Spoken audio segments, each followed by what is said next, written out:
Chapter 501. Right now he was worried about the Day-Night clan, the Sword Sect and other powerful organizations. They had no lack of outstanding explorers, and once these people appeared, even Lu Yin would have to be cautious. Quantity could make up for the difference in quality, and Ling Ke had almost been knocked unconscious by the Day-Night clan's attacks. Has anyone mentioned the research progress on the method for explorers to enter planet Pyrolite? Lu Yin asked. Northgate Gang solemnly replied, no, but based on the Northline flow zone's current progress, it's almost impossible. However, we don't know what methods the other great powers have, especially the Ross Empire, which is technologically advanced. They might have found an unimaginable method. Lu Yin looked up. Even if the great powers weakened their explorers to the Lamita realm, he was not worried as it would not affect him. He was invincible, and even if he was, the great powers would not be willing to sacrifice their top 100 rankings experts to compete for Pyrolite. However, if explorers could enter planet Pyrolite, then things would be different. The top 100 rankings experts would appear one after another, and the situation would change completely. It seemed that he had to find Zhanlong Day-Night as soon as possible and ask him about the Shenwu continent before leaving. This matter had nothing to do with him and he did not want to compete for Pyrolite. In outer space, many powers discovered a strange phenomenon. Pyrolite Mountain, Pyrolite Lake and the recently discovered Pyrolite Plains formed an equilateral triangle. This discovery surprised many people, but they did not delve too deeply into it as they thought it was just a coincidence. In outer space in the Ross Empire's warship, a dozen researchers were excitedly watching a screen. They were geologists from the Ross Empire, and the moment they had arrived on planet Pyrolite, they had scanned the entire planet and deduced the changes in the planet's geology over the past tens of thousands of years. They wanted to use this method to deduce the location of the Pyrolite mines. Now, after continuously supplementing the data, the results were finally about to be revealed. Many maps of Pyrolite mines appeared on the screen, and they constantly combined and changed. The time of the calculations went from hundreds of thousands of years to tens of thousands of years, then thousands of years and finally to the present. On the screen a dot of light flashed. Everyone stared at the screen. The flashing dot of light overlapped with the current map of planet Pyrolite, revealing a location. "Why is it there?" someone exclaimed. The others stared at the map, looking at the place with the most Pyrolite ore. That place was a mountain range, and outside of the mountain range were Pyrolite Mountain, Pyrolite Lake and Pyrolite Plains. As the light screen reassembled, a clear map of the Pyrolite ore distribution appeared.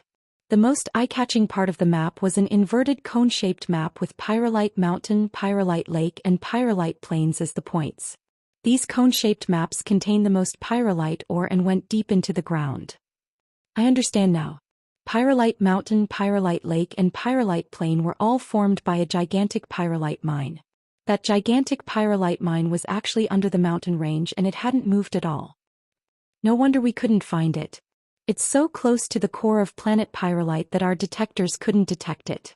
We finally found the location of the largest Pyrolite mine. This information has to be kept a secret. No one can leak it, shouted someone. Suddenly a beeping sound was heard.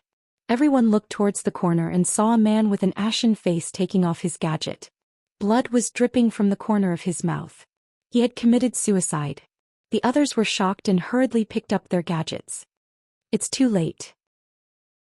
The image has already been sent. Bastard, who recruited this person? No one answered. An old man suddenly appeared. No one is allowed to leave this place. He then disappeared again. Everyone was shocked. They recognized that old man as Scholar Newmoon, one of the Ross Empire's most knowledgeable elders. He was also one of the few almighty enlighters. Before this, no one had known that an almighty powerhouse had arrived. To the current Ross Empire, the most important thing was to race against time. However, the image had already been sent out and they could not monopolize the largest Pyrolite mine. Thus, after sending a large group of Lameters to planet Pyrolite, Scholar Newmoon appeared in the Blaze Realm's warship. At the same time he sent a message to the dire barbarian clans Lei Long. The biggest problem was that they did not know who the image had been sent to. It would be fine if it was a power from a small flow zone, but that possibility was too low. The most likely possibility was that it was a power from one of the 8 great flow zones.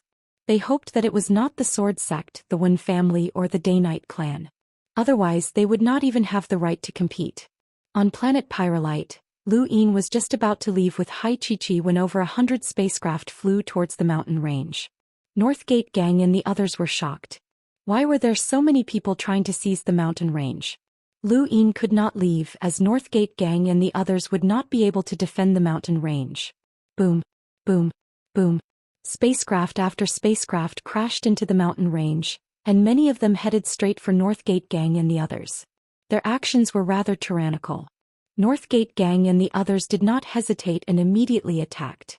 Suddenly, the sound of spacecraft explosions reverberated throughout the mountain range. At the same time, Immerse charged out and attacked Northgate Gang and the others. Rays of light shot into the ground. These were technological weapons. Lu Yin was shocked. These were not Immerse, but rather modified humans who had combined cultivation and technology. Only one power could create such modified humans: the Ross Empire. The Ross Empire wanted to seize this mountain range, and it seemed that they were determined to do so. The various powers on planet Pyrolite avoided using technological weapons for fear of triggering a chain reaction from the Pyrolite mine. However, the Ross Empire had acted out of the norm and attacked with all their might. This abnormal scene caused many powers in outer space to feel strange. The reason given by the Ross Empire was simple. The son of an important person had been killed in this mountain range and they wanted revenge. Although the various powers did not believe this, there was too little pyrolite in this mountain range, and there was no value in seizing it on a large scale. Within the Blaze Realms spacecraft, Scholar New Moon, Huahui, and the Dire Barbarian clans Lei Long were all watching a screen. You don't even know which power sent that person. If it's a power like the Sword Sect, then we won't be able to seize that mountain range even if we work together, Huahui said. Scholar New Moon was helpless. We're already investigating. Who would have thought that the Geological Research Department, which we've never paid much attention to, would be infiltrated? There's no point in thinking about this. You and you're a scholar. Such a large-scale attack would have attracted the attention of everyone. How are we going to keep this a secret? Lei Long complained. New Moon sighed. The secret has already been leaked, so there's no point in talking about it. Everyone, the most important thing right now is to seize that mountain range or form an alliance with the strongest external aid. Huahui's eyes trembled. The strongest external aid? What do you mean?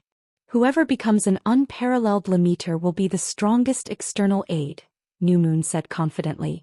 An unparalleled limiter could seize any place on planet Pyrolite. There were 4 such people, but the strongest had not come. New Moon's intentions were simple. Mu Rong. You want to form an alliance with the Sword Sect? Lei Long asked. New Moon shook his head. I'm not the one forming an alliance. The 3 of us will form an alliance with the Sword Sect. Huahui's eyes narrowed. This old fox was indeed cunning. If the Ross Empire cooperated with the Sword Sect on their own, then they would definitely suffer a great loss. However, if they formed an alliance with the 3 of them, then things would be different.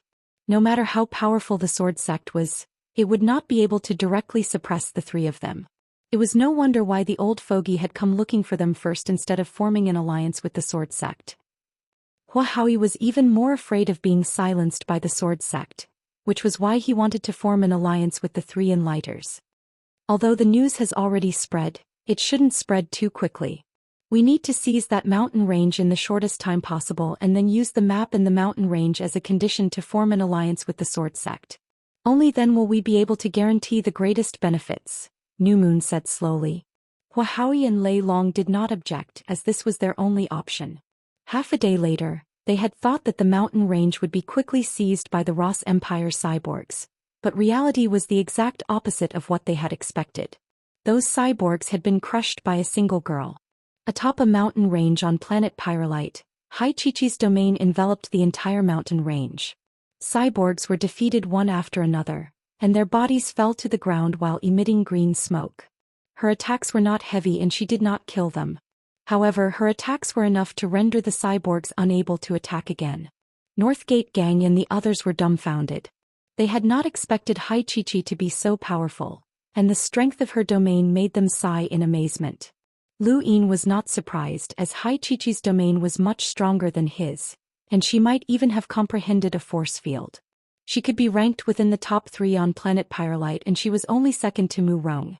Thus, defeating these cyborgs from the Ross Empire would not be difficult. Hai Chichi was very pleased with herself. She had been holding back for a few days now and she had been itching to fight. Although these cyborgs were not very useful, they had still managed to satisfy her competitive spirit. What do you think? I'm amazing, right? Hai Chichi proudly asked Northgate Gang and the others. She even glanced at Lu Yin as she spoke.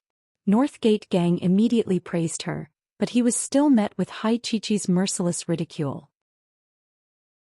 Her words were just as powerful as her domain. The battle in the mountain range did not attract much attention. Although the Ross Empire's actions were unusual, most powers still focused on their own people. Above the planet, New Moon and the others had ugly expressions, as they had not been able to seize the mountain range. A mere Northline flow zone's power had actually stopped the Ross Empire. The Blaze Realm and the Dire Barbarian clan should make a move as well, New Moon said calmly as he stared at Hai Chichi. This girl was not simple. Huahui frowned. If all three sides make a move, it will definitely attract attention. It's not wise. The Ross Empire alone won't be able to take it. That girl is very powerful, New Moon said. Huahui stared at Hai Chichi on the screen, and the more he looked at her, the more familiar she seemed. Suddenly his eyes widened. I remember now. This girl was with the youth who killed Jared. The other two looked at him. Huahui coldly asked, do you still remember the battle at Pyrolite Lake? That person caught the K's mighty slash with 2 fingers? That scene had been a classic, so how could the other two forget it? That youth killed a disciple from my Blaze Realm. This girl is with him and that youth is in this mountain range, Huahui said. Lei Long lowered his voice. If that's the case, then the Limiters from our 3 forces won't be able to take this mountain range. Let's confirm it first. If that youth is really in the mountain range, then we'll immediately hand over the map to the Sword Sect so that they can seize the mountain range, New Moon said. Chapter 502. The 3 parties quickly reached an agreement, and the Ross Empire sent another batch of androids to planet Pyrolite. This time their goal was not to seize the mountain range, but rather to search for traces of Lu Yin. As long as they could confirm that Lu Yin was there, they would immediately contact the Sword Sect. No matter what the reason was, the fact that this person had caught the K's mighty slash with 2 fingers proved that he was nearly as strong as Ling Quebec. He had even killed Jared in an instant, so the Limiters under their command could not match up to him. They had to rely on the Sword Sect. However, man proposes, God disposes. The 3 parties of the Rossi Empire did not expect that the person who had sent out the sample was not a spy from one of the major factions, but a fugitive under the control of a small gang of more than 10 people. This small gang used all sorts of methods to manipulate the fugitive to obtain confidential information from certain factions, then sold it for money. This small group had originally only wanted to obtain information about the Ross Empire's geological research, but they had coincidentally participated in the geological analysis of planet Pyrolite and obtained the map. That person had not died of his own accord, but had been forced by the small group and his family. He had no choice but to send out the map, but he had also been afraid of being interrogated by the Ross Empire, so he had chosen to commit suicide. The Ross Empire's attention was focused on the various major powers, so they had not expected such a daring group to covet their information. The small group was short-sighted, and they did not have the ability to cooperate with the major powers to obtain Pyrolite. They simply sold the map to many intelligence organizations in a short amount of time and then disappeared without a trace. The 3 parties from the Ross Empire were planning to cooperate with the Sword Sect, but the map they had been relying on had already been sold by several intelligence organizations and appeared on the screens of the various major powers. Everything had happened too quickly, so quickly that the Ross Empire had not even confirmed whether Lu Yin was in the mountain range. Some of the major powers had already sent spacecraft towards the mountain range. New Moon and the others were stunned. Hundreds of spacecraft were rushing towards the mountain range, so even an idiot would know that something was amiss.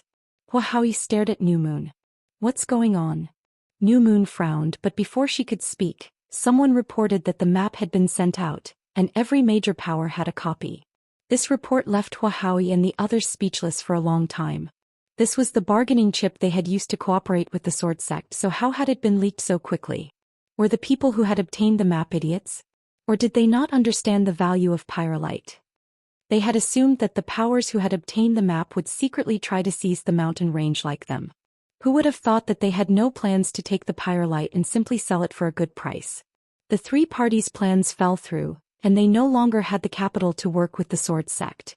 But at that moment, Lu Yin felt that something was amiss. In the sky, spacecraft after spacecraft were hurtling towards them with incredible momentum. Northgate Gang and the others were dumbfounded. "Look," someone exclaimed. Northgate Gang and the others looked up into the sky, only to see a group of spaceships forming the words, "North Line, defend." "What do you mean? Defend the mountain range?" Northgate Gang was stunned. Ah Fan and the rest were confused. Who could tell them what had happened? Granny Chan's face was gloomy. "Immediately send someone to the mountain range to inform Northgate Gang and the others of what happened. Also, ask Lu Yin to defend the mountain range. Northline Flow Zone will naturally reward him." Lily Ann's expression was grave. "What if Lu Yin isn't willing?" Granny Chan looked helpless. "Then give up. That's not something we can defend." Lily Ann nodded as they had also obtained a sample map. Who would have thought that this seemingly ordinary vein would actually contain the largest pyrolite mine on planet Pyrolite? It was such a pity, as it would be great if the other powers did not know about this. Countless explosions rang out from the mountain range as craters were smashed into it. Limeters from various parties descended and began fighting over the mountain range. In the sky, batches of spacecraft formed arrowheads that pointed towards the mountain range, guiding the cultivators under their command to head there. At that moment, Lu Xiaoqiu and the others from the sword sect moved out and headed towards the mountain range. At Pyrolite Lake, when Qianer and the others looked at Ling Quebec. He frowned but still headed north. At Pyrolite Plains, Zhanlong Dayknight and the others looked towards the south and exchanged glances. Between the mountain range and Pyrolite Plains, Zhou Dayknight raised her head and looked in the direction of the mountain range with worry. She did not know what had happened, but the mountain range seemed to have become a crucial location that everyone on planet Pyrolite was fighting over. Atop the mountain range, Lu Yin let go of a cultivator who had fainted. His expression was ugly as he casually waved his hand, causing a shockwave to sweep out and send more than 10 limeters flying. He then looked at Northgate Gang. "Retreat immediately. This isn't a place that you can defend." He already knew what had happened, but he had no intention of helping Northline Flow Zone defend this mountain range. Defending this mountain range would be equivalent to becoming enemies with all the other powers, which went against his original intentions. Northgate Gang wanted to retreat as well, but the words formed by the spacecraft in the sky were still flashing. This was an order from Northline Flow Zone's Granny Chan. "I said retreat immediately. I can help you leave or I'll leave on my own." Hai Chi could feel the cruelty of the battlefield, especially since more and more people were arriving. The air was already filled with the stench of blood. She had just killed someone and it had been her first time killing someone. She felt terrible, but she did not have time to think about it. The feeling of killing someone left her in no mood to speak. Suddenly, her body trembled and she looked up at the sky in disbelief, her eyes flickering. Northgate Gang's expression changed and he shouted, "Everyone retreat." Lu Yin heaved a sigh of relief, raised his hand and struck out. The shockwave from his space render palm swept out and opened up a path. In outer space, Granny Chan and the rest had ugly expressions. Lu Yin was planning to leave. Scholar Newmoon and the rest helplessly looked at the screen. From the moment that the sample map had been leaked, this mountain range had no fate with them. The most likely outcome was that it would be controlled by the sword sect because they had Mu Rong. Within the mountain range, Lu Yin shouted, "Chi-Chi, let's go." Hai Chi-Chi appeared beside Lu Yin in a flash and grabbed his arm. "We can't leave." Lu Yin frowned. "What do you mean?" Hai Chi-Chi's gaze was complicated and there was a trace of apology in it. She was no longer as lively as before and she whispered, "My second brother is here." Lu Yin was stunned and then a thought flashed through his mind. His body trembled and he glared at Hai Chi-Chi. "You tricked me." Hai Chi-Chi looked at Lu Yin with an apologetic expression. "I'm sorry, I didn't know." When Hai Chi-Chi had mentioned Hai Dashao's appearance, Lu Yin had figured it out. The Sea King's Dome really wanted to obtain pyrolite, and Lu Yin was a pawn that the Sea King's Dome wanted to use to obtain the pyrolite. The Sea King's Dome must have considered this by allowing Hai Chi-Chi to follow him. As long as Lu Yin entered planet Pyrolite, he would no longer be able to make any decisions. It was no wonder why Hai Dashao had so readily used his name to support the Great Yu Empire.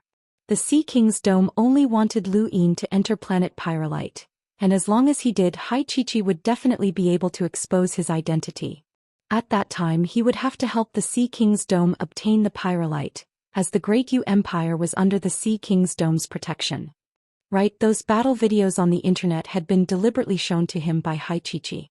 No, those battle videos might have even been filmed by the Sea King's Dome. From the very beginning, Lu Yin had been part of the Sea King's Dome's plans. The only thing they had missed was the fact that this mountain range was the largest pyrolite mine. However, this made it easier for them to compete for it. Hai Dashao had appeared when Lu Yin had wanted to withdraw from the competition, and there were probably even stronger experts from the Sea King's Dome. But why hadn't the Sea King's Dome forced Lu Yin to come to planet Pyrolite? Why had they used such a method to lure him in? With the Sea King's Dome's strength, as long as the Sea King said the word, Lu Yin would have to come regardless of whether he wanted to or not. There was no way for him to resist, so why had they made things so complicated? Was it because of his status as a prospective son-in-law? Lu Yin stared at Hai Chichi in a daze as his mind raced. Hai Chichi lowered her head. She truly had not known about any of this until just now. Although she had always mocked Lu Yin and disliked him, she still did not feel good about scheming against him like this. What if I insist on leaving? Lu Yin asked coldly. Hai Chichi pursed her lips. I don't know, but you won't be able to escape Elder Tong's methods. All of this should have been arranged by Elder Tong. He's very smart and he's the military advisor of our Sea King's Dome. Lu Yin was puzzled. Why scheme against me? Wouldn't it be better to just threaten me? Hai Chichi shook her head. I don't know. I really don't know. Don't ask me and don't look at me like that. I'll feel guilty. Lu Yin raised his head and looked at the sky. It was as if he could see Hai Dashao's arrogant gaze in the darkness of space. There were too many things that could be threatened, and the simplest was the Great Yu Empire. Would the Sea King's Dome use the Great Yu Empire to threaten him? If the Sea King's Dome had schemed against him for the sake of Pyrolite, then using the Great Yu Empire to threaten him was not impossible. If that was really the case, then Lu Yin's only option was to follow the Sea King's Dome's arrangements and seize the Pyrolite or before becoming enemies with the various great powers. Lu Yin remained silent for a long time before finally speaking. Can the Sea King's Dome promise to protect the Great Yu Empire? Hai Chichi nodded. Yes. Before we left, my father said that as long as you speak, I can make this promise on his behalf. Lu Yin mocked himself. I thought I was smart, but I was schemed against at every step. The Sea King's Dome and the Sea King are truly formidable. Hai Chichi sighed as she looked at him. She could hear his resentment, helplessness and sorrow, but so what? The difference between the strong and the weak was like the difference between heaven and earth. However, she could not understand. If her father really wanted to obtain the Pyrolite then he could have just sent this person over to snatch it. Why did he have to make things so complicated? This was not her father's style. Could it be that her father really wanted this person to be her husband? Hai Chichi's expression changed and her mouth twitched. That shouldn't be the case. In the distance, Northgate Gang and the rest looked at Lu Yin. Without Lu Yin to pave the way, they would suffer heavy losses. Lu Yin sighed. After today, the Great Yu Empire would be under the Sea King's Dome's protection. If he still wanted freedom, then he would have to leave. He would remember the Sea King's Dome. He was not good at scheming and he could not surpass the Sea King's Dome or the other great powers. However, he believed that with his innate gift he would be able to settle this debt one day. Although his name had spread throughout the universe and he had become the #1 limiter in the universe, Lu Yin was not happy about it.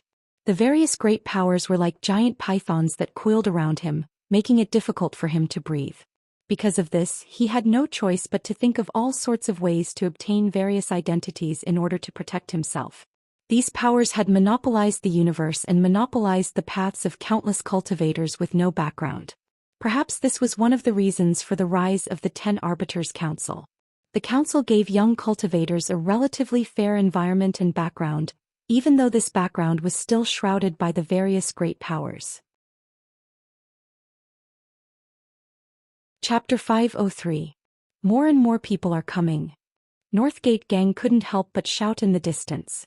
He looked up at the sky in fear. Spacecraft after spacecraft landed, and there were many experts from the 8 great flow zones among them. There were probably no less than 2,000 limeters gathered in the mountain range, and it was far more intense than the fight at Pyrolite Mountain. Lu Yin said, "There's no need to leave. We'll stay." Hai Chi pursed her lips, feeling a little uncomfortable. She didn't look at Lu Yin, but her apologetic look only grew deeper. Northgate Gang and the others were shocked. "Stay. Wait for death. The Sword Sect, Day-Night Clan and other behemoths are coming." Lu Yin raised his head. No matter how smart a nobody was, they would never be able to escape the grasp of a powerhouse. He had understood this before and now his understanding had deepened. His identity and background were all fake and he was the only one who was real. It was too difficult to control one's own fate, and the process was extremely long. But now he could control the fates of the people in front of him. At least on planet Pyrolite he was invincible. No matter what the outcome of the fight for Pyrolite he was bound to become an enemy of the various great powers.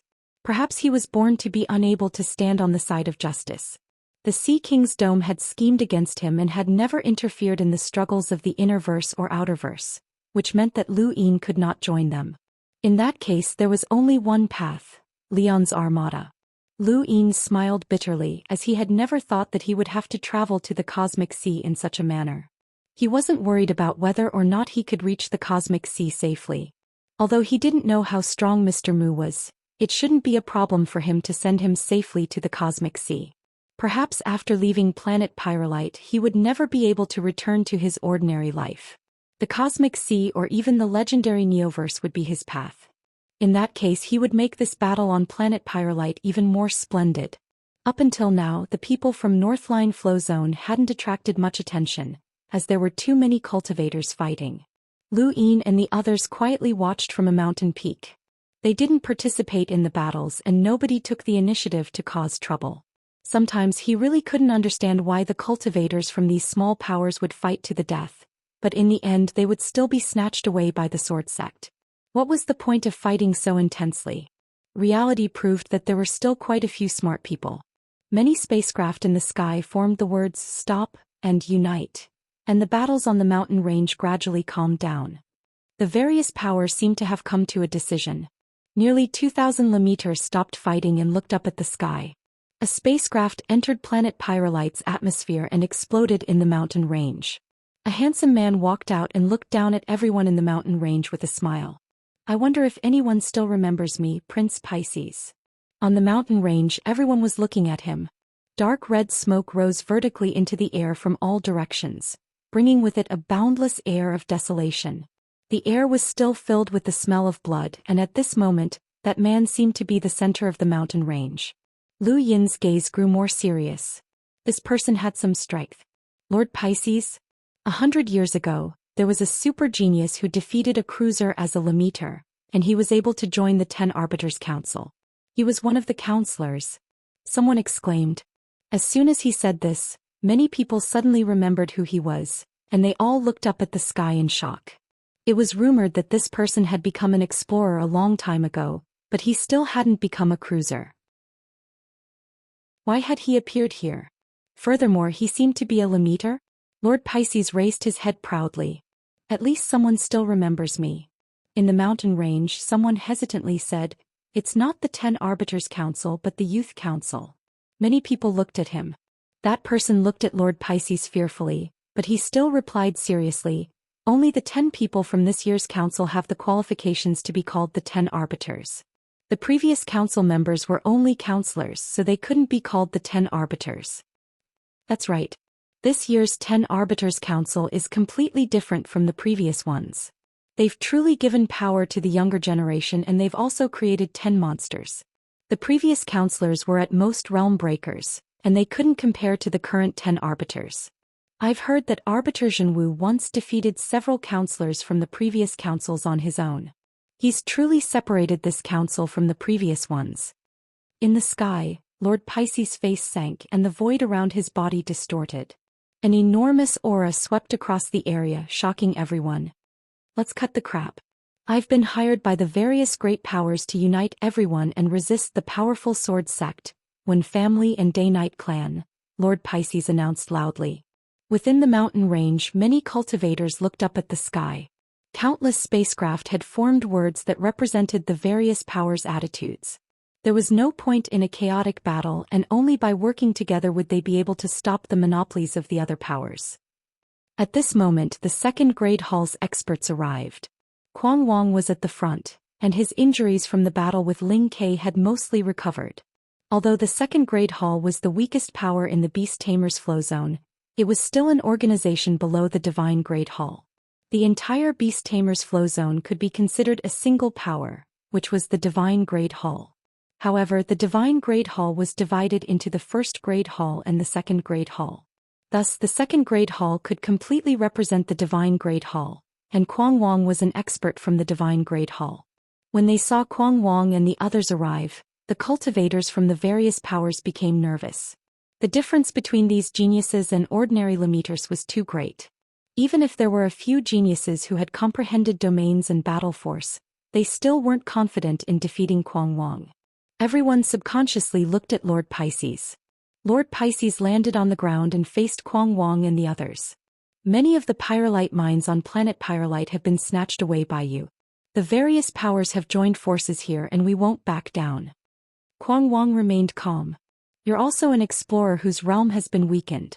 After paying such a huge price, do you really think that you can resist the Sword Sect and the others? Lord Pisces' face was gloomy.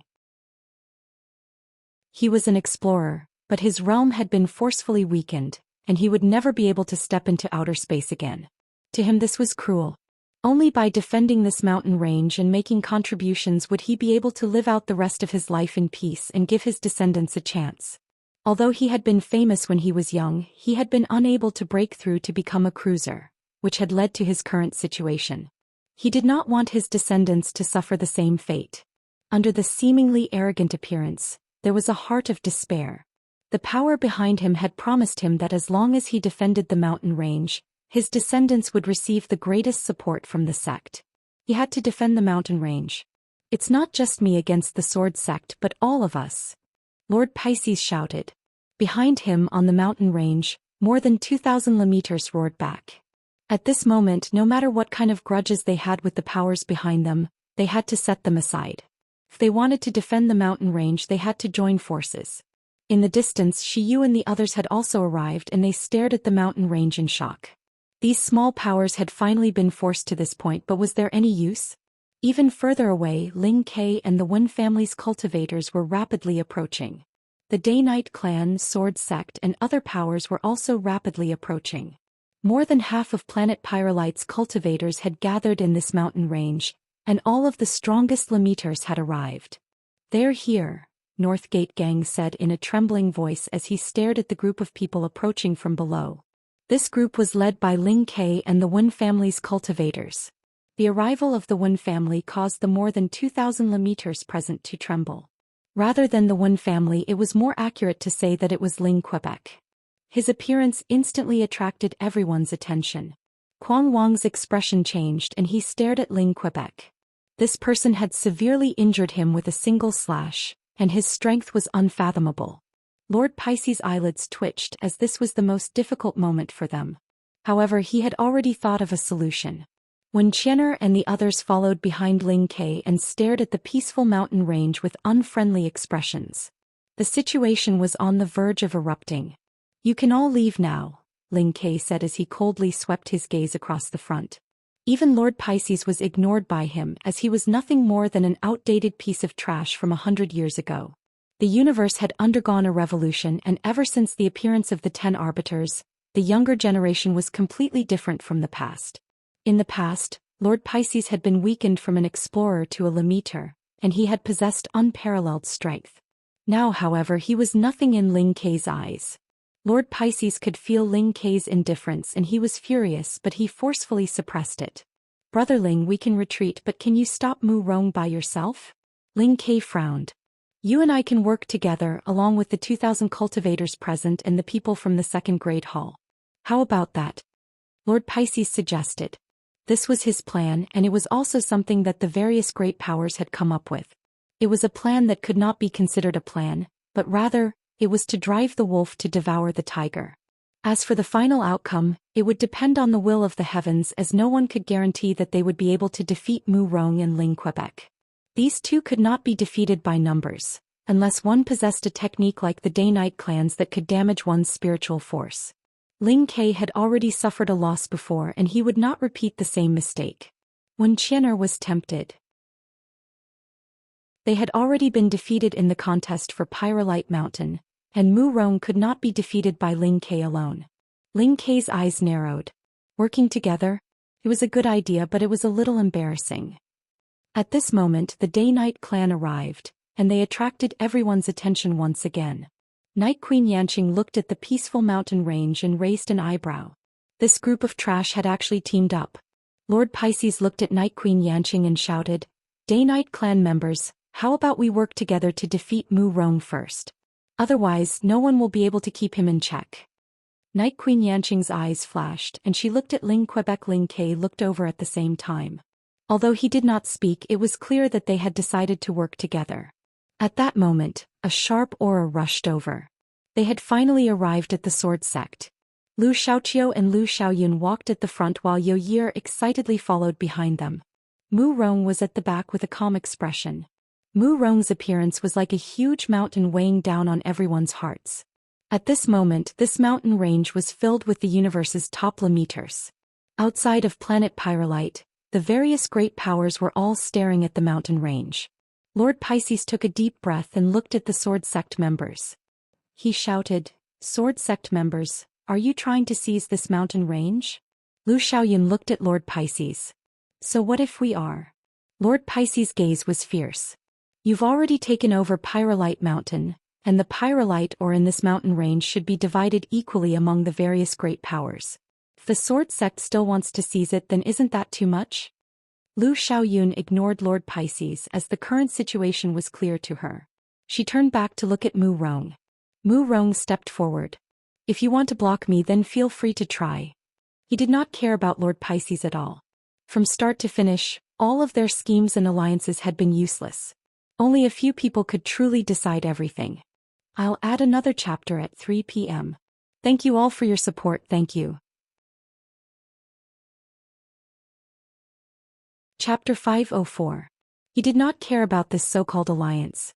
Lord Pisces had thought that all of the limiters would be able to resist Mu Rong and divide the Pyrolite ore between them, but his actions were laughable. He had achieved his goal, but the outcome was not something he could control. Lu Xiaoyun took the lead, and an endless rain of swords descended from the sky, targeting everyone in the mountain range. From the very beginning, the Sword Sect had assumed that everyone else would be their enemy. Regardless of whether Lord Pisces acted or not, the battle would not change. In the face of the Sword Sect's powerful attack, many of the cultivators retaliated. In an instant, the earth and mountains crumbled, and the void distorted as cracks exploded like lightning. Northgate Gang and the rest were stunned. This was a true top-tier battlefield. In the distance, Shiyu Wen Qianer and the rest were shocked as well. Mu Rong and Ling Ke had both acted. This was the second time the two had clashed on planet Pyrolite. Ling Ke immediately split his soul, and 3 Ling Kes combined 3 blades stabbed towards Mu Rong.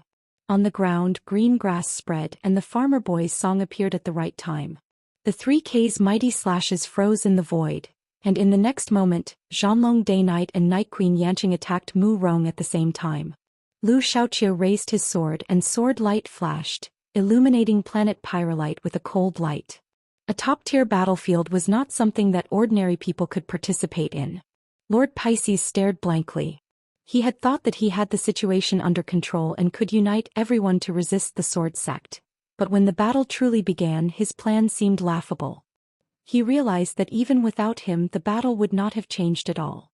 Everyone would have joined forces to resist the Sword Sect because Mu Rong was too strong. The scale of this battle far exceeded that of Pyrolite Mountain. Not only were Mu Rong and the other strongest limiters participating, but there were also many older explorers who had weakened their realms to participate. There were no longer just 1 or 2 people who were qualified to approach Mu Rong and Ling Ke's battle. There were nearly 10 people from the Day-Night clan, the Wen family, and the Sword Sect. One of them had even released a powerful astral beast. He was from the Divine Great Hall. If they did not defeat Mu Rong, they would never be able to seize this mountain range. This was what everyone agreed upon.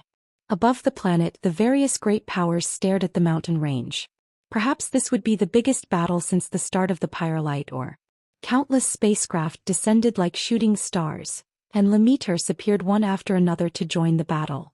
The shockwaves sent hundreds of Lemeters flying and they all lost their ability to fight. Mu Rong's farmer's song had controlled countless people. Even Lu Yin had almost harmed himself in the past, let alone others. Mu Rong's farmer's song had severely injured a third of the cultivators and shocked the universe. Lu Xiaoqiu raised his eyes and the second sword descended. Countless people were dumbfounded. Was it really wise to make an enemy of the sword sect? This was not a battlefield that they could join, even if everyone joined forces. Lord Pisces clenched his teeth and attacked Lu Xiaoqiu. Two strange fishes formed a strange diagram in an attempt to suppress Lu Xiaoqiu, but Lu Xiaoqiu cut them apart with a single slash. You're already past your prime. Lu Xiaoqiu's second slash caused Lord Pisces to vomit blood and crash into the mountain range. Zhanglong Day Knight appeared behind Lord Pisces and punched at Lu Xiaoqiu. Lu Xiaoqiu raised his sword to block, but his body was sent flying into the ground. Lu Xiaoyun slashed at Night Queen Yanqing, but the attack was blocked by the Night Queen's Night King's body. Her purple eyes looked at everyone from the sword sect, but her surroundings suddenly changed. This was the quadrangular dragonlock array and it was Yo Year. Her eyes were cold as she looked to the right. Yo Year winked playfully. Old auntie, let's play again. Night Queen Yanqing was furious. You brat, I'll kill you. Just as she finished speaking, a strange fluctuation suddenly swept across the area. This was a domain. Not only Night Queen Yanqing but even Yo Year was shocked. Was this a domain? Old auntie, who are you trying to kill? Hai Chi-Chi's voice rang out and she appeared to Night Queen Yanqing's left. Yo Year looked at Hai Chi-Chi and Hai Chi-Chi looked back at Yo Year. Night Queen Yanqing was enraged and she unleashed all of her power, but she still could not break free from Yo Year's quadrangular dragonlock array. Hai Chi-Chi was surprised. What a powerful battle technique. What is this? Yo Year was pleased. It's a battle technique from the Yo Court, the quadrangular dragonlock array. What do you think? It's powerful, right? Hai Chi-Chi nodded continuously and excitedly said, it's so powerful. Teach me. She had already forgotten about the apology she had felt from the Sea King's dome, and she had returned to her normal self in the blink of an eye. Yo Year happily agreed. Night Queen Yanqing bellowed. What did these two brats take her for? At that moment the void was torn apart and K's mighty slash descended. It pierced through the quadrangular dragonlock array and rescued Night Queen Yanqing. Yo Year retreated more than 10 steps and gritted her teeth as she glared at the distant Ling Quebec. That bastard. He's fighting Mu Rong, yet he still has the time to meddle in other people's business. Ling Ke was already under a lot of pressure from facing Mu Rong, and he had continuously expanded the scope of the battle in order to avoid being controlled by the farmer boy's song. He had no choice but to divert his attention to save Night Queen Yanqing. Mu Rong had taken advantage of Ling Ke's moment of distraction to sweep through 3 powerhouses with weakened realms. The picture of a farmer boy herding cows had suppressed the entire battlefield, causing nearly 10 powerhouses with weakened realms to cough up blood. Mu Rong was too terrifying. Even though he was surrounded by many powerhouses, he still seemed invincible, including Ling Quebec. Night Queen Yanqing only wanted to kill Yo Year and Hai Chi-Chi. This time she was more careful and would not be trapped by Yo Year's quadrangular dragonlock array. Every time Yo Year attacked, she would quickly leave her original position and bombard the area with powerful star energy. Yo Year cried out in alarm and hurriedly ran away. Hai Chi-Chi shouted, "Follow me." Yo Year hurriedly followed. Night Queen Yanqing's hatred for Hai Chi-Chi surpassed that of Yo Year. She ignored everything else and chased after them, charging into the mountain range. Most of the Lemeters in the mountain range had been heavily injured by Lu Xiaoyun and Lu Xiaoqiu's sword techniques. Only a small portion of them could still walk, but they did not intend to participate in the battle. Night Queen Yanqing was definitely powerful, and as long as she was prepared, Yo Year's battle techniques would be useless against her. Even Hai Chi-Chi's domain was no match for her. The two girls were chased by Night Queen Yanqing, and they soon arrived where Northgate Gang and the others were. Northgate Gang was stunned, and he knew that something was wrong the moment he saw Hai Chi-Chi excitedly rush out. Sure enough, she had provoked a powerful enemy and returned. Everyone felt the pressure suddenly increase when they faced Night Queen Yanqing, and they could not resist at all. They could only look at Lu Yin. Hai Chichi shouted, "Help! This old auntie is killing people." Yo Yi also shouted, "Who can save us?" Night Queen Yanqing's eyes were filled with a cold, murderous intent. Even if it was the Yo Court princess, she would still kill her first. The Night King clan did not fear anyone. Hai Chichi pulled Yo Yi past Lu Yin and suddenly stopped. "We're safe." Yo Yi blinked. "How are we safe?" Night Queen Yanqing raised a hand and grabbed at the two girls. As for Lu Yin, she completely ignored him and did not even look at him. Suddenly, when Night Queen Yanqing passed by Lu Yin's side, she felt her scalp go numb and a chill run down her spine. Based on her many years of battle experience, she could sense danger and instinctively dodged to the side. However, her shoulder was firmly grabbed by a hand. "Night Queen Yanqing, long time no see." This one sentence caused Night Queen Yanqing's eyes to shrink. When she heard this voice, she turned around in a daze and looked at Lu Yin. Lu Yin looked up and saw that he was still in his disguise. Night Queen Yanqing was confused as she recognized this person. He had used 2 fingers to clamp down on her K's mighty slash, which had indirectly saved her life. She had been looking for him all this time, but she had never expected to find him here. But why did this voice sound so familiar? Wasn't that him? The next moment, Lu Yin's appearance changed and he returned to his original appearance. Night Queen Yanqing's pupils shrank to the size of needles, and she was in disbelief. Lu Yin? Less than a meter away, Hai Chichi patted her chest. Beside her, Yo Yi also looked at Lu Yin in shock. "Was him? Thank you for taking care of me all this time," Lu Yin said calmly. He was currently in a bad mood as he had been forced to fight over pyrolite ore. In the end, he might not be able to obtain anything and he might even have to leave the Cosmic Sea. To him, this was bad luck, and whoever appeared at this moment would be unlucky. Night Queen Yanqing felt an intense pain in her shoulder as a majestic force pushed through her shoulder and into her organs. A trace of blood trickled down the corner of her mouth. "Lu Yin, how dare you appear here? Aren't you afraid of implicating the Frostwave Weave?" Lu Yin's gaze turned cold. "Yes, everyone is sure to take care of me. However, from now on this threat will no longer exist. Help me tell Elder Yuanjing that I, Lu Yin, will always remember his care." He then flung Night Queen Yanqing away. Night Queen Yanqing was suppressed by Lu Yin's strength and was unable to move. Her entire body smashed into the ground like a cannonball, and her Night King's body and battle force collapsed as she fainted. Everyone was shocked by Night Queen Yanqing's miserable state, and they all looked towards the mountain range. Was there someone who could defeat Night Queen Yanqing? Ling Ke also looked towards the mountain range in shock. Although Night Queen Yanqing was not a top-tier powerhouse, she was still one of the powerhouses who had been qualified to participate in the siege against Mu Rong. She was one of the top 5 powerhouses present, but she had been beaten so badly. In outer space, Night Queen Chuyu was so angry that her entire body trembled. She glared at the screen. "It's actually him. This brat is looking to die. How dare he attack my Day-Night clan? Contact Karthika immediately and have him destroy the Great Yu Empire." In the Sword Sect, Elder Vile Tree frowned. "That's Lu Yin? Why did he appear?" In the Wen family's spacecraft, Mira was also staring at the screen in shock. Lu Yin couldn't be that stupid, right? Why would he attack the Day-Night clan? He should have stayed out of this. In the second grade hall, Karthika clenched his fists. Lu Yin had still come, but he had actually attacked the Day-Night clan. Was he not afraid of implicating the Frostwave Weave? Or did he really think that he would be safe with Hai Dashao's personal promise? As long as it wasn't the Sea King's promise, they would not care if Lu Yin violated everyone's interests. In the North Line flow zone, Granny Chan and the others were pleasantly surprised. Was Lu Yin going to help them seize the mountain range? But why? The situation had changed too quickly. The various powers were all attracted by Lu Yin. Previously it had been Mu Rong, but now Lu Yin was the greatest barrier. Below planet Pyrolite, everyone looked at Lu Yin. They were all familiar with this person as he was the strongest Lamiter who had surpassed Mu Rong.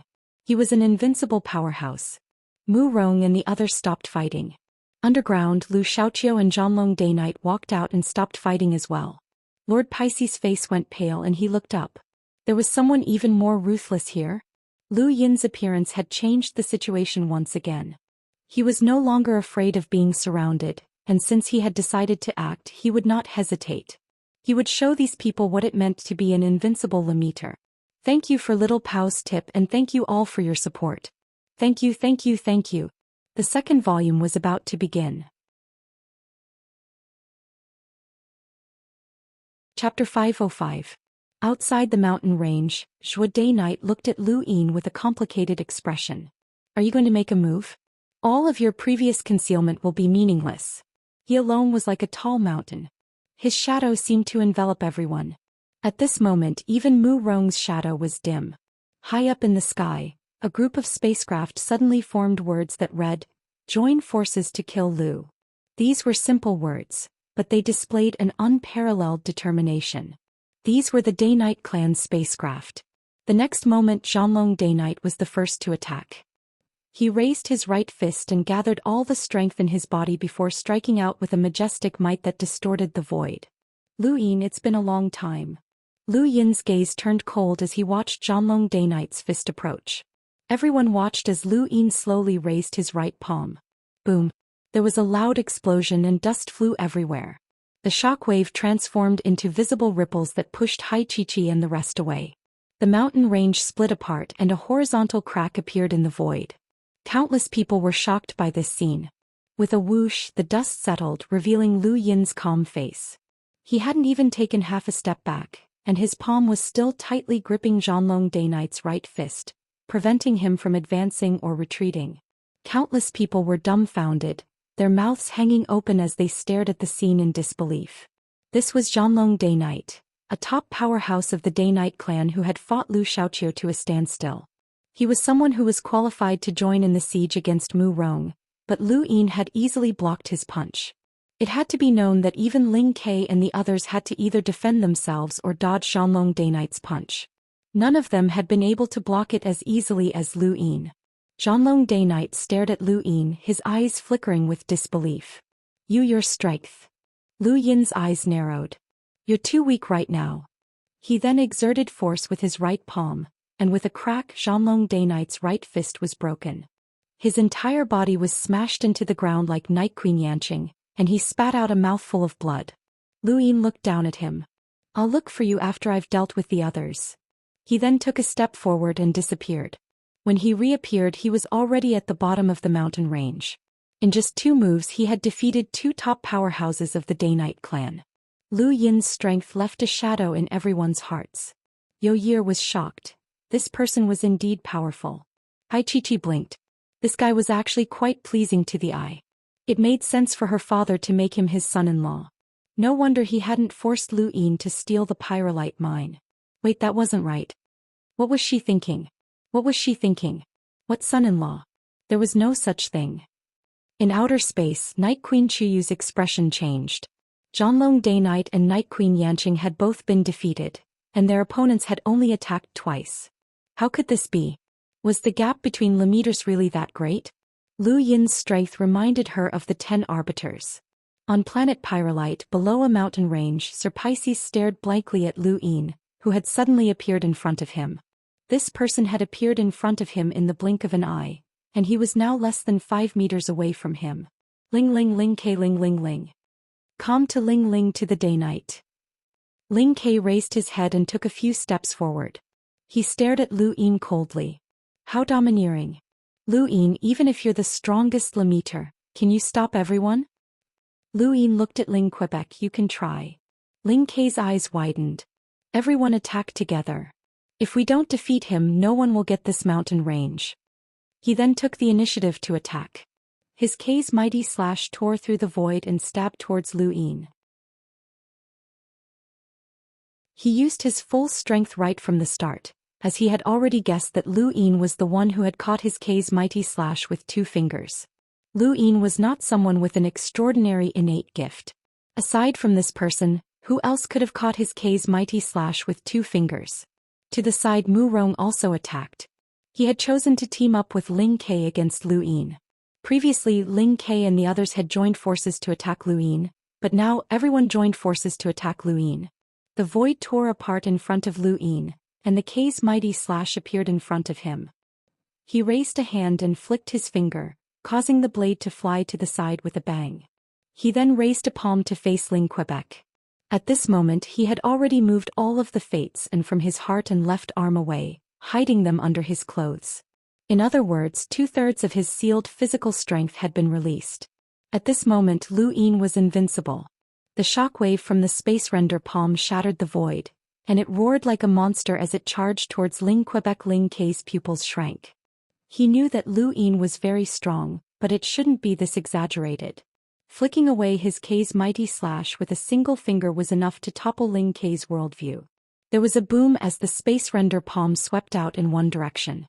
Ling K dodged it, but everyone else in that direction was struck by the space render palm's force and lost their ability to fight. Lu Yin raised an eyebrow. "You haven't learned your lesson yet.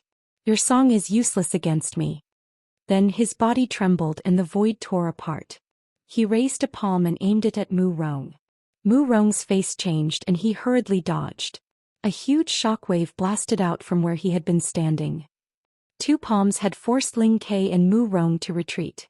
Not only had he flicked away the K's mighty slash, but he had also caused the farmer's song to collapse. The strength that Lu Yin had displayed in the past few seconds had caused everyone to feel a chill run down their spines. "Monster! He's a monster!" Someone shouted as they stared at Lu Yin in fear. Following his words, everyone immediately retreated. "This person is a monster. He's invincible." Monster. Against Mu Rong, everyone could still fight if they joined forces with Ling Quebec. However, against Lu Yin, even with Mu Rong's help, they felt like ants trying to shake a tree. This was not a battle that could be won by numbers. When Qianer stared blankly. This was the strength of an unequaled Lemaitre. She had overestimated herself and wanted to experience it for herself, but even Ling K was far from being able to match up to Lu Yin. Ever since Mr. Mu had raised Lu Yin's physical body to its limits, he had reached the realm where his battle soul could be in a domain with his eyes closed. In other words, he was truly invincible. Perhaps the 10 arbiters might have been able to contend with him when they had been Lemaitres, but now none of them could stop him. Mu Rong looked at Lu Yin solemnly as the current Lu Yin made him feel powerless. He had exchanged blows with Lu Yin before, and he had truly experienced this person's strength. In the beginning, the two of them had been evenly matched, and Lu Yin definitely did not have the strength to shake off the farmer's song. It was only towards the end that he had released that level of strength, which was something that he had comprehended during his battle with the Sea King at the Sea King's Dome. Now Lu Yin had released his strongest strength right from the start. This strength was not something that Mu Rong could block, and neither could anyone else. Right now, only explorers or even cruisers could fight against him. He was invincible against Lemaitres. Above the planet, the various great powers were stunned. The difference between them was too great, and it was not something that could be made up for with numbers. In the Sword Sect, Elder Viletree was shocked. "This kid is unbeatable. Think of a way to send explorers to planet Pyrolite. Order Lu Xiaoqiu and the others to retreat to Pyrolite Mountain. Don't fight with this kid." "Yes, Elder." Within the Wen family's spacecraft, Mira was also shocked. She had not expected that Lu Yin would become so strong in the short time that she had not seen him. His strength was a little exaggerated, and even the 10 arbiters would have to look askance at Lu Yin. They had also been invincible when they had been Lemaitres, but they should not have surpassed Lu Yin's strength. He might already have the strength to match her own. Who would have thought that an ant from Earth who had just started cultivating would be able to reach such a level? In the domain of Lemaitres, Lu Yin had the aura of a supreme existence. The Daoist clan and the Wen family simultaneously issued orders for everyone to retreat. These seniors could clearly see the difference between them, and Lu Yin was not someone that the younger generation could contend against. As the words in the sky changed, they all turned into a single word: retreat. At the foot of the mountain range, everyone inexplicably heaved a sigh of relief, as there was no need to fight with this monster. Lu Yin looked up. These powers were indeed worthy of being able to mingle in the Innerverse. They were decisive in their actions, but the fact that they had retreated so decisively meant that they were thinking of other methods. They were either threatening Lu Yin or looking for another powerhouse. In the Sword Sect, Lu Xiaoqiu walked out with a resolute gaze. Lu Xiaoyun's expression changed. "What are you doing?" The elders have ordered us to retreat. Everyone else looked at Lu Xiaoqiu. Lu Xiaoqiu resolutely walked forward and faced Lu Yin. You and I have an agreement to challenge the top 100 rankings together. That's right, Lu Yin replied. Lu Xiaoqiu's gaze turned cold. I have a feeling that this battle will be our final battle as Limiters as well as our first. I don't want to miss it. Lu Yin's eyes narrowed. You're not my opponent. Lu Xiaoqiu gripped his sword hilt. So what? This is my way of the sword. In outer space, Elder Viletree and the rest fell silent.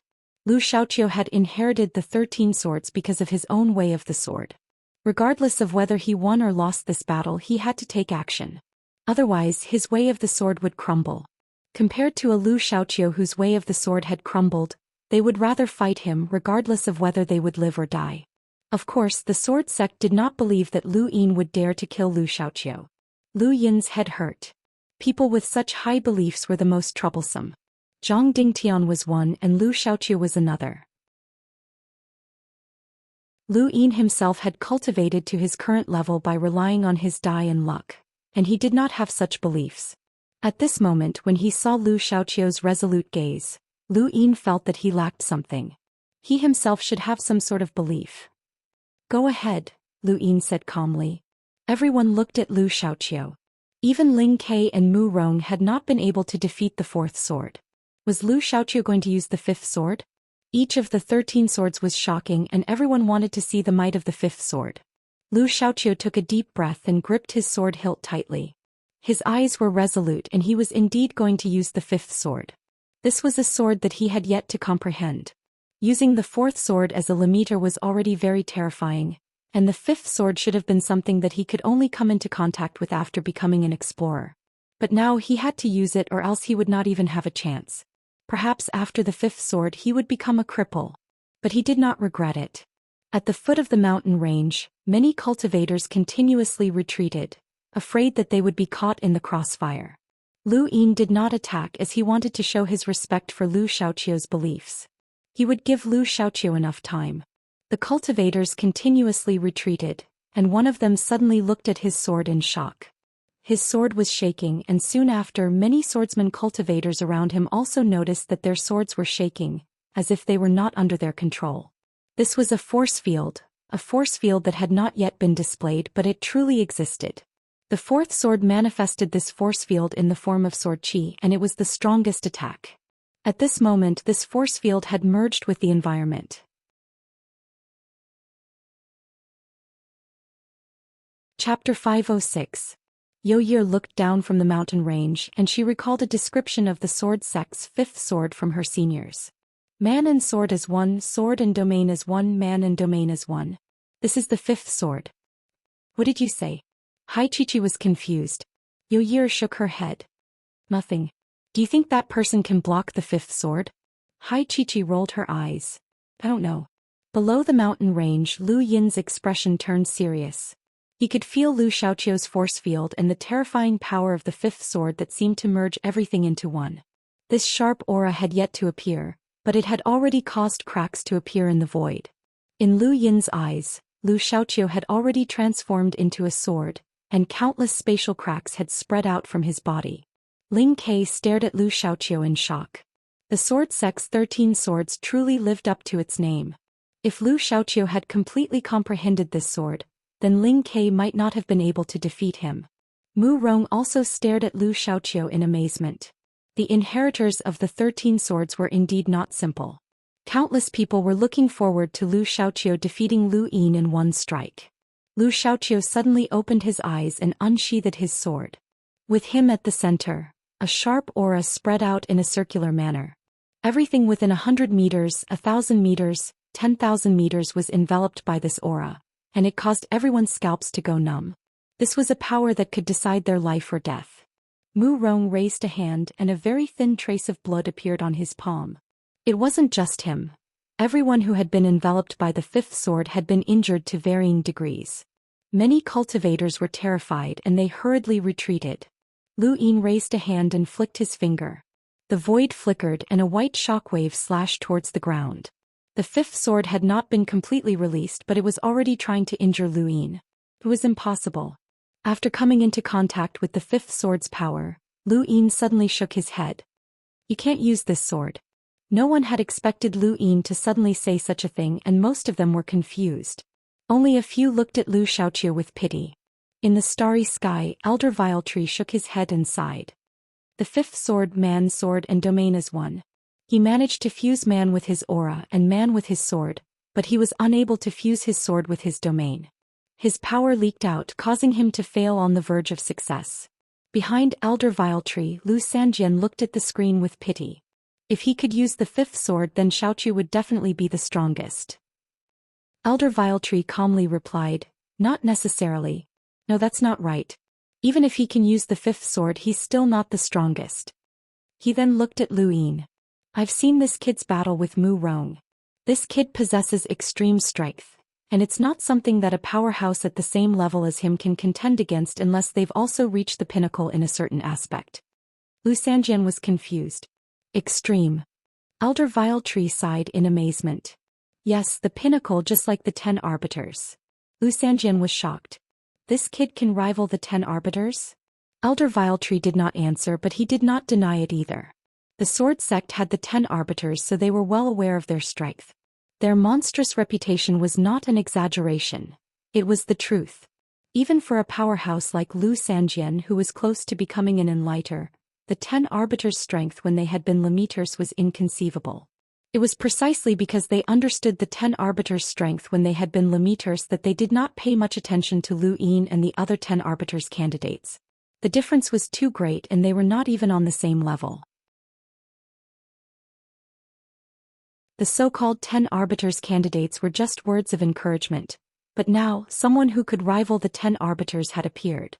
Lu Sanjian was very clear on how terrifying and unfathomable someone who could rival the 10 arbiters limiters was. To all limiters, such a person was a monster. It was no wonder why Elder Viletree had ordered everyone to retreat after Lu Yin had made his move. He was an existence that could not be resisted. On planet Pyrolite, just as Lu Yin had said, Lu Xiaoqiu could not use the fifth sword. His force field had collapsed, or rather, it had been destroyed by his own sword qi. He could not combine his sword and domain. Lu Xiaoqiu spat out a mouthful of blood and his body trembled. Lu Yin calmly looked at him. Although you haven't been able to use that sword, you're not far from being able to. I'll wait for your challenge. I probably won't become an explorer before you do. Lu Xiaoqiu was unwilling to accept this. Are you pitying me? Lu Yin shook his head. It doesn't matter if you believe me or not. It will be more difficult for me to become an explorer. However, even if I don't become an explorer, I can still challenge the top 100 rankings. The original agreement is invalid, and the current you cannot challenge the top 100 rankings at the same time as me. Lu Xiaoqiu silently left. He had been defeated before the battle had even begun, but he did not regret it. If he did not even have the courage to fight, then how could he talk about surpassing his ancestors? Most of the people left one after another. With Lu Yin overseeing things, no one could seize this mountain range. At this moment, a few Day-Night clan members charged up the mountain range in an attempt to take Zhanlong Day-Night away. Lu Yin casually waved his hand, and a shockwave from his space render palm swept out, sending the Day-Night clan members flying. You can't take this person away. The Day-Night clan members were terrified. Lu Yin, do you want to become mortal enemies with the Day-Night clan? Lu Yin indifferently replied, wait until I'm done with my questioning. At this moment, Night Queen Yanqing finally regained consciousness. She had been severely injured, and Lu Yin still remembered the fact that she had used Zhou Day-Night as a shield. He had not held back when he had attacked her just now, and she had only survived thanks to her Night King's body and battle force. Night Queen Yanqing stood up with the help of the Day-Night clan members, but she glared at Lu Yin as if she wanted to eat him alive. Lu Yin glanced at her and then turned to leave. Lu Yin, Pyrolite is a strategic resource. If you dare to take it, even Elder Yuanjing will not be able to protect you, much less the Great Yu Empire, Night Queen Yanqing threatened. Lu Yin stopped in place and slowly turned around. In the distance, the Sword Sect, Wen Family, Second Grade Hall, Dire Barbarian Clan, Blaze Realm, and other great powers were all watching this scene. If possible, they did not want to retreat, but it seemed like the Day-Night clan was about to break the rules. If they were up against any other power, The Day-Night clan would not be able to break the rules, just like how Wen Kitchen had been stopped by Night Queen Chuyu when he wanted to break the rules. However, they were up against Lu Yin, who had no background. At most, he was the Sea King's prospective son-in-law, but he was only a prospective son-in-law and not a real son-in-law. If the Day-Night clan could threaten this person and force him to give up the mountain range, then they could continue fighting over it. However, they were also worried that Lu Yin would be roped in by the Day-Night clan, which would be even more troublesome. Are you threatening me? Lu Yin stared coldly at Night Queen Yanqing. Night Queen Yanqing panted heavily as the surrounding Day-Night clan members looked at Lu Yin in fear, afraid that he would attack. Lu Yin retracted his gaze. You're one step too late. He then pointed at the mountain range. There's someone with a higher status there. Everyone subconsciously looked at the mountain range. Yo Yer blinked and looked at Hai Chi-Chi. Aside from the people from the North Line flow zone, there was only this brat here. Hai Chi-Chi did not back down. She took a step forward and hovered in the air. She wanted to speak, but she could not think of a good opening line. She rolled her eyes and said, "Trash, I'm your sister Chi." The mountain range fell silent as everyone stared at Hai Chi-Chi, including Mu Rong and the rest. Trash? Was she referring to them? Yo Yer's gaze towards Hai Chi-Chi suddenly became one of worship. This opening line was amazing. Hai Chi-Chi blinked and looked at everyone. Was what she said not good? Lu Yin knew that Hai Chi-Chi had a venomous tongue and was unreliable, but he had not expected her to be this unreliable. In such a serious situation, he had been led astray by her. This caused his resentment towards Hai Chi-Chi to lessen by more than half. The person who had schemed against him was the Sea King, not Hai Chi-Chi. Night Queen Yanqing glared at Hai Chi-Chi. This damned brat, she would tear her mouth off sooner or later. Hai Chi-Chi looked at Lu Yin.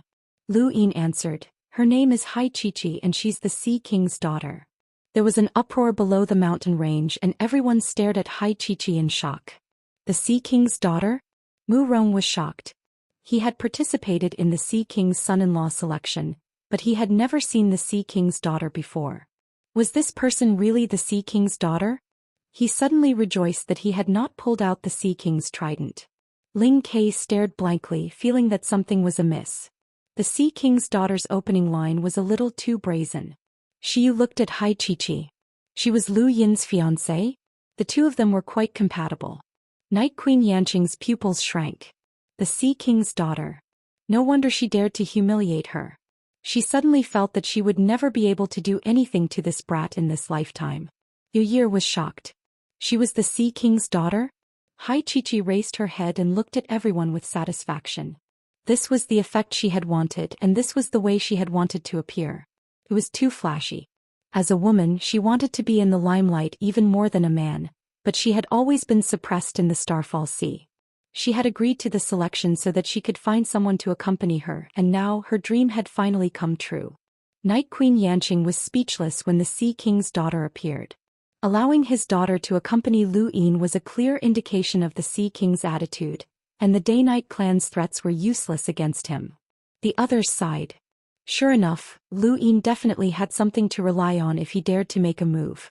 At that moment, the clouds in the sky suddenly changed. Ripples appeared in the dark red air and the void trembled. Everyone felt an enormous pressure descend upon them, and they all looked up to see a face reflected in the sky.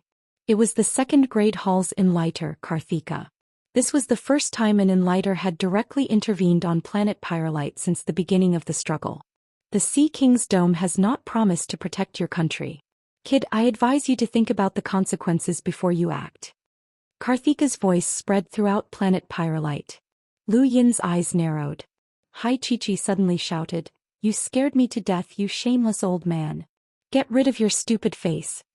Karthika was furious, but he could only pretend that he did not see Hai Chi-Chi. He glared at Lu Yin. "Kid, did you hear that clearly? Hai Dashao's personal promise does not represent the Sea King's dome.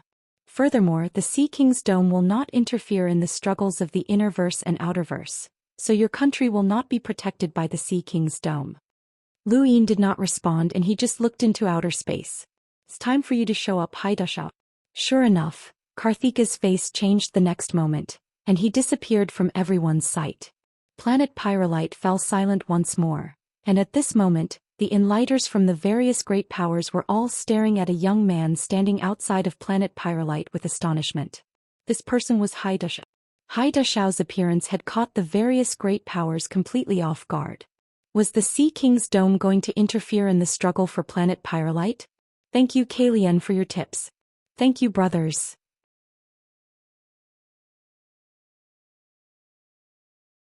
Chapter 507. Night Queen Chuyu was the first to appear and she stared coldly at Haida Xiao. Senior Sea King has never interfered in the struggle for hegemony in the innerverse or outerverse. Second young Master Hai, are you going to break this tradition? Haida Xiao faced Night Queen Chuyu and spoke in a tone that was neither servile nor overbearing. Senior, you've misunderstood. The Sea King's dome has not interfered in the struggle for supremacy of the innerverse or outerverse. And the Sea King's dome will not interfere in the struggle for planet Pyrolite either. However, Frostwave Weave will be protected by the Sea King's dome, as this is a promise that father has made to his future son-in-law. Night Queen Chuyu's eyes flashed with anger. Future son-in-law? That Lu Yin? That's right, Haida Xiao replied firmly. To the side, the Sword Sect's elder Viletree walked out of the void and looked at Haida Xiao with a rueful expression. How many years has it been since the Sea King's dome interfered with the struggles of the innerverse and outerverse? Who would have thought that a youngster would make an exception? Haida Xiao raised an eyebrow. Senior, I've already said that the Sea King's dome will not interfere with the struggles of the innerverse and outerverse. We're only here to protect our future son-in-law. A mere border weave is not enough to catch your attention. That's easy for you to say. That brat has now stolen the largest pyrolite mine on planet Pyrolite, and he's affected the fundamental interests of the various powers. If your Sea King's dome doesn't interfere, then immediately retreat and take that brat with you. No one will make things difficult for him, Lei Long from the Dire Barbarian clan said in an unfriendly tone. Right after that, the Blaze Realm's Huahui, the Ross Empire's Scholar New Moon Karthika, and other enlighters appeared one after another. They all stared at Haida Xiao with unfriendly gazes, vaguely surrounding him in an attempt to coerce him. Pyrolite ore was too important to the various great powers. Even if they were up against the Sea King's dome, they would not give in. It was rumored that the Sea King's dome transcended worldly affairs, and that the Sea King's strength had reached the level of an envoy with a power level of at least 500,000. However, no one had been able to verify this for many years. Gradually, the various great powers no longer feared the Sea King's dome too much. Only the Day-Night clan, the Sword Sect and the Wen family who possessed extraordinary backgrounds, did not force Haida Xiao. They had never forgotten how terrifying the Sea King was. Otherwise, the Starfall Sea would not have become the Sea King's backyard. Haida Xiao looked around at the crowd and his lips curled up. Seniors, are you dissatisfied with the Sea King's dome? Night Queen Chuyu, Viletree and Wen Kitchen exchanged glances but they did not speak. Lei Long stepped forward and glared at Haida Xiao. Junior, you don't have the right to talk to us. Get your seniors to come out. Haida Xiao looked up at the sky. How many years has it been? Has the Sea King's dome been forgotten? It seems that Imperial Father should come out for a walk. His words caused Night Queen Chuyu and the others to tremble. The Sea King is coming out? That would not be a simple matter, and it was possible that the clan's powerhouse who was overseeing the destiny would show himself. That would be a storm that would sweep through the innerverse and outerverse. Suddenly, Night Queen Chuyu and the rest felt their hearts sink as an indescribable pressure swept over them like an invisible storm. Everyone felt as if they had been grabbed by an invisible hand, and they found it difficult to breathe. Viletree's pupils shrank. They were all enlighters, so anyone who could give them such a feeling was definitely an old freak who had yet to show himself.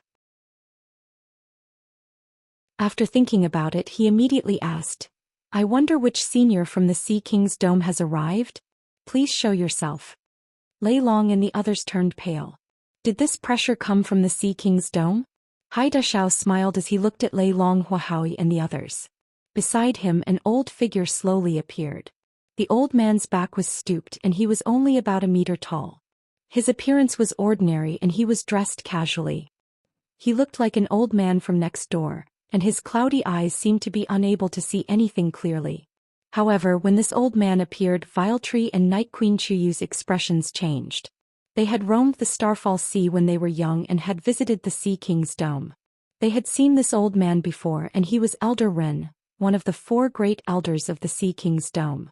He was an old freak with a power level in the hundreds of thousands. No one had expected that an old freak with a power level in the hundreds of thousands would suddenly appear on planet Pyrolite, and he was even from the Sea King's dome. Lei Long felt fear from the bottom of his heart when Elder Ren looked at him. He felt as if he could be killed at any moment. Karthika did not even dare to breathe loudly. Hua Howie, Scholar New Moon, and the others did not dare to move, and they all stared at Elder Ren in shock. Soon after, enlighters appeared one after another. These enlighters all came from smaller organizations, and they had not held much hope in competing for the mountain range. Thus they had not shown themselves to pressure Hai Dashao.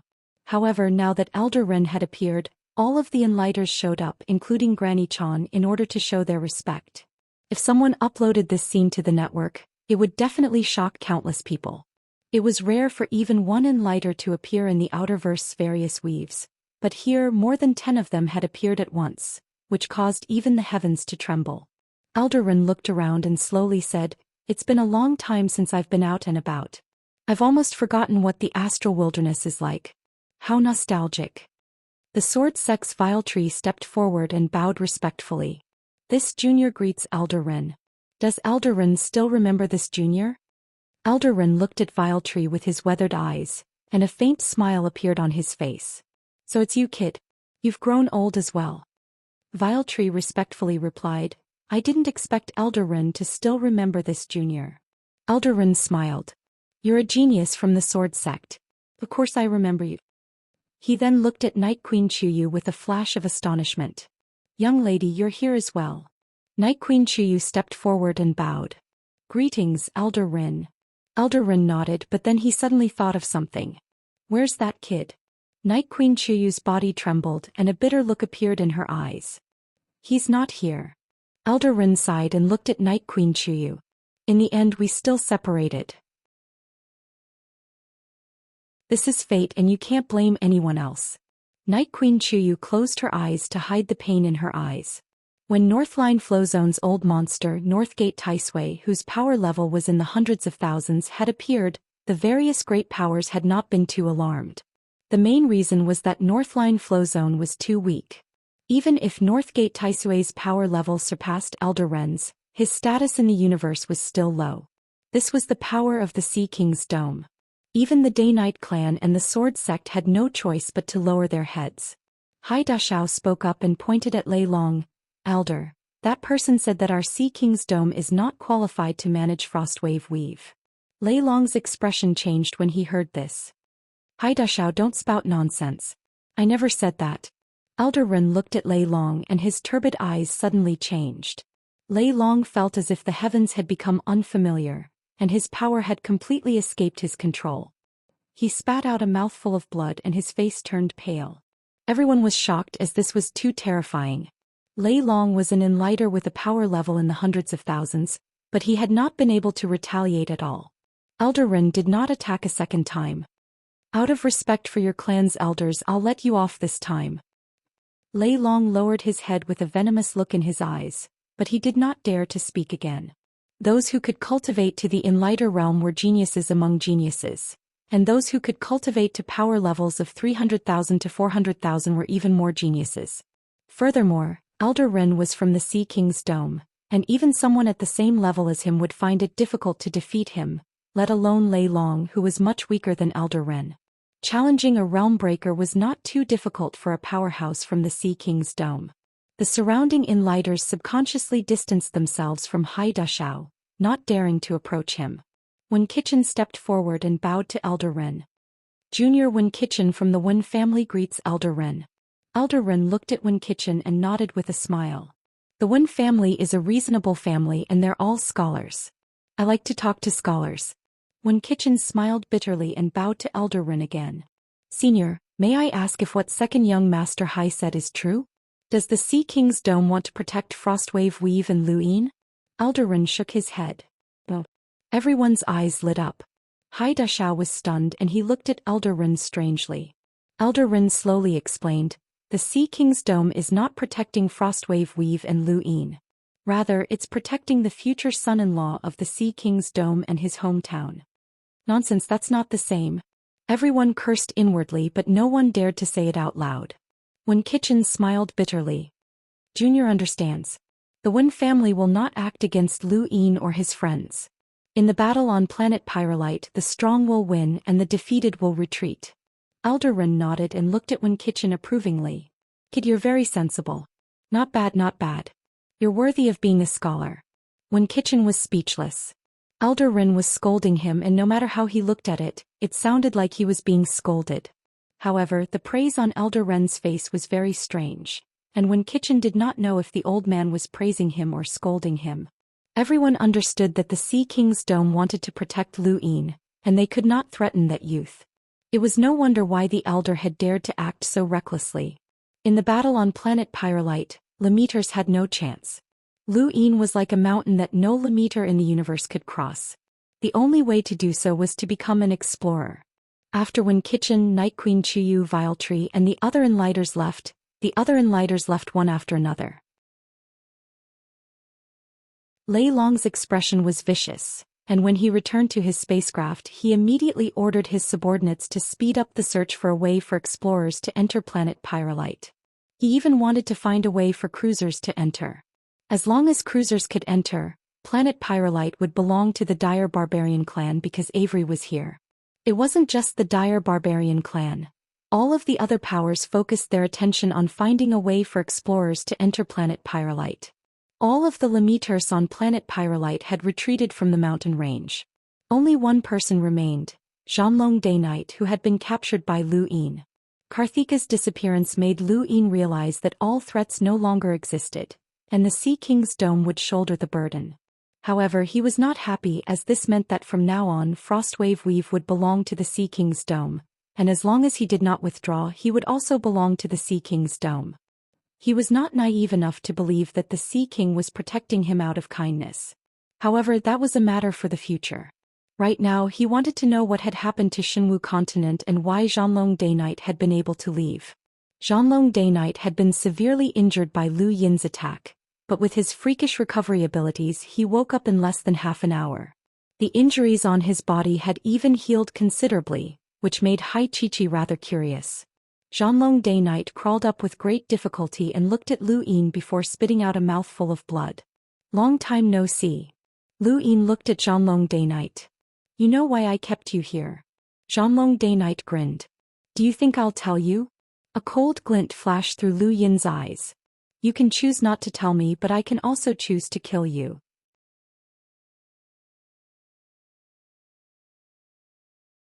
Chapter 508. The two of them stared at each other. On the mountain range, the people from Northline Flow Zone spread out, occasionally looking at Lu Yin with fear and fanaticism. Who would have thought that this person would become so powerful?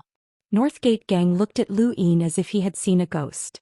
An unequaled Lemeter was a legend, and Lu Yin was so close to becoming one. Hai Chi looked at Zhanlong Dayknight curiously, especially at the wounds on his body. They were healing at a visible rate, which was very interesting. Not long after, Zhanlong Dayknight exhaled and sat down. He leaned against the dark red stone wall and looked at Lu Yin. Do you think I'm afraid of death? Lu Yin looked down at him. Do you belong to the Day King bloodline, the Night King bloodline, or just the Dayknight clan? Zhanlong Dayknight's eyes flashed and he frowned. You know quite a bit. I know more than you think. Your Dayknight clan has already decayed. Since you were able to leave the Shenwu continent, you must want to do something. Are you willing to die like this? Don't think that I don't dare to kill you. I have the Sea King's dome behind me, and the Dayknight clan won't risk their lives for someone who isn't even a Night King. Zhanlong Dayknight sighed and smiled bitterly. You're right. Fine, I'll tell you, but not because you're trying to scare me. Even if I don't tell you, others will. I'm not the only one who left the Shenwu continent. All the foreigners who were captured by the Reverend King Ming Zhaoshu have escaped. Lu Yin's gaze turned cold. What do you mean? Zhanlong Dayknight shrugged. The Shenwu King Ming Zhaotian was heavily injured by the 10 Arbiters Scholar, and the Reverend King Ming Zhaoshu betrayed the Shenwu Empire and declared himself king. He even cooperated with the foreigners. The current Shenwu continent has changed and the foreigners are no longer scurrying rats. They're now Ming Zhaoshu's collaborators. Lu Yin was shocked. Ming Zhaoshu was able to withstand the attacks of the Shenwu Empire's martial sovereigns? Zhanlong Dainite sneered. You're underestimating Ming Zhaoshu too much. His ability to endure is the most ruthless I've ever seen. While Ming Zhaotian was heavily injured, he stole Ming Taizheng's inheritance and broke through to the martial sovereign realm, which is equivalent to becoming a cruiser. Then he fought Ming Zhaotian to a draw. He comprehended a domain and even a force field. Lu Yin was shocked. He knew that Ming Zhaoshu's forbearance was terrifying, but he hadn't expected it to be to this extent. A force field was definitely not an ordinary power. Even the geniuses that Lu Yin had met in his generation had only comprehended a few force fields, but Ming Zhaoshu had actually comprehended one without anyone knowing about it beforehand. Scenes from Shenwu continent replayed in Lu Yin's mind. The grudges between the Crown Prince and the Reverend King, the Demon Hunters Society, the Ming Constables, the 5 sealing planets, and so on. Now that he thought about it, the ones that had left the deepest impression on him were the Reverend King Ming Zhaoshu and his most beloved Ming Yan. Ming Zhaoshu had once told Lu Yin that he wanted to ally with the outsiders and that he would wait 10 years to help Shenwu continent escape its current predicament. At that time, Ming Zhaoshu had not only used this forbearance on himself, but also on Lu Yin. Because of Lu Yin's achievements in the Astral Combat Tournament, Ming Zhaoshu had been willing to use Ming Yan as bait and even told Lu Yin about the secrets of the Tower of Resonating Light. Ming Zhaoshu's ability to read people was admirable. If not for Ming Zhaotian's sudden injury, Ming Zhaoshu definitely would not have rebelled, and Lu Yin would not have had the chance to obtain the inheritance of the Tower of Resonating Light. Zhanlong Dainite and the others would not have been able to escape either, and they should be grateful to Wen Sansi. Ming Zhaoshu wouldn't have let you go for no reason. Does he want to work with the Dainite clan? Lu Yin asked. Although Ming Zhaoshu had once said that he did not like working with people who could decide his own fate, that was then and this was now.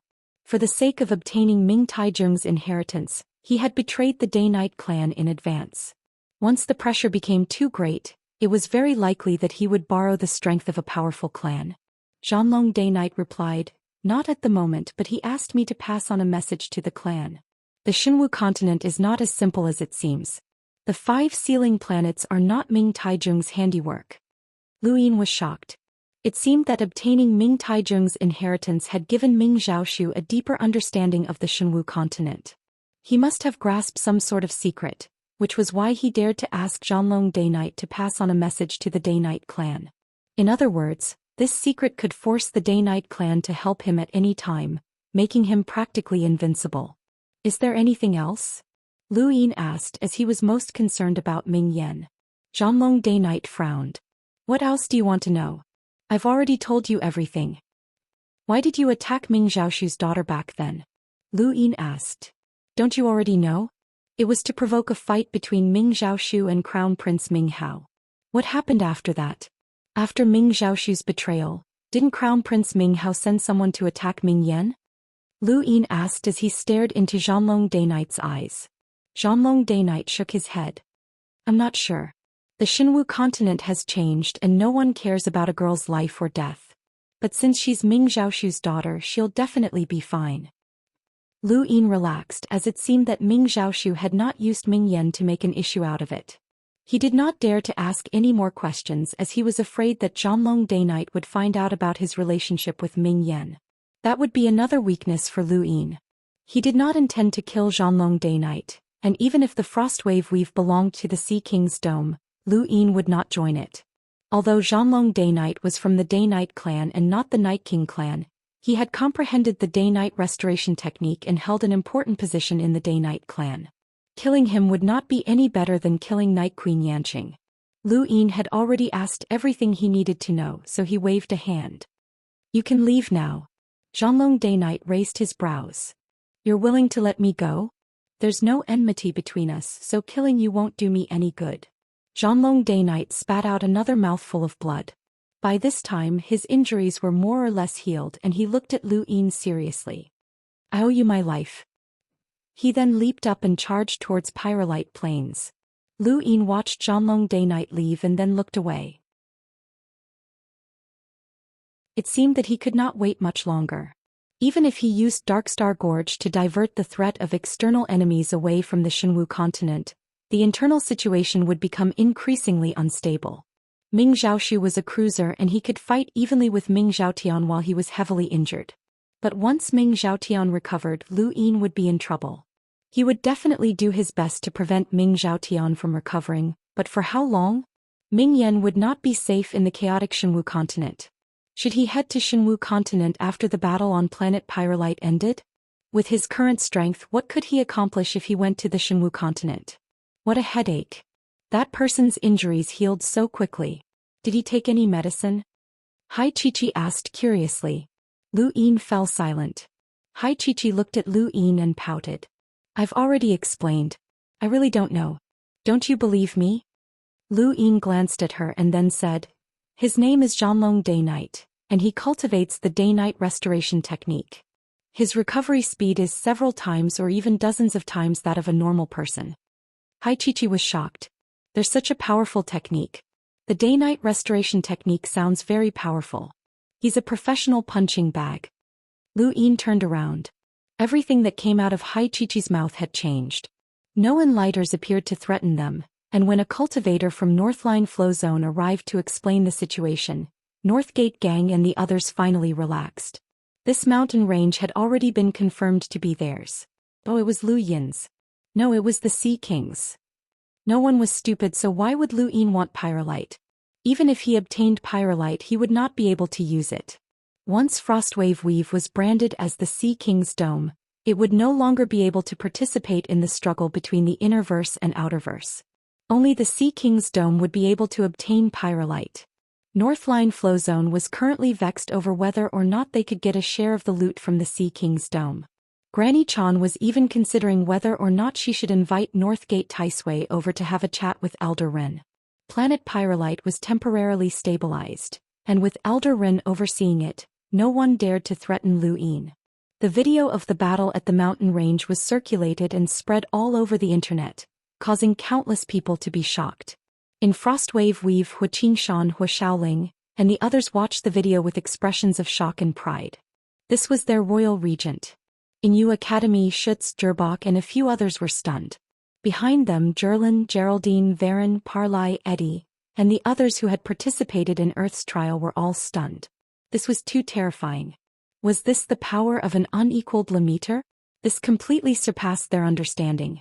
In their minds, even explorers could not reach this level.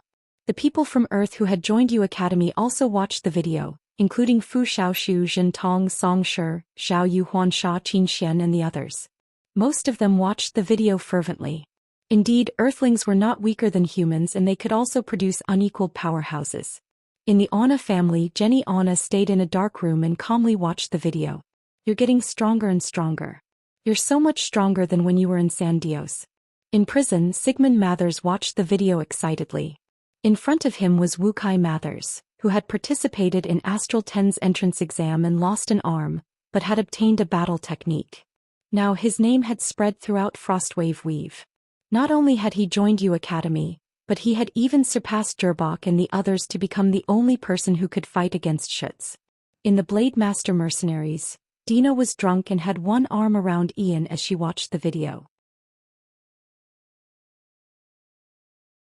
Isn't that the Royal Regent? You fought him before, huh? Ian smiled. Yes, that's my proudest memory. Back then he had lost to Lu Yin and had been ridiculed by the Academy for joining the Blade Master Mercenaries. Now, however, those humiliating memories had changed. Not everyone had the experience of fighting against a legend. The video spread further and further and eventually, it reached Vast Earth Weave and the Vast Earth Sect. This person is Junior Sect Master's classmate Lu Yin. He's a true unequaled Limiter. How terrifying. I heard that Junior Sect Master once competed with him. Once he matures, he'll be at least an enlighter. Junior Sect Master has made a friend. Adonis Weave, Darkstar Gorge. That's Lu Yin. The mysterious powerhouse who cut off my Darkstar Gorge must have something to do with him. He can't be allowed to mature or else he'll be too terrifying. He might even lead a new era. In East San Dios, Puyu's face was gloomy as he slammed a stone table. Elsewhere, Lu Xiaoga watched the video in amazement. I can't fall too far behind. This is getting more and more interesting. Thank you. Lonely Wind Brothers tip, I'll update at 3 p.m. Thank you very much.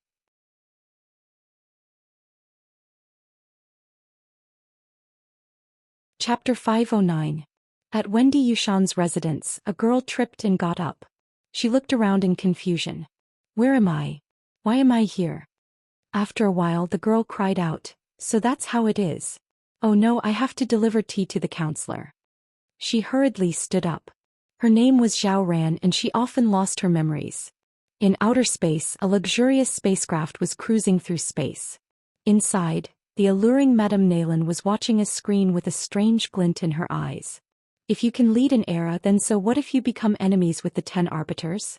In a dark corner of umbral butterfly weave, Amu watched the screen with a cold expression, but there was a trace of anticipation in the depths of his eyes. He had changed too much from when he had first met Lu Yin.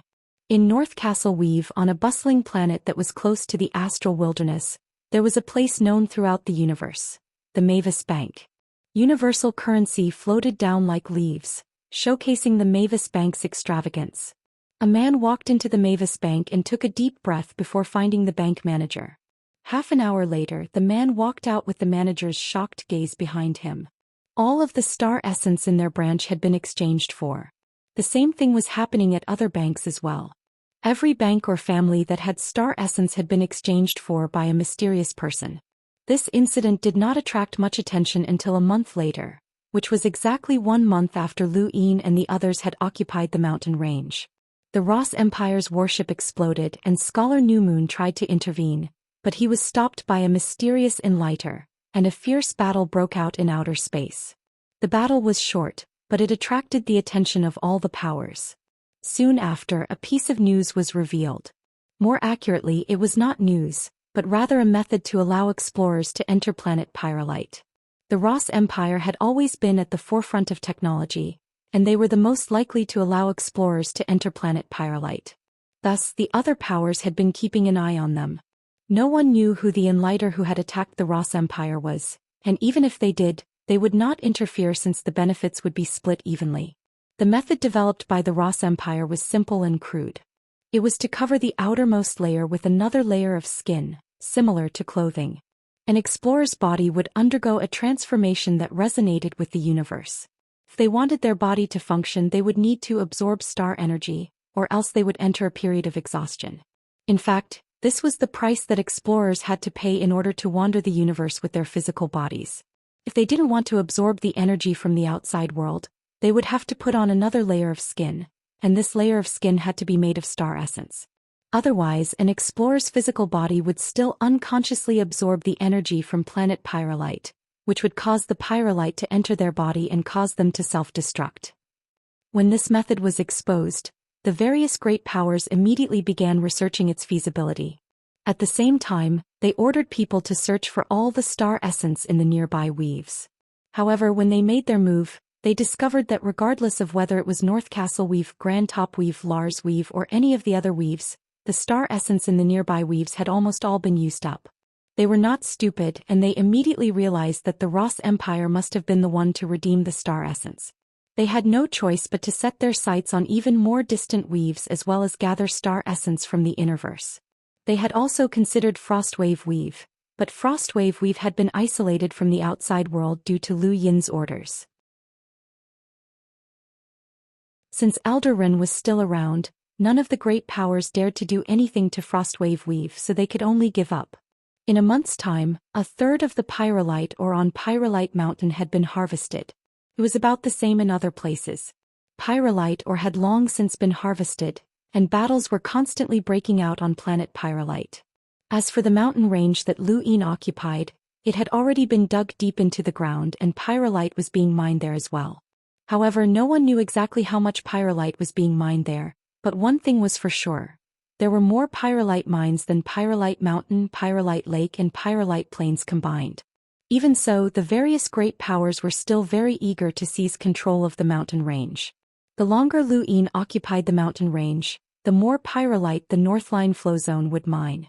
Although the Pyrolite had been taken over by the Northline Flow Zone, even a fool would know that it would eventually end up in the Sea King's Dome's hands. The Northline Flow Zone did not have the guts to compete with the Sea King's Dome for Pyrolite, and they were already satisfied with just a small portion. Lu Yin sat on a crimson cliff and looked at the bottomless mine not too far away. From time to time, pyrolite would be transported out. If the Sea King's dome did not participate in the battles between the innerverse and the outerverse, then what did it need pyrolite for? Lu Yin had asked Hai Chi this question before, but he had been mercilessly mocked by her. Don't say that I don't know. Even if I did, so what? Why would I tell you? Can't you use your brain? To the great powers, planet pyrolite had been quiet for a month. Lu Yin did not know when the pyrolite ore in this mountain range would be completely harvested, but he did not believe that the great powers would allow the pyrolite ore to be harvested. He had a premonition that an even more intense battle was approaching. There were basically no star essence in the outerverse. If one wanted to find some, they could only search the reserves of a few great powers or the Mavis Bank. Thus, the great powers did not have a smooth time collecting star essence. Aside from the Ross Empire, they had started collecting star essence a month earlier than the other powers, and they had already collected a considerable amount of star essence, which amounted to nearly 10,000 star essence. This was a rather large sum. To the outerverse, even a single star essence was hard to come by, let alone 10,000 star essence, which was enough to cover several weaves around North Castle Weave. Such a large amount of star essence had successfully given one person a second skin. This person was called Kaze, and he was an explorer from the Dire Barbarian clan. Although he had not left his name on the top 100 rankings, that was because the Dire Barbarian clan was afraid of attracting too much attention. In Avery's words, Kaze's true strength was comparable to the top 80. If it had been because of Kaze's strength, then the Ross Empire might not have been willing to hand over their hard-earned star essence to someone from the Dire Barbarian clan. This was because Lu Yin had not been at a disadvantage against Faceless during the Sea King's son-in-law selection, so Kaze might not have been his match. However, Kaze's true purpose was to test Lu Yin's strength. He had an innate gift that enhanced his hearing, which allowed him to sense a person's physical strength and even hear the fluctuations of their star energy. It was precisely because of this that the Dire Barbarian clan's Lei Long had convinced Scholar Newmoon to let Kaze take action. Based on Kaze's assessment of Lu Yin's strength, they could then decide who would be the next to attack. To prevent wasting star essence, they had to ensure that the second person to attack could truly defeat Lu Yin. Of course, Kaze himself was not weak, and he could lead the Dire Barbarian clan, the Ross Empire, and the Blaze Realm to seize Pyrolite Mountain, Pyrolite Lake, or Pyrolite Plains. The Dire Barbarian clan did not hide Kaze's situation, as they could not do so even if they wanted to. Kaze would definitely appear on planet Pyrolite, and at that time he would be noticed by the various great powers.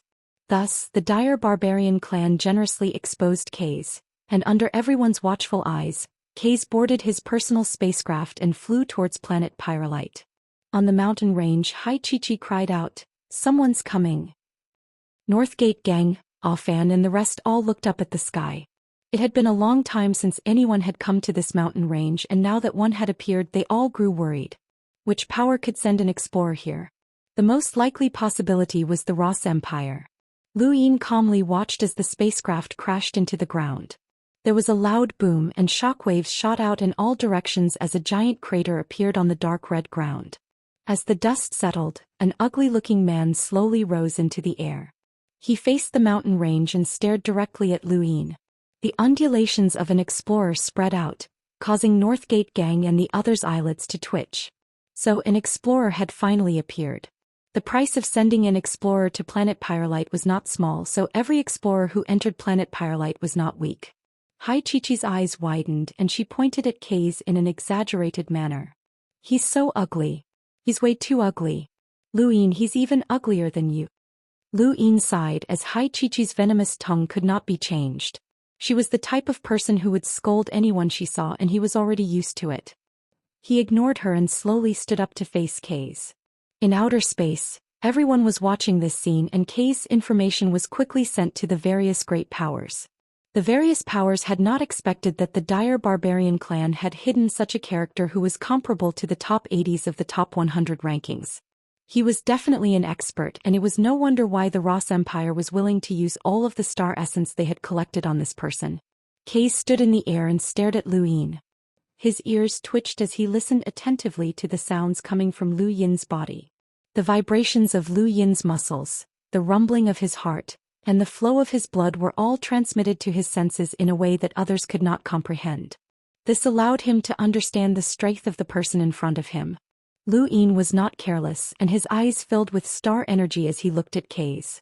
In an instant, numerous rune lines appeared in his eyes, which surprised him.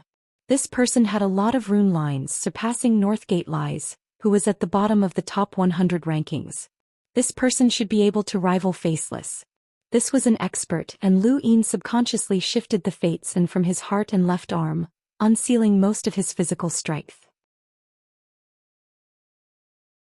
Meanwhile, Kay's expression was incomparably solemn, as he had just heard something incredible.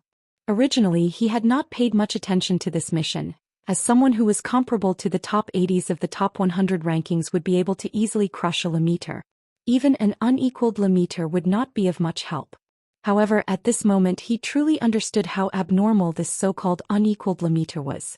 This youth's physical strength was a little exaggerated, and only Avery was stronger than this person in the entire Dire Barbarian clan's younger generation. Even Kays was left in the dust. Kays had heard of many people before, including explorers, cruisers, and even hunters, but none of them were as complicated as this person in front of him. He did not know how to describe it, but it was very complicated and he could not understand it. The mountain range was silent as everyone watched this strange scene unfold. Kays did not make a move and neither did Lu Yin. It was Hai Chi-Chi who broke the silence. "Hey, don't tell me you two have taken a liking to each other." Kays' eyes trembled and his ears twitched again.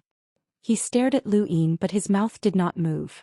He was using his star energy to vibrate the air to produce a sound. This was to prevent the pyrolite from entering his body through his mouth and nostrils, so not only could Kays not speak, he could not even breathe. "You know my goal. I want to leave this place." Lu Yin raised his right arm and clenched it into a fist. "You try." "Seventh bro, this guy isn't weak," the monkey reminded him. "Third update, thank you for your support, please subscribe, please send me a gift. Thank you."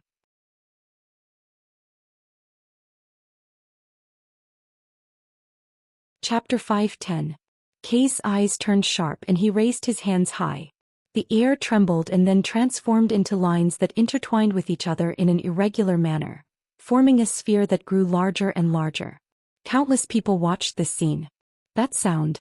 He's manifesting sound in a form that can be seen with the naked eye.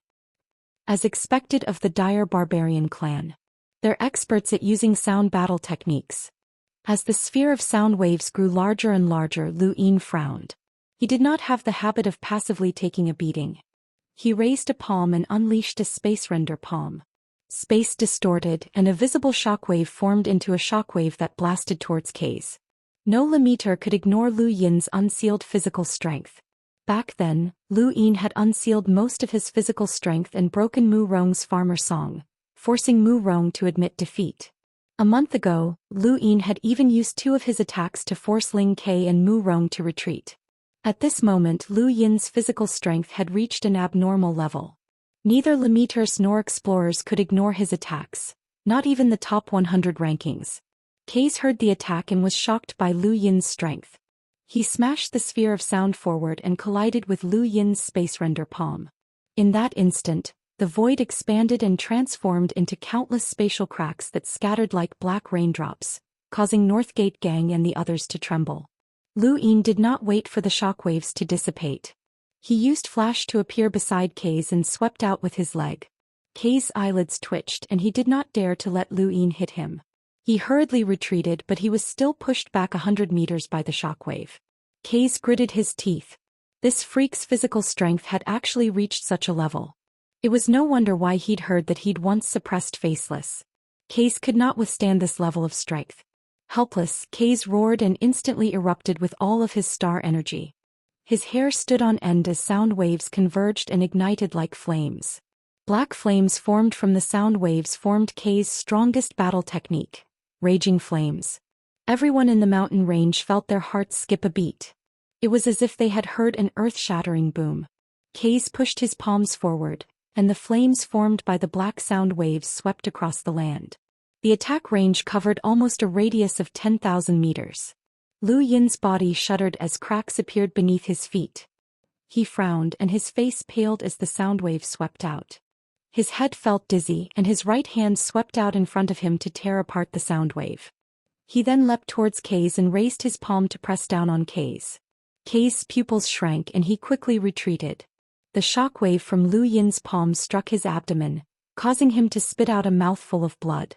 Fortunately, he managed to dodge the attack, but even so he was still heavily smashed into the mountain wall, causing him to spit out another mouthful of blood. Kay's did not hesitate, and when he saw Lu Yin's gaze sweep over him, he endured the pain in his abdomen and left the mountain range. On the spot, the sound waves gradually disappeared. Lu Yin exhaled and rubbed his head.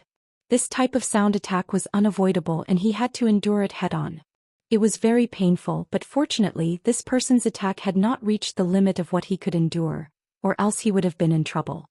This was only the first, as more explorers would appear one after the other. Lu Yin didn't know if he would be able to defend this mountain range.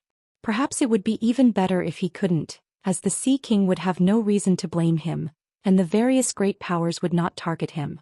The battle between Kay's and Lu Yin had ended with Kay's complete defeat. This had exceeded the various great powers' expectations, but it was also within their expectations. Lu Yin had once suppressed Faceless and had even briefly clashed with Qing Wu. His strength was comparable to the top 70 of the top 100 rankings, so it was not strange for him to defeat Kay's. However, the fact that he had been able to defeat Kay's so quickly could only mean that Kay's defenses against Lu Yin's attacks were too weak. The dire barbarian clan's sound attacks were impossible to defend against, and they could win by surprise. However, Lu Yin's physical strength was so powerful that it was unique to him. Anyone who faced his physical attacks would not be able to defend against them. Fortunately, Kay's had run away quickly. Otherwise, he would have been heavily injured by Lu Yin and he might not have been able to breathe. At that point he might have self-destructed. In outer space, the dire barbarian clan's warship was completely silent. Lei Long stared at the screen with a gloomy expression as Kay's had still been defeated. Not long after, Kay's returned to outer space with a deathly pale face. Everyone looked at him. Scholar Newmoon and Hua Haoi also appeared and looked at Kay's. They desperately wanted to know Lu Yin's strength so that they could find a powerhouse who could defeat him. They did not want to experiment one by one as that would consume too much star essence. Even if they could transfer star essence from the Blaze realm, they could not afford to waste it. Speak. How strong is that kid? Lei Long asked in a low voice, his tone rather unpleasant. Kay's replied in a low voice. According to my hearing, one needs to be at least in the top 70 of the top 100 rankings to defeat him. No, maybe even in the top 60.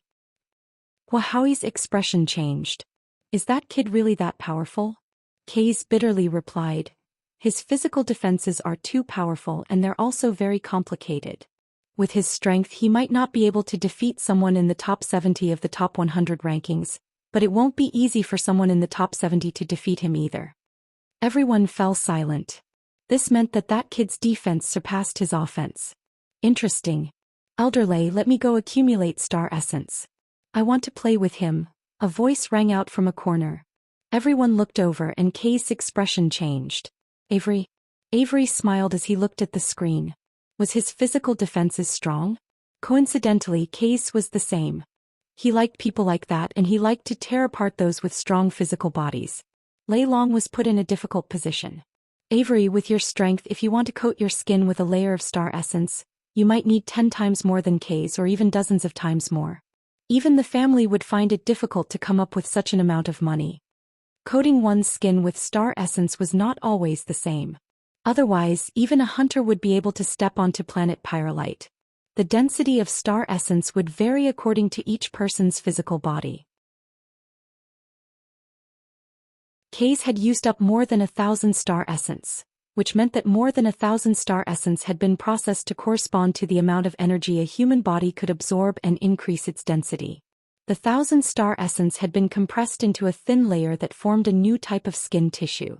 If Avery wanted to coat Kay's skin with star essence, then the amount required would not be just 1,000. It might even be 3,000, 4,000, or even 10,000.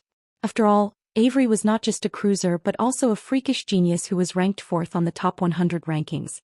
For a powerful clan they could afford to take out 10,000 star essence, but it also depended on how they used it.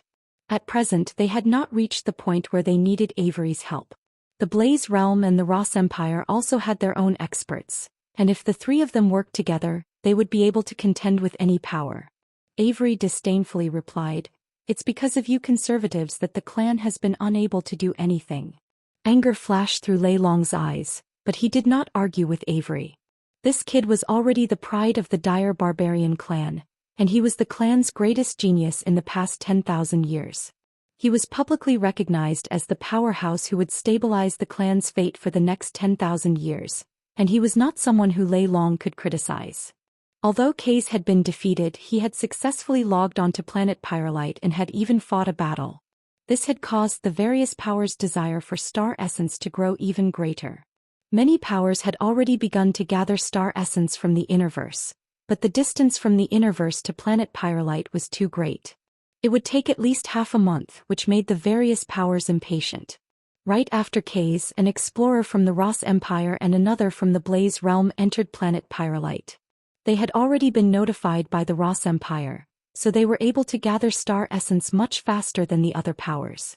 However, because the three powers had used most of their star essence on Kaze, these two explorers could not be considered experts. They were just elites among explorers. Their goal on planet Pyrolite was not to compete with Lu Yin over the mountain range, but rather to steal the Pyrolite mines of the other powers.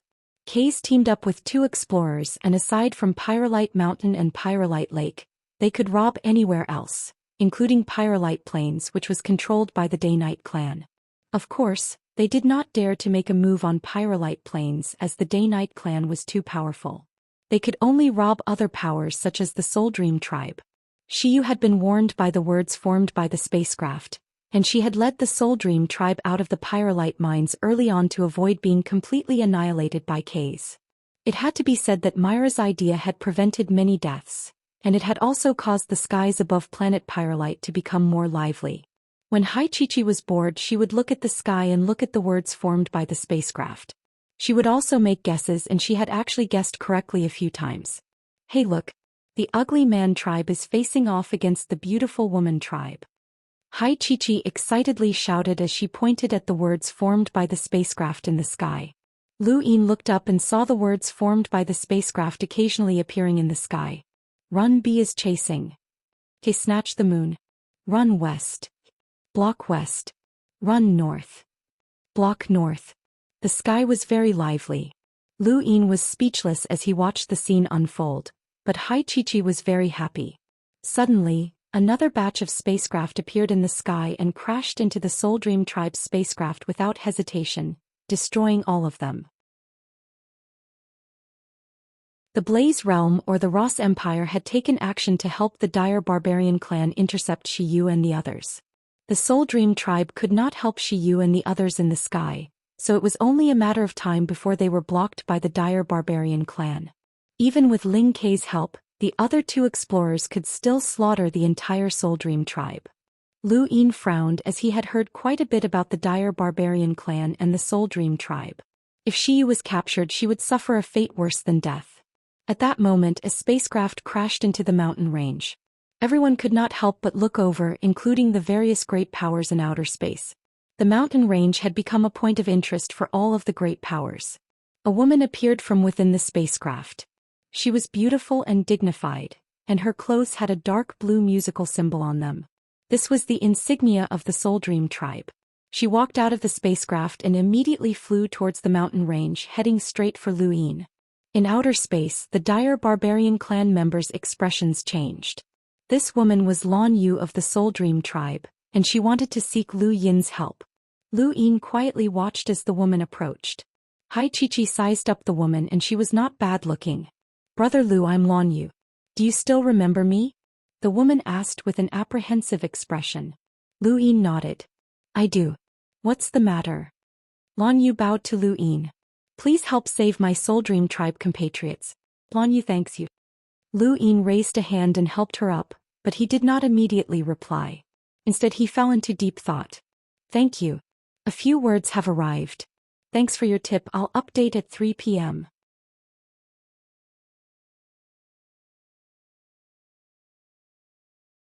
Chapter 511. Lan Yu pursed her lips.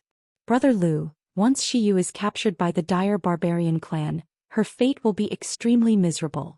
I hope that Brother Lu can save Shiyu for the sake of her former classmate. Shiyu once told the clan that she had met Brother Lu before. Lu Yin's eyes flashed. Where are they?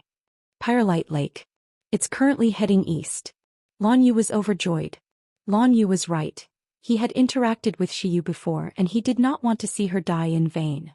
As for the dire barbarian clan, the Blaze Realm and the Ross Empire, they were all enemies, so why should he care about them? Previously he had been hesitant because the Soul Dream tribe had tried to deceive him and use him to participate in the contest for the pyrolite mine. However, this had nothing to do with Shiyu. That washboard was quite interesting. Back in space, the dire barbarian clan was enraged. Lei Long's eyes turned cold as he immediately ordered his men to launch a spacecraft towards planet Pyrolite. Not long after, Lu Yin looked up and saw a warning from the dire barbarian clan. Lu. Retreat. Lu Yin sneered. He had already become public enemy number 1, so why should he be afraid of the dire barbarian clan? The Blaze Realm and the Ross Empire were both enemies, and the dire barbarian clan was not a threat to them. In the worst-case scenario, he would take Ming Yen to the Cosmic Sea after the battle on planet Pyrolite and join Leon's armada. That way, the dire barbarian clan wouldn't dare to go to the Cosmic Sea to look for him. In the south, Shiyu led a group of Soul Dream tribe members towards the east. In the sky, the arrowhead formed by the flying ships was aimed at them. Even if the Soul Dream tribe sent a flying ship to crash into the arrowhead, it was useless. The arrowhead would still appear. A personal spaceship appeared in front of everyone's eyes. Everyone was overjoyed. Shiyu, you should return to outer space. Run. Don't let the dire barbarian clan catch you. One of the Soul Dream tribe women shouted. Shiyu, let's go. There's only one ship and only you can go. Shiyu, don't worry about us. Shiyu was sad. Knowing that leaving was the best outcome, she gritted her teeth and rushed towards the personal ship. However, before the spacecraft could even fly 1,000 meters, it was destroyed by a formless sound wave, and Shiyu fell out of the spacecraft in a sorry state. She stared at Kaze and the other 2 explorers who had appeared behind her. Kaze stood tall in the sky and arrogantly stared at Shiyu with a fervent gaze. He used his star energy to vibrate the air as he spoke. I've been looking for you for a long time, little sheep. Shiyu clenched her fists and raised her cosmic ring. Kaze, don't force me to detonate all the pyrolite. Kaze sneered. Do you think we're still at the beginning of planet Pyrolite's discovery? Based on the amount of pyrolite you've extracted so far, you'll only be able to extract a few grams at most. That's only a few tens of thousands of combat power. I can just stand there and let you blast me. Want to give it a try? Shiyu's body trembled. Beside her, the Soul Dream tribe members gathered around Shiyu, looking at Kaze in fear. Kaze sneered as he slowly descended and stared at Shiyu. I'll give you a chance. Give me your cosmic ring and I'll let you die with dignity. At the very least, I won't leave you naked. Despicable. Shameless. Obscene. The Soul Dream tribe woman angrily shouted. Behind Kaze, the 2 explorers frowned. They disliked the dire barbarian clan's actions, but there was nothing they could do about it. Kaze was the strongest here, so they had to listen to him. Look at the sky. An explorer behind Kaze shouted. Kaze looked up and saw the words, "Be quick." Kaze's eyes flashed and he pushed out with both hands. Sound waves that could be seen with the naked eye converged into lines. He wanted to destroy these people in one blow and make them unable to resist. Suddenly, the void was torn apart as a blade pierced through the void and stabbed towards Kaze. Kaze's pupils shrank and he hurriedly dodged to the side. The blade left behind a trail of blood as it disappeared into the void. Everyone turned around and saw Ling Ke, who was standing not too far away. Shiyu and the rest were delighted. Kaze's face darkened. Ling Ke, are you going to interfere? Ling Ke looked at Kaze with disgust. Your dire barbarian clan is a tumor in the spirit seal flow zone. I've wanted to get rid of you for a long time. Kaze's eyes went wide. Cut the crap. If the Soul Dream tribe hadn't married off so many women to your Lingling clan, would you have protected them like this? You're just a whore trying to build a monument to her chastity. Ling Ke was enraged and he immediately split his soul into 2, then 3 K's mighty slashes that shot towards Kaze. Kaze's body trembled as he immediately used raging flames. terrifying black sound waves swept through the area, causing the 3K's mighty slashes to become unstable. Ling Ke was not Lu Yin, and compared to Lu Yin's freakish strength, Ling Ke was more normal.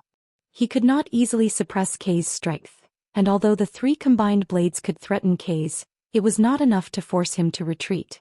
The power of raging flames repelled everyone, and only the 3K's mighty slashes could contend against it. In outer space, Lei Long was enraged. Anyone would dare to challenge the dire barbarian clan, and the Lingling clan was powerful. However, Ling Ke was only a Lemiter, and yet he dared to challenge the dire barbarian clan. Although he was furious, he did not dare to order Ling Ke to be killed. Otherwise, the dire barbarian clan would be massacred by the Lingling clan. Ke's was tied down by Ling Ke, and the other 2 explorers looked at each other. They decided to deal with the Soul Dream tribe and snatch the Pyrolite ore. Shiyu and the rest were on guard. As long as it wasn't Ke's, they would be able to fight. Suddenly, a figure appeared in front of everyone and blocked their path. The next moment, the 2 explorers collapsed to the ground, their bodies trembling violently. It was obvious that they had suffered a huge blow. Shiyu stared blankly at the person who had suddenly appeared. Lu Yin. Lu Yin turned around and looked at Shiyu. Long time no see, Washboard. Many of the Soul Dream tribe members had strange expressions on their faces. Washboard? Shiyu's face turned red. You bastard. You're the Washboard rogue. Lu Yin shrugged. I'm not a rogue, he's the one. He then pointed at Ke's. Ke's expression changed and he hurriedly tried to escape. 3K's mighty slashes brushed past his shoulders, and 2 missed while 1 pierced his arm. However, he did not stop and endured the pain as he tried to escape. Lu Yin's eyes flashed and his body disappeared. The next moment he appeared in front of Ke's. I heard that there's a lot of star essence outside your skin. On the way here, Lu Yin had suddenly thought of this. His goal in saving Shi was no longer as simple as it seemed. He had seen countless amounts of money converging towards him, and he would not let any of it go. After rolling his die at the Sea King's dome, he only had 120 star essence and 800,000 star crystals left. It was too little and he had not dared to roll the die again. Rolling the die was the best way to increase his strength. When Ke's heard Lu Yin's words, his face went pale. What are you doing? Lu Yin's lips curled up and he grabbed at Ke's. Ke's gritted his teeth and used Berserk Fury once more in an attempt to force Lu Yin back.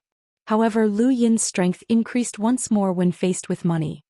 5-lined battle force enveloped his body, and a single palm pierced through the black soundwave flames. He grabbed Ke's hair and smashed him to the ground. There was a thump and the ground shook as a huge crack spread across the surface. Everyone was dumbfounded. Ke's, an expert from the dire barbarian clan, had been heavily injured by Lu Yin like a club. Against Lu Yin, whose physical body had reached the pinnacle, anyone who was slightly weaker could face a tragic end. Ke's was one such example. Even if his true strength was very strong, he would be finished as soon as Lu Yin grasped the opportunity. Ling Ke's eyelids twitched when he saw Ke's miserable state, and he turned to leave without a second thought. The other 2 explorers paled and they endured the pain as they tried to leave. However, they were crushed by Lu Yin's space render palm, and they were both pressed to the ground. The members of the Soul Dream tribe looked at Lu Yin with fear and admiration. He was just too powerful. Shiyu had a complicated expression on her face. The gap between the 2 of them was like a chasm between heaven and earth.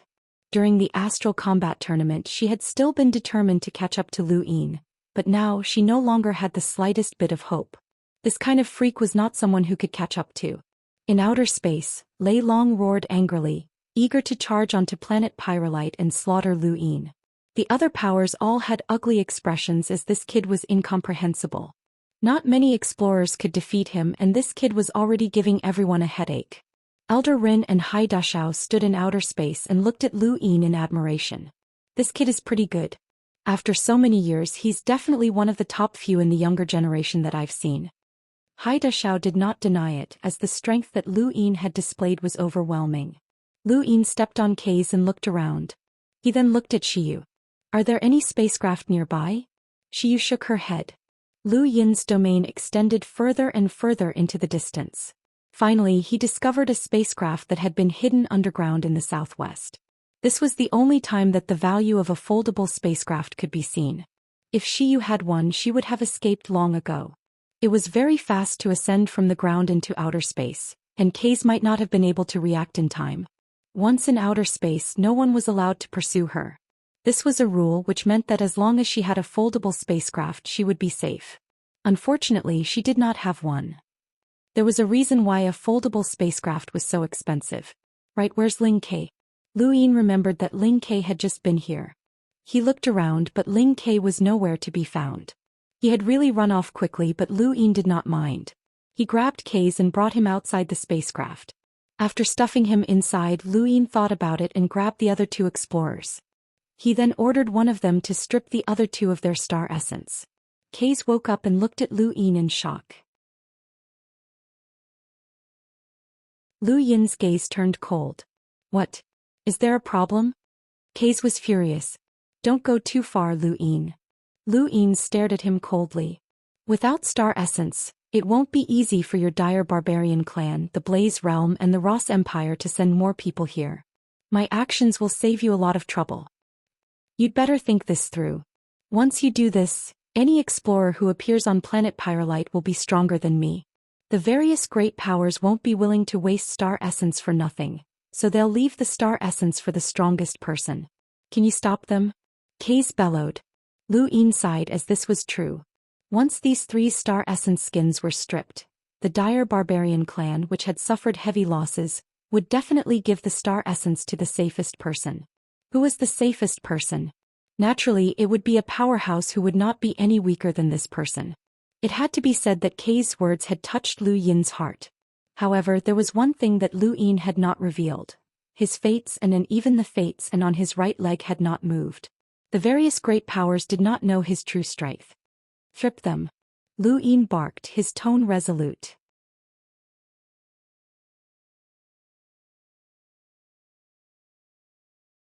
Chapter 5:12. The explorer who had been pointed out had a bitter expression on his face. First, he removed the star essence from another explorer's skin.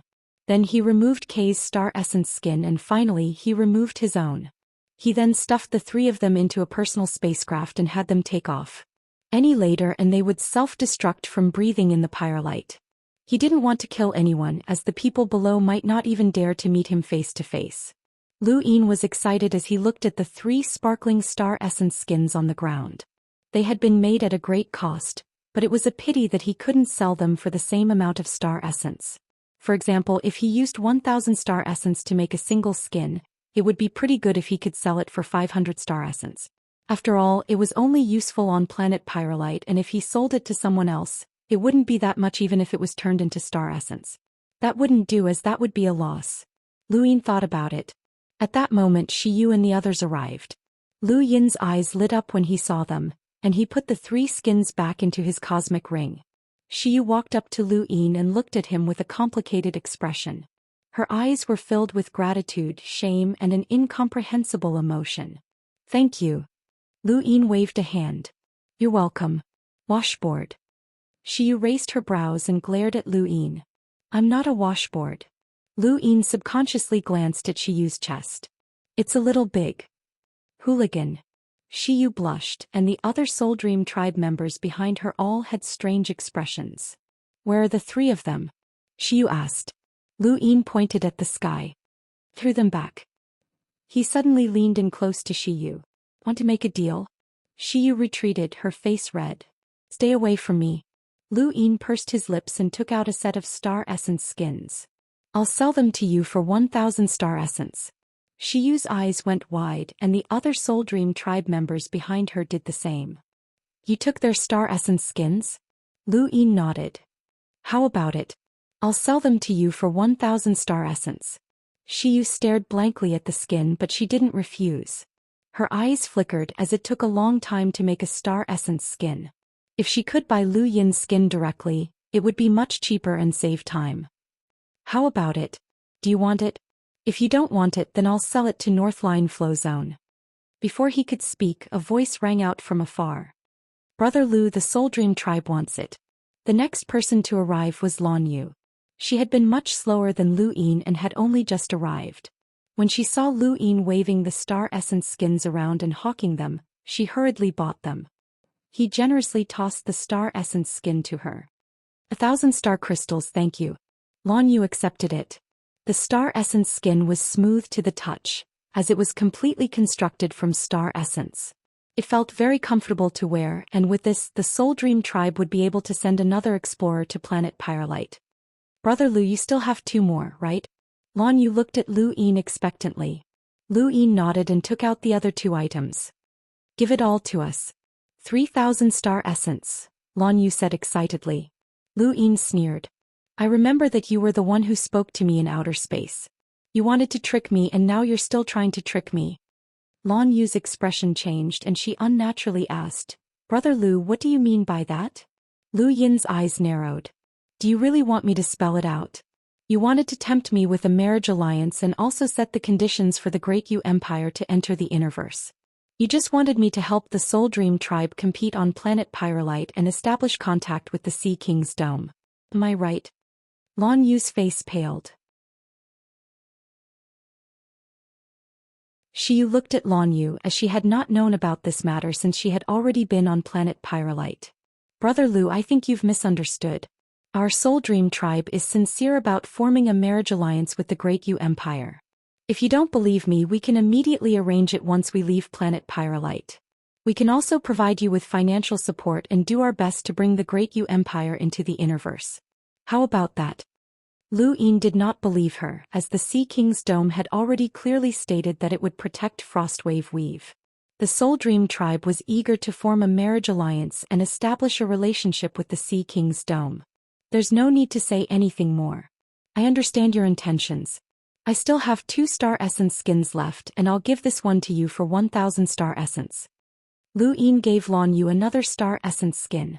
As for Kei's star essence skin, he kept it for himself. Lu Yin was no fool. Kei's was clearly much stronger than the other 2, and the star essence skin's production cost was completely different as well. The 2 star essence skins could only be used by elite explorers at most, and explorers who could rival the top 100 rankings would not be able to use them unless they were reforged. However, Kei's skin was different. His skin could be directly used by the top 100 rankings experts. Lan Yu actually wanted Kei's skin the most. Although the Soul Dream tribe did not have any experts on the top 100 rankings, that list only referred to the younger generation. Among the older generation there were explorers who could rival those on the top 100 rankings, but Lu Yin had no intention of giving them to her. Helpless, Lan Yu could only accept these 2 skins. Fortunately, she had not made a loss, as these 2 skins would definitely cost more than 1,000 star essence to make. Brother Lu, how do you want to trade? Do you want me to transfer the money to your Mavis bank account or give it to you directly? Lan Yu asked. Lu Yin replied, give it to me directly. Send someone to deliver it to the mountain range. Lan Yu nodded and glanced at Shiyu. She also wanted to obtain Kei's star essence skin, but Shiyu pretended not to see it. She was not that close to Lu Yin. Lu Yin left and returned to the mountain range. Above the planet, the various great powers all had the same opinion about this matter.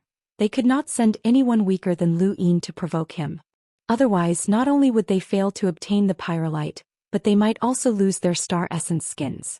The Dire Barbarian clan, the Blaze Realm and the Ross Empire had all suffered a great loss, and many powers were gloating over their misfortune. Who asked you to rush out? Now your retribution has arrived. However, Lu Yin's bad habit of plucking off other people's star essence skins was a headache. No one wanted to spend so much effort to create these skins to be gone after a trip to planet Pyrolite. The loss of star essence was acceptable, but the time spent transporting and creating these skins could not be made up for. This was the greatest loss. The next day, Lu Yin sat on the mountain range as usual, occasionally looking up at the sky as he waited for the Soul Dream tribe to send someone to deliver the money. Hai Chi-Chi rushed out of the mine and sat down beside Lu Yin in boredom. Hey, we can't go anywhere before the Pyrolite is completely mined, right? Lu Yin nodded. In the distance, a spacecraft rushed into space. This was the ship used to transport Pyrolite, and it would arrive once every few days. Over the past month, the Northline flow zone had already transported quite a bit of Pyrolite. Father has that much confidence in you? Does he think that you can defend this place? Hai Chichi was puzzled and she tilted her head to size up Lu Yin. You're just a limiter. Go ask your father, Lu Yin replied. Hai Chichi pouted. Father was wrong to scheme against you, but he didn't harm you. He even promised to protect your hometown. What are you unhappy about? Lu Yin did not say much to Hai Chichi as she would not understand even if he did. He would rather become a pirate than join the Sea King's dome and lose his freedom. A red light fell from the sky, heading straight for the mountain range. Lu Yin looked up and squinted. His eyes filled with star energy and he saw the rune lines that represented the spacecraft. There were many of them, but they were only at the level of an elite explorer. There was also a dark blue symbol on the outside of the spacecraft, indicating that it was from the Soul Dream tribe. There was a loud boom as the spacecraft crashed outside the mountain range, creating a crater in the ground. From a bird's-eye view, the surroundings of the mountain range, including the interior of the mountain range, were filled with craters caused by the spacecraft's crash. Hai Chichi's eyes widened in curiosity as she looked at the spacecraft. The door opened and a young woman walked out. She was beautiful, but her eyes had a weathered look that did not match her appearance. She was clearly not a member of the younger generation. The woman walked up to Lu Yin and waved her hand. 2,000 star essence glowed with a faint light as Lu Yin stored it in his cosmic ring. The Soul Dream tribe thanks Brother Lu for your help, the woman said courteously. Lu Yin nodded. She quickly left. Hai Chichi looked at Lu Yin. Not bad. Others are fighting for their lives, but you're making money. Lu Yin's lips curled up as he was rather proud of this fact. He also admired himself for always being able to come up with ideas to make money, and he had even managed to come up with so many at once. 2,000 star essence was an unimaginable amount in the past. Even when he had robbed Blackbeard's tribute, he had only managed to obtain 1,000 star essence. As expected of a large organization, they were able to take out so much money so easily. Right, there was also another 1,000 star essence, which was the price he had paid for selling Kay's star essence skin to the Northline flow zone. He had only asked for 1,000 star essence as a token of his gratitude. Hey, let me leave this place. I'll go grab some star essence skins for you. Don't worry, I won't take a single cent. I'll give them all to you. Hai Chichi looked at Lu Yin expectantly as she felt that it was more useful to talk with him with money. However, she was disappointed as Lu Yin did not agree. Why? You can get 1,000 star essence for any one of them. That's 1,000 star essence. Think carefully. Hai Chichi shouted. Lu Yin sighed. You won't be able to get them. Hai Chichi was unconvinced. You're looking down on me. Let me tell you this seriously. If we really fight, you won't be my opponent. Do you believe me? Lu Yin did not reply. Hai Chichi ran in front of him. Do you believe me? Lu Yin was helpless. Let's put it this way. Do you have 3 feet of white silk and a stool? What do you mean? Hai Chichi was stunned. Lu Yin casually replied, hanging yourself is better than bragging. Hai Chichi was enraged as she had been insulted. She was confident that she was invincible, but someone had actually dared to insult her. Alright, idiot. Just you wait, Sister Chi will let you know the consequences of insulting me. Just you wait. Lu Yin regretted his words as soon as he said them, as he had not been able to hold back from insulting her. His following days would not be easy. The monkey gloated. 7th bro, I think it's best if you stay away from her. Over the next 2 days, Lu Yin was subjected to an overwhelming amount of merciless ridicule, which was almost unbearable. He swore that he would never insult Hai Chichi again, and he would pretend that he had not heard anything she said. In the sky, a spacecraft crashed outside the mountain range. Northgate Lai walked out in front of everyone from the Northline flow zone and many people cheered. Thank you. Cyrus, thank you for your brother's reward. Thank you for your brother's reward.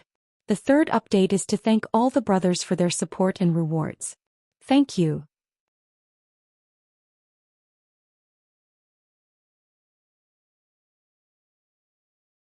Chapter 513.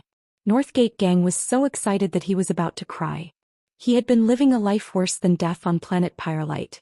Before Lu Yin had arrived, he had faced multiple life and death crises, and after Lu Yin's arrival he had been insulted by Hai Chichi to the point where he doubted his life. He had been forced to run out and face dangerous enemies. After Lu Yin had guarded the mountain range, Northgate Gang had become a minor. It had been more than a month, but he had not taken a single step out of the mine because he was afraid of being caught by Hai Chi. Finally, his big brother had arrived. Northgate Lai looked at the red-eyed Northgate gang, who was in a sorry state, and the mining tools in his hands. He nodded inwardly. Northgate gang had grown up and he knew how to share the burden of his family. He had even personally mined. It wasn't easy.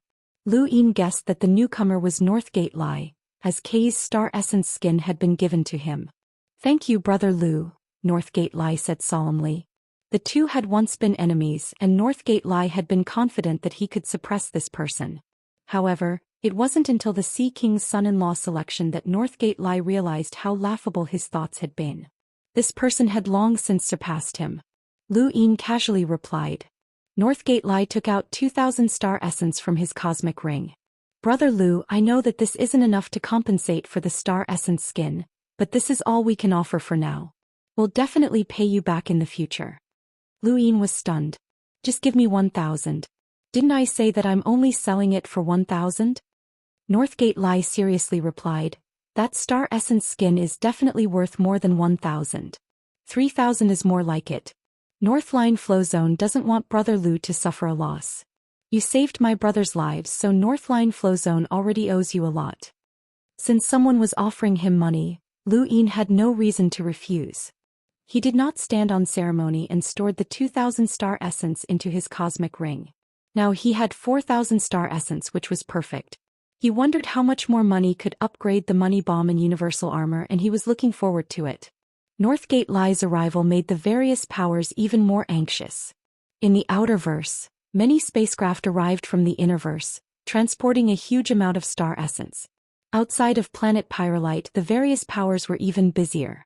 Not only did they have to produce star essence skins, but they also had to purify pyrolite. Pyrolite's purification process was more difficult than expected. Pyrolite was an extremely compressed material, and it represented the universe's definition of destructive power. The slightest mistake and it would explode. The ratio of pyrolite to pyrolite was also far lower than what the major powers had expected. Right now, the Sword faction was the one who had mined the most pyrolite ore. They had occupied Pyrolite Mountain much earlier than the other factions, and their equipment was complete. They had already purified no less than 300 grams of pyrolite. What kind of concept was 300 grams of pyrolite? Based on its destructive power, it was equivalent to a combat power of 3 million. If they were to explode at the same time, it would be enough to turn an entire region of space into a black hole. The greatest use of Bai was not to fight with the strong, because the strong could divert Bai's destructive power. Bai was born for war, and its enormous destructive power was enough to make anyone fear. Elder Viletree had originally planned to transport the pyrolite back to the Sword sect, but he didn't feel at ease when he thought about it. He still planned to wait until all the pyrolite had been extracted before asking for an even stronger expert from the sect to escort them. Currently, 2/3 of the pyrolite ore in Pyrolite Mountain was left. If all of it was purified, it would probably be close to 1,000 grams. In addition to the pyrolite found in other parts of the unknown star region, the amount of pyrolite in the Sword sect might be around 1,100 grams. This was the Sword sect's weapon of deterrence. Once a large-scale war broke out, these pyrolites were enough to change the situation of the war. Fortunately, the inner verse and the neoverse were separated by the cosmic sea, which prevented the neoverse from quickly finding out what was happening on Pyrolite Mountain. Otherwise, the Sword sect would not be competing with the innerverse's powers, but rather the neoverse's behemoths. A few days after Northgate Lai entered planet Pyrolite, an enormous beast roared as it charged into the planet from outer space. It smashed apart a spacecraft that had just taken off and snatched the pyrolite ore that was about to be sent to outer space. It then galloped across the mountain range and headed northwest. This scene shocked the various great powers. "That's Zhou Xian. He's ranked 67th on the top 100 rankings, and he's a genius from the Divine Grade Hall." "That's right, it's Zhou Xian. That's an oolong horse that's famous throughout the universe." The second grade hall actually managed to gather enough star essence for Zhou Xian to enter planet Pyrolite so quickly. It should be the Divine Grade Hall's doing. They've always been rich. I never thought that Zhou Xian would enter planet Pyrolite. Lu Yin is in trouble now. Can he stop an expert ranked 67th on the top 100 rankings? Legend has it that Zhou Lin's innate gift allows him to fuse with beasts, and he's a natural-born beast tamer. The divine grade Hall even fought with other powers to obtain him. His strength is unquestionable. Zhou Lin intentionally stepped over the mountain range to humiliate Lu Yin. On the mountain range, Northgate Lai looked up with a shocked expression. It was actually Zhou Lin 67th on the top 100 rankings. This was going to be troublesome. Lu Yin watched as the oolong horse disappeared into the northwest, and his expression turned solemn. This person had intentionally stepped over his head. Was this a show of force? Hey, you were trampled by a horse, Hai Chi mocked as she happily pointed at Lu Yin. Lu Yin's expression darkened and he stood up. Then I'll trample it back. Hai Chi's eyes lit up. Really? Let's go train the horse. Northgate Lai's eyelids twitched. Brother Lu, please reconsider. Zhou Lin is very strong and his oolong horse can devour planets. His innate gift allows him to fuse with his oolong horse, making it even stronger. He also avoids the weakness of all beast tamers, which is their own defense. Don't be rash. Lu Yin calmly replied, even if I don't go looking for him, he'll still come looking for me. Northgate Lai fell silent. Based on Zhou Lin's attitude, he would definitely come looking for trouble. The divine Great Hall would not let this mountain range go, and Zhou Lin was a hurdle that they had to cross. I'll go with you. Northgate Lai looked at Lu Yin solemnly. Lu Yin shook his head. No need. You take care of the mountain range. He then soared into the sky and flew towards the northwest. 67th on the top 100 rankings? Lu Yin wanted to see if this person could force him to use his full physical strength or even his fatesin. Lu Yin had too many trump cards such as his universal armor, money bomb and so on. Although the various great powers were rich, they did not have an ability like Lu Yin who could use Enhance to infinitely increase his strength. Thus, they did not have any external items that could help them defeat powerful enemies. Lu Yin had plenty of such items. Hai Chi excitedly followed behind Lu Yin, her face full of joy. In outer space within the second grade hall's warship, Karthika's expression was extremely ugly. Before Zhou Lin had entered planet Pyrolite, he had instructed Zhou Lin not to provoke Lu Yin. It was not that he was worried that Zhou Lin would not be able to defeat Lu Yin, but rather that there was no need to do so for the time being. He had allowed the other powers experts to exhaust Lu Yin first, as the other powers experts would soon be able to enter the planet. Whoever expended more energy would easily be at a disadvantage in the following battles. However, this brat had not listened and even dared to provoke Karthika. Zhou Lin was helpless as well. How could he have imagined that Lu Yin would attack him just by passing by the mountain range? In his mind, Lu Yin should be doing his best to avoid fighting him. Where did this brat get the confidence to challenge an expert ranked 67th on the top 100 rankings? However, this question was already meaningless. Lu Yin had already arrived, and there was even a little girl beside him who was staring at him provocatively. This made Zhou Lin very depressed, but he could not show it. He had only just arrived at planet Pyrolite and he did not know what had happened before. The Pyrolite mine that the second grade hall occupied was not too far from the Daoist clan's Pyrolite plains. The second grade hall had robbed several powers of Pyrolite mines, and they had barely been able to mine until now. Outside the mine, Quang Wang looked up at the sky. Unknowingly, Lu Yin was actually able to fight against Zhou Lin. Hey, hand over the horse. Lu Yin and Zhou Lin were still observing each other when Hai Chi spoke up first, startling the two of them. Zhou Lin's brows jumped and he glared at Hai Chi. What did you just say, brat? Hai Chi pointed at the oolong horse beneath Zhou Lin. Hand it over. I want to train it. The oolong horse was enraged. It was an astral beast that could devour planets and it was quite intelligent. This brat in front of it actually wanted to train it? It could not take it any longer and it wanted to devour her. Zhou Lin hurriedly pacified the oolong horse and then looked at Lu Yin. Who gave you the guts to challenge me? Lu Yin retracted the star energy in his eyes, and he could clearly see that Zhou Lin's body was nothing special, but the oolong horse beneath him contained a terrifying amount of rune lines. As expected of the 67th on the top 100 rankings, the oolong horse was not something that Case could compare to. This battle would be a little difficult, but of course, that was under the premise that Lu Yin unsealed most of his physical strength. Let me ask you a question. Lu Yin looked at Zhe Lin curiously. How much star essence did that star essence skin of yours consume? Zhe Lin was stunned. Why do you ask? I'm just curious. When I sell it, I'll at least know the price, Lu Yin replied. Zhe Lin's face sank. How dare you? He no longer restrained the oolong horse. The oolong horse roared and viciously charged towards Lu Yin and Hai Chichi. Lu Yin pushed Hai Chichi aside and raised his right hand to slap the oolong horse. There was a thump, and the void distorted before countless cracks appeared. The thunderous sound of the collision formed visible ripples that not only swept through the ground, but also the void.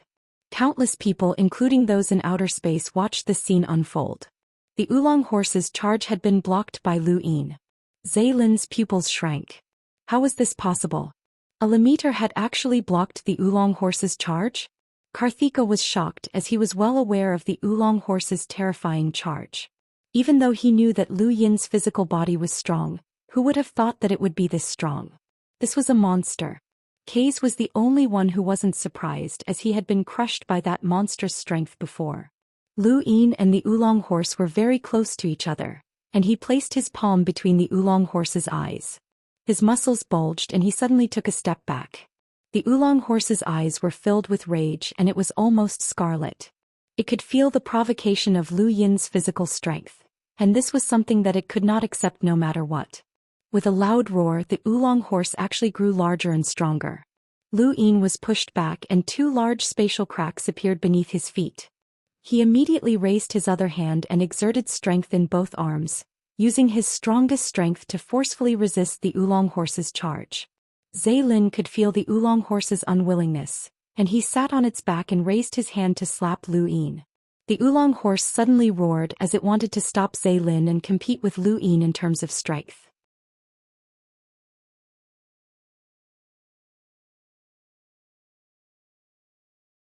Chapter 5:14. Lu Yin's gaze turned cold.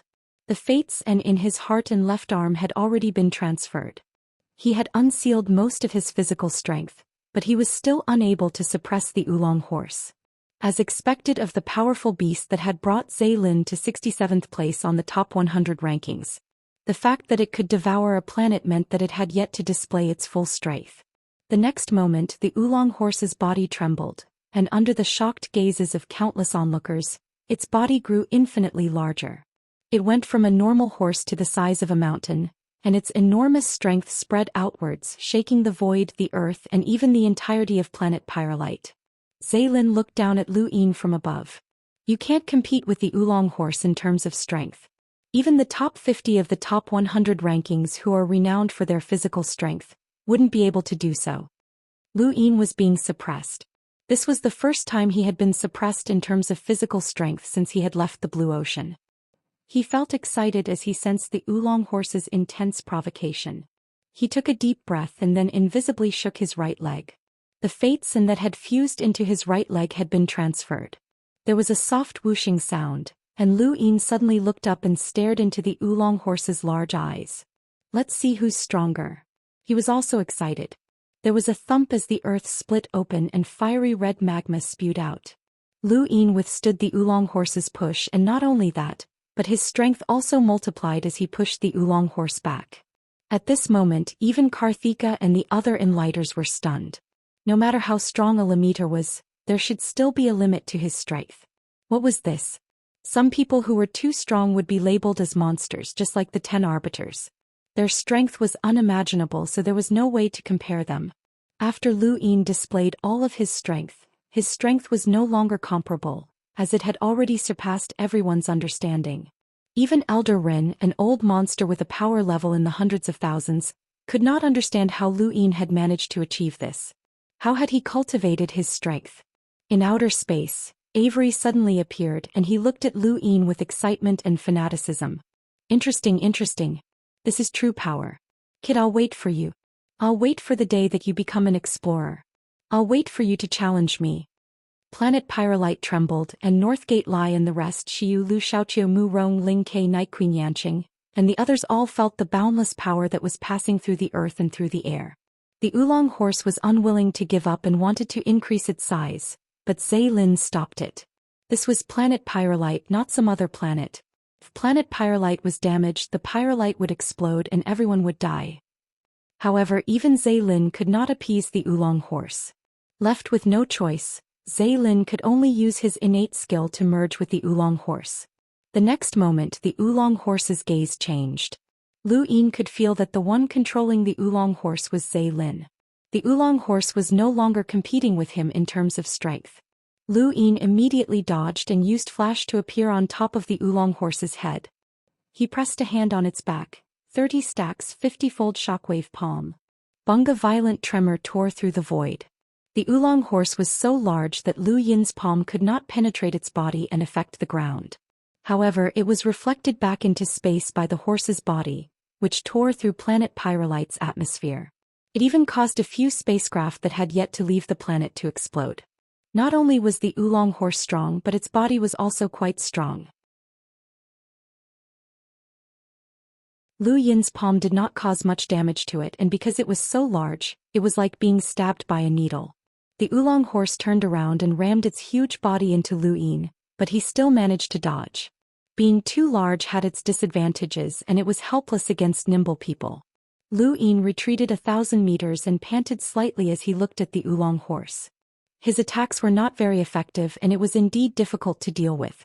The Oolong horse stared at Lu Yin, but its attacks were also useless against him. Both of them felt like they had nowhere to attack. "Seventh bro, this thing is too difficult to fight. Let's retreat." "It can't deal with you," the monkey said. Lu Yin was unwilling to give up, and he stared at the Oolong horse's eyes. His eyes lit up and he used flash to appear in front of the Oolong horse. He raised both his palms and used Sky Beast Claw. 2 Sky Beast Claw attacks viciously clawed at the Oolong horse's eyes, but it immediately dodged. Lu Yin was pleasantly surprised. Indeed, all living creatures had weaknesses, and the Oolong horse's eyes were one of them. Its entire body was strong, but its eyes could not compare to its physical defense. As long as he focused on its eyes, it would be fine. Zhou Xian was furious. He could only shrink his body when he saw Lu Yin continuously attacking the Oolong horse's eyes. However, unless he shrunk to a normal size, the Oolong horse's eyes would still be Lu Yin's target. If he shrunk to a normal size, he would lose his advantage. This was a dilemma. In the end, Zhou Xian shrunk the Oolong horse to a normal size. Lu Yin's lips curled up as he used flash to appear behind the Oolong horse and pressed down with his palm. However, the scene of the Oolong horse being hit did not occur. Instead, a humanoid creature appeared in front of him. It was Zhou Xian, and his body was branded with the color of the Oolong horse. Zhou Xian's innate gift could be fused with the Oolong horse's body, but he could also fuse with the Oolong horse's body. Lu Yin looked at Zhou Xian in amazement. Zhou Xian actually had such an innate gift. At this moment, Zhou Xian had no weaknesses. He could use battle techniques in his human form, and he also had the strength of the Oolong horse. This was the first person that Lu Yin had met who could compete with him in terms of strength. Zhou Xian's strength also made Lu Yin realize that his own power level was comparable to the 60th to 70th places on the top 100 rankings. This was a very terrifying ranking, as the top 100 rankings only contained the strongest explorers of the younger generation. Lu Yin truly deserved to be called an unequaled limiter. Once he broke through to the explorer realm, he would be comparable to those in the top 50. It should be known that even someone like Northgate Lai, who had gathered all of the Northline Flow Zone's resources, could only hover near the bottom. Zhou Xian stretched out his arms and charged towards Lu Yin. 5-lined battle force appeared around his body as he punched out. With the physical strength of the Oolong horse, he was not afraid of facing Lu Yin head-on. 5-lined battle force also appeared around Lu Yin's body, and he excitedly charged towards Zhou Xian and punched out. Bang! There was another thunderous collision that shook the heavens. The shock waves from the collision distorted the void and spread out into outer space, tearing apart planet Pyrolite's atmosphere. The two punched out 100 times at the same time and did not retreat a single step. The violent shock waves from the collision forced Quang Wang and the rest to continuously retreat. In the distance, above Pyrolite plains, Zhanlong Day Night, Night Queen Yanqing and the rest were all shocked. This was Lu Yin's strongest attack, and he had only displayed it at this moment. There was another bang and the two simultaneously retreated. Zaylin's eyes flickered. A Lemeter had actually been able to fight him to a standstill, which somewhat toppled his worldview. Lu Yin panted heavily, as it would be difficult to suppress Zaylin with just his physical strength. He did not want to use his fates, and right now, as there would definitely be more powerhouses behind him, he had to think of a way. Lu Yin was anxious, but Zaylin was even more anxious. The fact that Zaylin had been able to enter this place meant that the explorers from the Sword Sect and Day-Night clan would be arriving soon. If he continued to waste time with Lu Yin and allowed others to take advantage of him, he would become a sinner of the Beast Tamer's flow zone. He then looked at Lu Yin with a resolute gaze. I'm not going to play with you anymore. I admit that in terms of true strength, it will be difficult to determine a victor between us. However, in this universe, one's own strength is not the only thing that matters. Zaylin then took out a dagger that had a strange gray luster circulating around it. The moment it appeared, it actually tore through the void. Lu Yin's eyelids twitched as the dagger gave him a sense of danger. The monkey cried out, "Not good. It's a power vessel." Lu Yin was puzzled. What is it? Seventh bro, do you remember when you tried to kill that Lu Xiaoga in East San Dios? Do you remember the power he used? The monkey asked solemnly.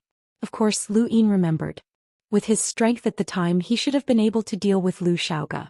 However, Lu Xiaoga had used a power that Lu Yin could not understand to evade the attack.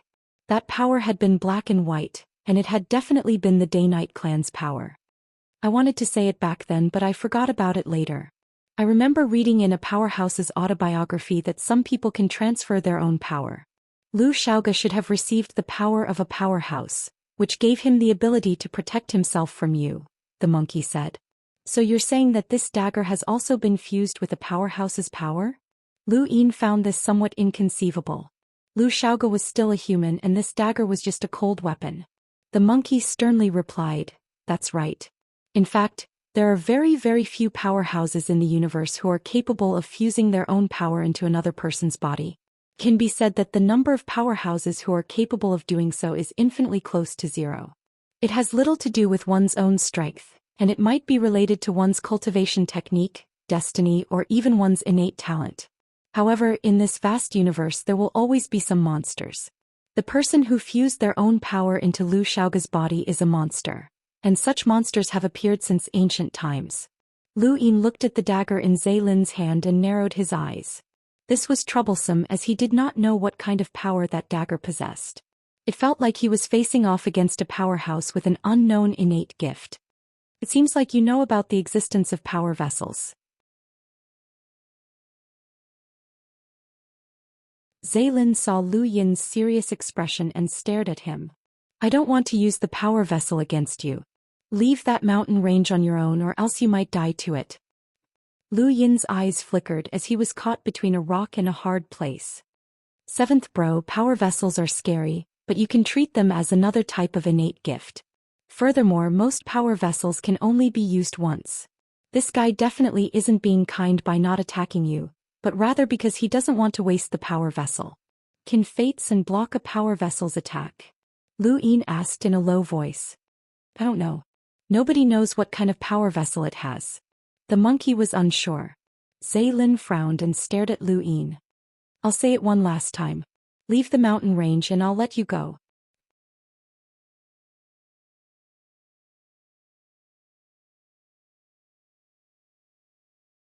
Chapter 5:15. Lu Yin's gaze turned cold. If he retreated just because of a power vessel, then the various great powers would use it to threaten him in the future. This was not his style. Besides, while a power vessel was powerful, it could not surpass a hunter's power level of 100,000. Lu Yin had his universal armor, and that armor was conservatively estimated to be able to withstand a power vessel with a power level of 150,000. You can try. Lu Yin stared at Zaylin. He was about to attack and it was better to strike first. Zaylin's heart sank as his power vessel could only be used once. Before coming to planet Pyrolite, the Elder had warned him not to use it unless it was absolutely necessary. But now it seemed that he had to use it. You're courting death, so don't blame me. He then brandished his dagger and charged at Lu Yin. Lu Yin stared at him and suddenly, Zaylin's speed increased by several times. The dagger stabbed out at a trajectory that Lu Yin could not see. This was the dagger's ability to increase one's speed to the limit, and it instantly increased Zhe Lin's speed by a large margin. Lu Yin's pupils shrank and his eyes filled with star energy. He retrieved the giant emperor's third eye from his cosmic ring and activated his domain with all his might. In the nick of time he dodged to the side and moved 10 centimeters to the side. The dagger stabbed out at the same spot where he had been standing, tearing a spatial tear that spanned 10 kilometers. Zhe Lin looked at Lu Yin in disbelief. Had he dodged? At this moment it wasn't just Zhe Lin who was shocked. Countless people in outer space were shocked. Zhe Lin had actually dodged the attack. Even a hunter would find it difficult to avoid Zhe Lin's speed. Karthika was the most shocked of all. He had given Zhe Lin that dagger so that he could compete with the sword sect, Daoist clan, Wen family and other great powers. He had thought that he would be able to win with a single attack, but Zhe Lin had actually dodged. Furthermore, the speed at which Zhe Lin had dodged. No, that wasn't speed. That was secret sidestep. The words, secret sidestep, appeared in countless people's minds, and many suddenly recalled that Lu Yin had used it during his battle with Mu Rong at the Sea King's Dome. Secret sidestep was a supreme footwork technique that lockbreakers revered, as it was a footwork technique that allowed one to avoid unseen dangers. It could even avoid unseen dangers, let alone visible ones. Although Zhe Lin was fast, he was not so fast that he could not be seen. Lu Yin had 4 statuses: Sirius, domain, eyes filled with star energy, and the giant emperor's third eye. As long as he used 3 of these statuses, he would be able to use secret sidestep. Lu Yin heaved a sigh of relief as he watched the spatial crack gradually close up. So it was speed. If he had known earlier, he would not have been so worried. He had almost put on his universal armor. Seeing Zhe Lin staring at him in shock, Lu Yin pressed a palm against Zhe Lin's chest. It's over. He didn't even wait for Zhe Lin to react before unleashing a 30 stacks 70 times shockwave palm. With a bang, Zhe Lin spat out a mouthful of blood as his clothes were torn apart. A deep palm print was imprinted on his chest and he was sent flying like a meteor. Lu Yin seized the opportunity to snatch the dagger. If not for his carelessness, Zhe Lin would not have been hit so easily. It could only be said that there were pros and cons when using a power vessel. Lu Yin's evasion had caused Zhe Lin to lose focus, which was why he had been hit head-on. This attack had severely injured him and sent him crashing into the ground. In outer space, the various great powers fell silent. Even with a power vessel, Lu Yin had still been defeated. This Lu Yin was simply too heaven-defying. Hai Chi shouted excitedly. In the distance, Kuang Wang and the rest were bitter, as even brother Zhe Lin had been defeated. Even further away, Zhanlong Daoist and the rest had also witnessed this scene. They could only helplessly turn around as this huge mountain continued to press down on their heads. Lu Yin's eyes were still filled with star energy as he looked at the ground. The rune lines that represented Zhe Lin were already very few, which proved that he was seriously injured at this moment. Even his fusion with the oolong horse had disappeared, and Zhe Lin's face was deathly pale as he was pressed into the ground. Lu Yin exhaled. This battle had been rather difficult, and even a power vessel had appeared. He had previously thought that the great powers definitely had their own trump cards. If a Lemaitre did not use one, then an explorer would. Zhe Lin would not be the last. Would he have to wear his universal armor to sleep peacefully? That was a problem. Hai Chi excitedly ran over to Lu Yin and stared at the dagger in his hand. Let me see. Lu Yin grabbed the dagger and touched it. It felt like a normal dagger, and with a bit of force it broke with a crack. Hai Chi was disappointed. It's a one-time use item. Boring. You know about power vessels as well? Lu Yin looked at her. Hai Chi rolled her eyes. Nonsense. Of course I know. My Sea King's Dome doesn't lack anything. Does your Sea King's Dome have many power vessels? Lu Yin asked with interest. Hai Chi's lips curled up and she looked at Lu Yin proudly. That's right. Beg me and I'll tell you. Lu Yin shook his head and ignored her. You're so boring.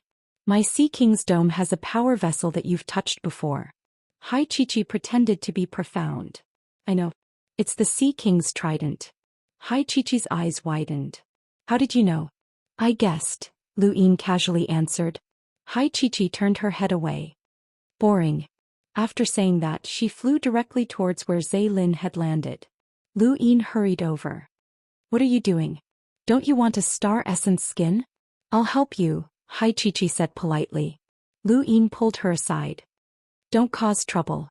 He hasn't lost yet. Hai Chichi stuck out her tongue and then ran off.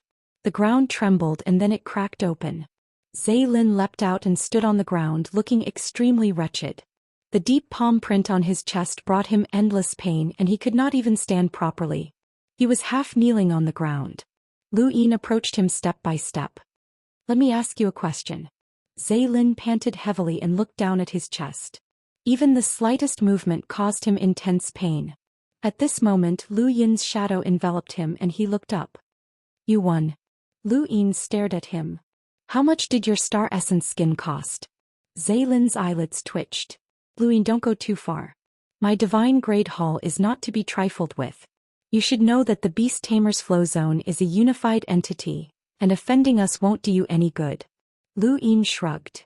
Sorry, it's too late. Actually, I wanted to coexist peacefully with you guys, but I can only blame fate for messing with me. He then grabbed Zai Lin and found a spacecraft. He peeled off the star essence skin from Zai Lin's body and tossed him inside. Let's go back. We probably won't meet again on planet Pyrolite. Zai Lin looked at Lu Yin helplessly, as he regretted provoking this person when he had first arrived on planet Pyrolite. This person was a monster and Zai Lin was heavily injured. The next time they met, Lu Yin might have already broken through to the Explorer realm, and once that happened, Zai Lin would definitely not be Lu Yin's opponent. Lu Yin watched the spacecraft take off and put away the star essence skin. It was worth at least 5,000 to 7,000, but he was not sure if he should sell it. If he did, then a powerhouse who could rival Zai Lin would appear while wearing it, and if such a powerhouse turned out to be an enemy, it would be troublesome. However, he would not be satisfied if he did not sell it, as it was a considerable amount of wealth. Lu Yin looked around and saw that most of the pyrolite ore had been mined by the second-grade hull. When he saw Hai Chichi rushing towards Quang Wang and the others, he picked her up and left. Zai Lin's defeat had given the various great powers a deeper understanding of Lu Yin's strength. Without reaching the top 60 of the top 100 rankings, there was no hope of defeating Lu Yin. This was the common understanding of the various great powers. Among the younger generation, there were not many explorers who could reach the top 60 of the top 100 rankings, and they were scattered throughout the universe. However, the various great powers did have explorers from the older generation who were at the same level of strength, and they were likely to be the next batch of powerhouses to descend. Lu Yin returned to the mountain range and was greeted by Northgate Lai's astonished gaze. Lillian had also arrived. Northgate Lai was wearing the star essence skin that Lu Yin had sold to them, and the one that Northline Flowzone had manufactured was given to Lily Ann. Brother Lu, you've shocked the heavens with that battle. From now on, you will be invincible among the Limeters. Congratulations, Brother Lu. Lillian smiled at Lu Yin. Northgate Lai looked at Lu Yin with a complicated expression, and the shock in his eyes had yet to fade. Lu Yin smiled. The universe is too vast. It's still too early to say that I'm invincible. I've never heard of a Limeter possessing Brother Lu's power level since ancient times. Even when the 10 arbiters were Limeters, they might not have been able to reach Brother Lu's level of power. Brother Lu, your name will be recorded in history, Lillian praised. Everyone else was shocked. History was a heavy word and countless people wanted to leave their names in history, but they did not have the ability to do so. Lu Yin, on the other hand, had already done so. At least in the written records, no one had ever reached Lu Yin's level of power when he was a Limeter.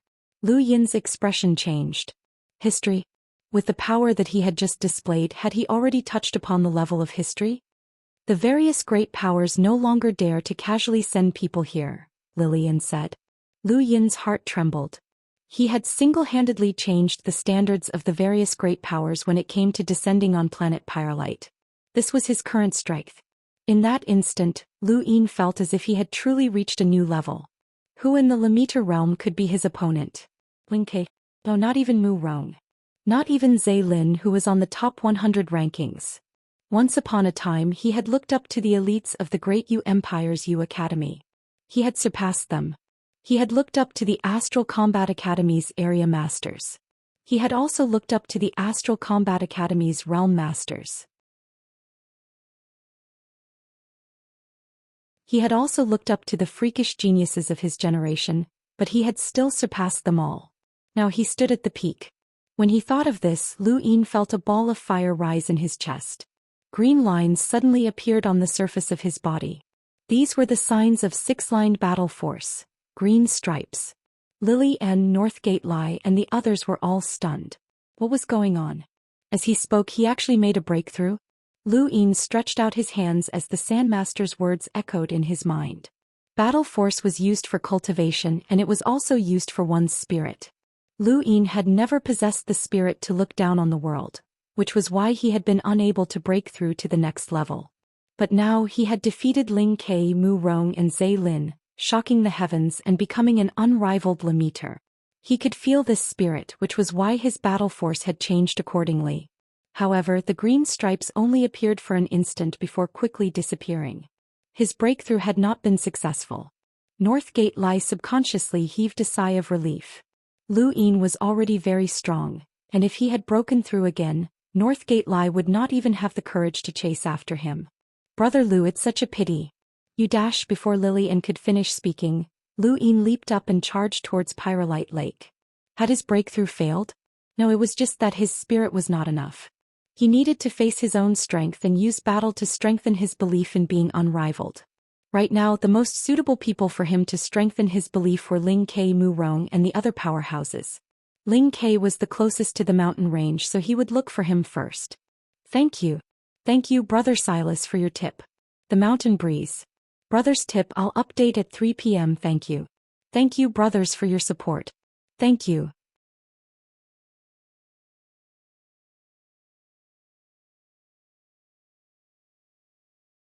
Chapter 5:16. In outer space, the various great powers watched Lu Yin's actions in confusion. When Kitchen and the others' expressions changed. Not good.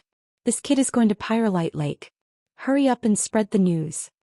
In outer space, a group of spacecraft formed words that read, Lu, calm down, and Wen, be careful. Lu Yin did not look up as he rushed towards Pyrolite Lake as quickly as he could. At that moment, Wen Qian'er looked up from Pyrolite Lake and stared at the sky with a strange expression. Was the family sending a warning? With Lu Yin's speed, as long as he did not delay, he would reach Pyrolite Lake in 20 minutes at most, unlike when he had taken Hai Chi and traveled for several days. Not only had the Wen family sent a warning, but they had also sent a Lemeter to planet Pyrolite on a spacecraft. When Wen Qian'er and the others found out that Lu Yin was rushing towards them, their hearts sank. Who on planet Pyrolite could stop him? Ling Ke subconsciously wanted to run, but Wen Qian'er held him back and refused to let him go. They could not give up on Pyrolite Lake as it was one of the largest pyrolite mines on planet Pyrolite. Ling Ke was in a miserable state as he could not attack Wen Qian'er. He could only hope that Lu Yin would not act rashly. Lu Yin was also afraid that Ling Ke would run away. Based on his understanding of Ling Ke, it was very likely that the guy would try to escape. Thus, Lu Yin continued to increase his speed and even moved all of his fates and away as he used flash to advance. When he finally reached Pyrolite Lake, he saw Ling Ke and the others staring at him blankly. What are you doing, Lu Yin? Ling Ke braced himself and shouted at Lu Yin. Lu Yin raised a fist. To strengthen my faith. Ling Ke's mouth fell open. You came here to look for confidence? Lu Yin did not deny it. Instead, he raised a hand and pressed down. Ling Ke's expression changed. You're going too far. He then split his spirit and 3 Ling Kes simultaneously shot out their K's mighty slashes. The 3 blades merged into one and collided with Lu Yin's palm. There was a boom and Pyrolite Lake disappeared. Lu Yin's palm had completely evaporated the lake and shattered the 3 K's mighty slashes at the same time. He then pressed Ling Ke to the bottom of Pyrolite Lake. Wen Qian'er and the others were stunned. There was indeed a gap between Ling and Lu Yin, but was it that huge? Actually, Ling Ke and Lu Yin had never fought head-on. Back at the mountain range, Ling Ke had been forced back by a single palm strike from Lu Yin and had thus been forced out of the battle. As for Mu Rong, his battle with Lu Yin had taken a long time before a victor had been decided. Thus, everyone had assumed that the difference between the two was not that great. After all, they were both among the 4 unrivaled Lemeters. But now they truly understood the difference between them. It was only at this moment that Ling Ke realized the difference between them. He felt as if all the bones in his body had been broken. This attack had not been light at all. Lu Yin retracted his hand and headed towards Pyrolite Mountain without looking back. Next up was Mu Rong. Lu Yin had never unleashed his full strength during his battle with Mu Rong. At most he had moved 2 grains of fates and to break free from the farmer boy's song. This had caused everyone to misunderstand Lu Yin's strength, and only Zhe Lin had a clear understanding of it. At this moment Lu Yin wanted Mu Rong to understand as well. He wanted to strengthen his belief in being invincible, break through to 6-line battle force and become even stronger. At Pyrolite Lake, when Qianer and the rest heaved a sigh of relief, she immediately arranged for a spacecraft to send Ling Ke to the Wen clan's warship for treatment. Ling Ke lamented, "I told you to let me go but you just had to stop me." When Qianer kept apologizing, Ling Ke sighed. "That freak. But at least it's all right. From the looks of it, Mu Rong is going to be unlucky as well. At least I'm not the only one." Cough cough. In outer space, when Kitchen's expression turned ugly, he understood that Lu Yin was about to break through. Although he did not know what he was about to break through, since it was a breakthrough, it meant that Lu Yin's strength had increased. How troublesome. A mere limiter was enough to render them helpless. The powerhouses from the other powers also understood what was going on. The Sword Sect immediately used their spacecraft to form a text message, telling Mu Rong and Lu Xiaoqiu to retreat. However, the two did not leave Pyrolite Mountain. Retreating meant that they were afraid and it went against their beliefs. If they retreated, then they would forever have Lu Yin as a mountain above their heads. The Yo Court's cultivators tried to persuade Yo Yeer to leave, but she did not. She was very curious about Lu Yin and she felt that there was something about him that attracted her, though she did not know what it was. Furthermore, she was not afraid. She really wanted to use her true strength to test Lu Yin and see who was the true invincible limiter. Could this person withstand the Yu secret technique? The so-called strongest limiters excluded the 3 dark hands and the people from the Neoverse. The sky rippled as a suffocating pressure descended. Both inside and outside of Pyrolite Mountain, the Sword Sect, Yo Court and many other cultivators who had secretly approached to watch felt their breaths stagnate. When they looked up again, Lu Yin had already appeared. Mu Rong flipped the wooden flute in his hand with a solemn expression. Lu Xiaoqiu took a step forward and released his force field as he immediately unleashed the 4th sword. He had previously wanted to use the 5th sword to fight against Lu Yin, but reality had proven that he had not reached the same level as the 5th sword and could only use the 4th sword. The force field condensed into an enormous sword qi that slashed down. Space itself boiled as countless sharp forces tore through the void, forming visible cracks. Lu Yin raised his head and stood in place without moving. He raised his right hand, grabbed the enormous sword qi and exerted force. Under everyone's stunned gazes, Lu Xiaoqiu's 4th sword collapsed. Even though everyone knew that Lu Xiaoqiu would lose, they had not expected him to lose so miserably. He could not even force Lu Yin to take a single step back. He could not even make Lu Yin get serious. Elder Vile Tree, Lu Sanjian and the other experts from the Sword Sect all had ugly expressions. The moment the 4th sword collapsed, blood flowed from the corner of Lu Xiaoqiu's mouth. He had been injured. Mu Rong raised his wooden flute, causing the ground, the void and the grass to spread out. The cowherd's song rang out as the cowherd boy rammed into Lu Yin. If the cowherd boy's song had been able to affect Lu Yin slightly when he had been moving 2 grains of fates and then had needed him to break free, then now that he had moved 3 grains of fates and then released all of his physical strength, the cowherd boy's song was just a song that could calm one's mind. It did not affect Lu Yin at all, and the impact of the cowherd boy's attack was dispersed by Lu Yin's right hand. With a thump, Mu Rong's entire body was smashed into the ground. Although Lu Yin's palm had not been aimed at Mu Rong himself, it had still passed through his force field and caused Mu Rong to receive an indirect attack, just like Lu Xiaoqiu. Yo Yeer frowned. How powerful. Mu Rong's strength should be at the top even in the Neoverse, but he could not even withstand a single palm strike. This Lu Yin was stronger than she had imagined. After defeating Mu Rong and Lu Xiaoqiu, Lu Yin had not taken a single step and had only raised his right arm. Everyone could clearly see the difference between them. They were shocked by Lu Yin's strength, but Lu Yin himself was not satisfied. Mu Rong and the others had not given him the confidence to break through to six-line battle force, and his spirit was still lacking by a bit. At that moment a spacecraft crashed down towards Pyrolite Mountain from the sky. Lu Yin's eyes filled with star energy as he looked at the spacecraft and saw a boundless amount of rune lines. The number of rune lines actually surpassed Zai Lin's. Through the spacecraft, Lu Yin could clearly see the person descending. It was Long Yun, an expert from the sword sect who had appeared in the Outerverse Shenwu continent trial. It was because of him that Wu Shang of the Neo-Human Alliance had managed to escape. His existence had also prevented Crown Prince Ming Hao from directly attacking the people in the Tower of Resonating Light, allowing them to escape unscathed. Long Yun's name was not on the top 100 rankings, but he was a hidden expert from the sword sect. It was no wonder why Crown Prince Ming Hao was so afraid of him. Lu Yin landed on the ground with a solemn expression. He could not avoid Long Yun's arrival. Long Yun represented the sword sect in seizing the mountain range, and there would definitely be a battle between them. Boom. The spacecraft crashed outside of Pyrolite Mountain, and Mu Rong, Lu Xiaoqiu, Yo Yi and the others looked over.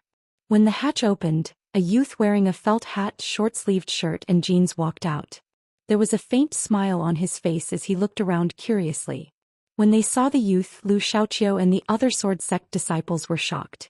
Senior Brother Long? Yo Yi blinked as she did not recognize this person.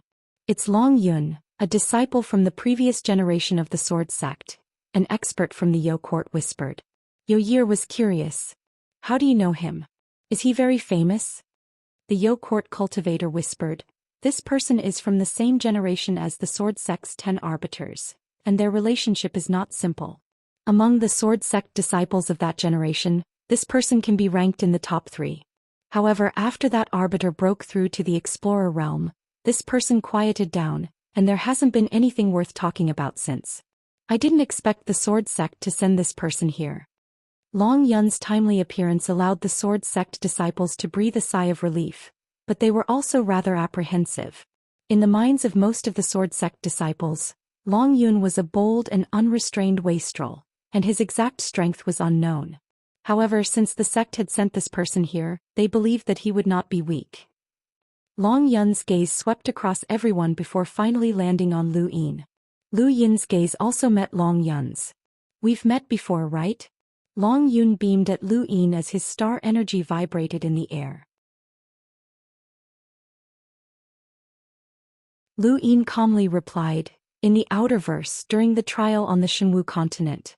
We met once. Long Yun nodded. It seems like you were the one who saved those people in the Tower of Resonating Light. When I heard about this, I knew that you weren't simple, but I didn't expect that you would possess such terrifying strength as a mere Lamiter. Lu Yin looked at Long Yun solemnly. You're not simple either. Your true strength surpasses Zai Lin's.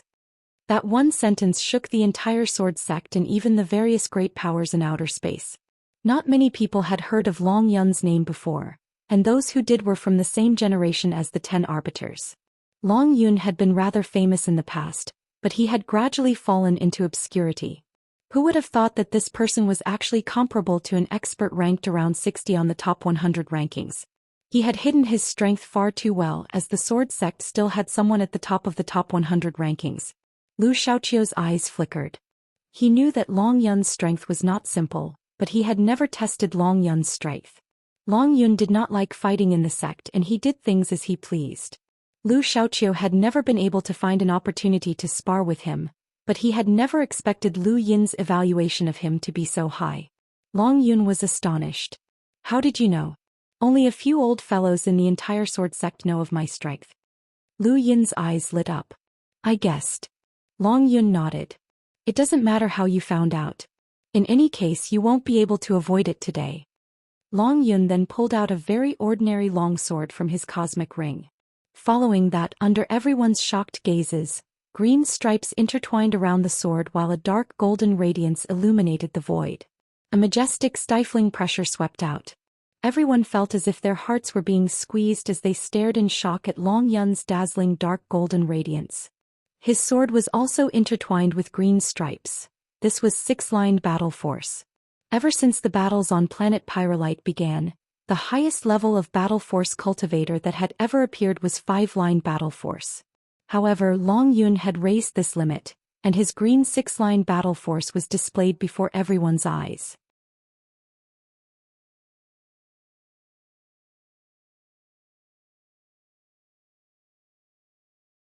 Chapter 517. Everyone knew that battle force was a very powerful force, but it was also very difficult to cultivate, just like a domain. At present, there were at least a few thousand outstanding disciples on planet Pyrolite, but there were less than 100 who cultivated battle force and domains. These were the elite disciples of the various great powers, which showed just how difficult it was to comprehend battle force and a domain. The moment Long Yun's six-line battle force appeared, the hearts of the various great powers sank. This was an overwhelming strength. Lu Yin's eyes went wide as five-line battle force coiled around his body. He had to release all of his strength just to resist Long Yun's six-line battle force. A difference of one line was still very large. With a whoosh, Long Yun swiftly appeared in front of Lu Yin and slashed down with his long sword without any intention of dodging. Lu Yin's eyes filled with star energy, and he retrieved the giant emperor's third eye with his left hand. He used secret sidestep to easily dodge Long Yun's sword and struck out with a palm, just like how he had dealt with Zai Lin. It was the same attack, but Zai Lin had been defeated. Long Yun's lips curled up and he did not dodge. Instead he slashed out with his long sword. If Lu Yin's palm struck him, his sword would also strike Lu Yin. This was a battle where both sides would perish together, and Long Yun was extremely confident in his battle force. Lu Yin could retreat as his secret sidestep could guarantee that Long Yun would not be able to hit him. He believed that Long Yun could not surpass his secret sidestep speed, but at this moment, a heroic spirit rose in his heart. He did not want to retreat as he felt that if he did, his boldness would disappear. There was a thump as Long Yun's abdomen forcefully endured Lu Yin's 30 stacks, 70 tenfold shockwave palm. His clothes were torn apart, and the palm imprint was deeply embedded into his skin. Lu Yin's chest was also slashed by the sword, and scarlet blood splattered onto the ground. Both of them simultaneously retreated 100 meters. Long Yun exhaled and looked down at his abdomen. The deep palm imprint caused him intense pain, and his organs felt as if they had been crushed. His six-line battle force had collapsed and he was shocked. A Lemaitre had actually forcefully collapsed his six-line battle force. If such an attack was unleashed again, he would definitely be defeated. It was no wonder why Zai Lin could not even withstand a single attack. Those able to cultivate battle chi to 6 lines, their fleshy body strength was not weak either. Even so, Lu Yin's palm nearly crippled Long Yun. However, Lu Yin was not in a good state either. The horizontal slash wound on his chest had sunk deep into his bones. Not only had it shattered his 5-line battle force, but it had also torn his physical body apart. If Mr. Mu had not helped Lu Yin raise his physical strength to the limit and transformed his body's toughness, then this slash would have cut him in two. Both of them had left an extremely deep impression on each other after just a single exchange. Lu Yin looked at Long Yun and his lips curled up in excitement. As expected of 6-line battle force. Its strength isn't something that 5-line battle force can compare to. Long Yun exhaled and pressed down on his abdomen. You care about 6-line battle force a lot? Lu Yin's eyes flashed, but he did not reply. Long Yun stretched his neck. 6-line battle force is indeed incomparable to 5-line battle force. The higher you go, the greater the disparity. The limit you can withstand is 6-line battle force, right? Well then, this battle is over. As he spoke, the dark golden radiance on his body was replaced by a green radiance. Blue lines appeared on his long sword and illuminated the sky. Countless people were stunned. This was 7-line battle force. This was Long Yun's true strength. He was a wielder of 7-lined battle force. In the younger generation, there were very few people who could raise their battle force to 7-line battle force as it was too difficult. Lu Yin had only reached 5-line battle force during the Astral Combat Tournament, and it was only now that he showed signs of breaking through to 6-line battle force. This showed just how difficult it was to raise one's battle force. He had even raised his physical body to the limit, but Long Yun had actually comprehended 7-line battle force. At this moment, even the various great powers in outer space could not believe their eyes. Mira was shocked as she looked at planet Pyrolite. Moore walked out of his spacecraft and stared at Long Yun. He was a counselor from West San Dios and ranked 12th on the top 100 rankings. Avery also walked out of his spacecraft and looked at Long Yun. Within the Ross Empire's spacecraft, a youth who had been sleeping suddenly opened his eyes and looked at planet Pyrolite in astonishment. Seven-lined battle force illuminated the heavens. On Pyrolite Mountain, Long Yun raised his sword and pointed it at Lu Yin. Leave planet Pyrolite. I know that you have the secret sidestep and I can't catch up to you. However, I can shatter the void. Can your secret sidestep guarantee that you can avoid me? That range will be very large. Lu Xiaoqiu and the others stared at Long Yun in shock. The current Long Yun was comparable to the top 50 of the top 100 rankings. He had hidden his strength too deeply. Once he broke through to the cruiser realm, his strength would increase even further. At that time, even the top experts on the top 100 rankings would be wary of him. Furthermore, no one could guarantee that he would not be able to comprehend 8-line battle force. Once he successfully comprehended 8-line battle force, he would instantly possess the strength to threaten the top 10 of the top 100 rankings. The universe's greatest powers were domains and battle force. When one reached the pinnacle of either, they would possess unfathomable strength. This was a path for ordinary people to surpass those with innate gifts. It was a path that led to the peak of powerhouses. Long Yun did not have any innate gifts, and battle force was what he relied on to challenge the many freakish geniuses. No one believed that Lu Yin could block Long Yun, as he definitely could not block 7-line battle force. 6-line battle force was more than enough to break through his defenses. 7th bro, this is trouble. 7-line battle force. That's 7-line battle force. Humans are truly abnormal. Even a random person can be so powerful. The monkey exclaimed. Lu Yin stared in shock at Long Yun, who was wrapped in a green light that flickered with blue stripes. He raised a hand and felt as if he could touch the power of blue battle force. Was this 7-line battle force? It was so powerful. Are you going to retreat or not? Long Yun's sword spun. As long as Lu Yin said that he would not retreat, Long Yun would definitely destroy the void with a single slash. This was his confidence. Lu Yin smiled bitterly. I'm always one step behind you. Long Yun was stunned and he looked at Lu Yin in confusion. Everyone else also looked at Lu Yin in confusion. One step behind. What did that mean? The Lu Xiaoqiu's brows rose. Could it be? Lu Yin suddenly looked up as a dark golden light shot into the sky from the surface of his body. The green stripes intertwined like ribbons and released a tyrannical fluctuation that shook people's hearts. This was 6-line battle force. After forcefully receiving Long Yun's attack, Lu Yin had not only been left with a large wound, but he had also gained 6-line battle force. His spirit had also reached a certain level. The various great powers in outer space were speechless. How was this possible? Had this brat been hiding his strength all this time? When Kitchen's brows twitched. So this brat wanted to break through to battle force. This brat actually used Ling Kei and the others to gain confidence. In the sword sect, Elder Viletree was so angry that his beard curled up. What a pity. If Long Yun had been one step behind, then this brat might not have been able to break through to 6-line battle force. What a pity, what a pity. The other Enlighters had already guessed what was going on, and they all looked at planet Pyrolite strangely. Long Yun had appeared to snatch the mountain range, but in the end he had helped Lu Yin improve his battle force. Now there was no one in the Lamita realm who could be his opponent. Perhaps even no one in the Neoverse could compare to him. Long Yun stared at Lu Yin in a daze. You just broke through? Lu Yin nodded and smiled. I still have to thank you. Long Yun smiled wryly, but he quickly composed himself. The higher the level of battle force, the harder it is to cultivate. Similarly, the gap between battle force and battle force increases. 6-lined battle force and 7-line battle force are two completely different levels. The same question, should I retreat or not? Lu Yin raised his hand and felt the strength of his 6-line battle force. He looked at Long Yun.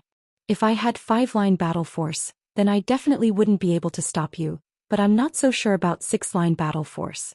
I might not be able to defeat you, but I can at least protect myself. With the speed of the secret sidestep and the defensive power of my 6-line battle force, your sword's destructive power won't be that great. However, there's no need to continue fighting. Sorry, let's call it a day. Long Yun did not hesitate to slash out with his sword, and his attack covered an entire region of the void. He wanted to keep Lu Yin here and completely eliminate this hidden danger. Lu Yin's flash and secret sidestep were still unable to escape from Long Yun's attack range. This attack was a battle technique and Long Yun was getting serious. Lu Yin turned around and fled towards the west. In front of him, Long Yun's sword chi was getting closer and closer. He raised a hand and wrapped his six-line battle force around it as he struck out with all his strength. The sword chi collided with sparks from 10,000 meters away, and countless cracks appeared in the void. On the ground and in the sky, everything was collapsing. Blood flowed from Lu Yin's palm, and his six-line battle force barely managed to hold on. Even at the very last moment, his defenses were still broken through. Fortunately, he was still able to escape. The sword chi supported by seven-line battle force did not have enough range to keep Lu Yin here. Pyrolite Mountain was silent as the sword sect disciples looked at Long Yun in adoration. Ever since Lu Yin's identity had been exposed, it had been like a huge mountain had been pressing down on everyone's heads. Finally, an expert who could defeat that person had appeared.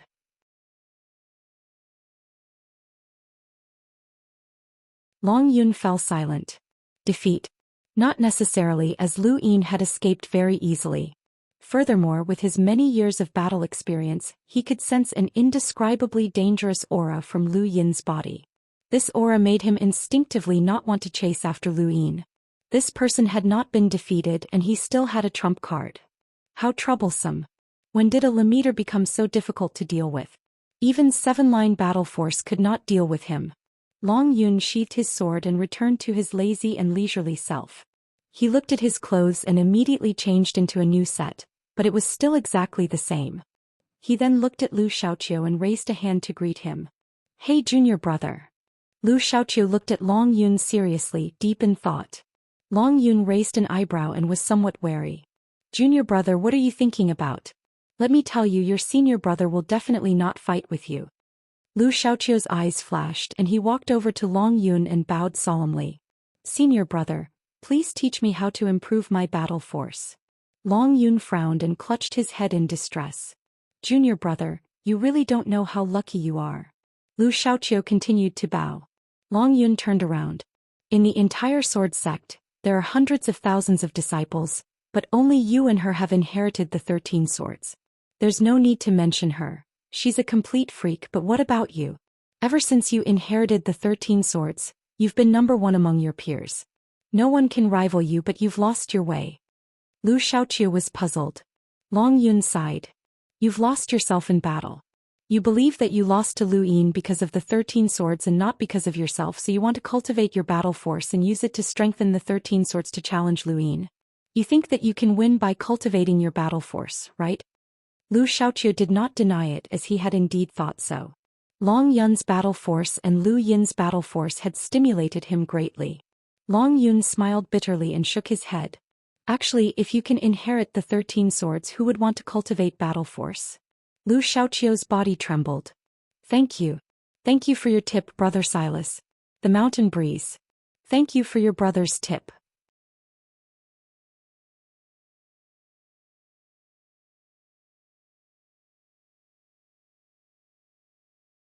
Chapter 518.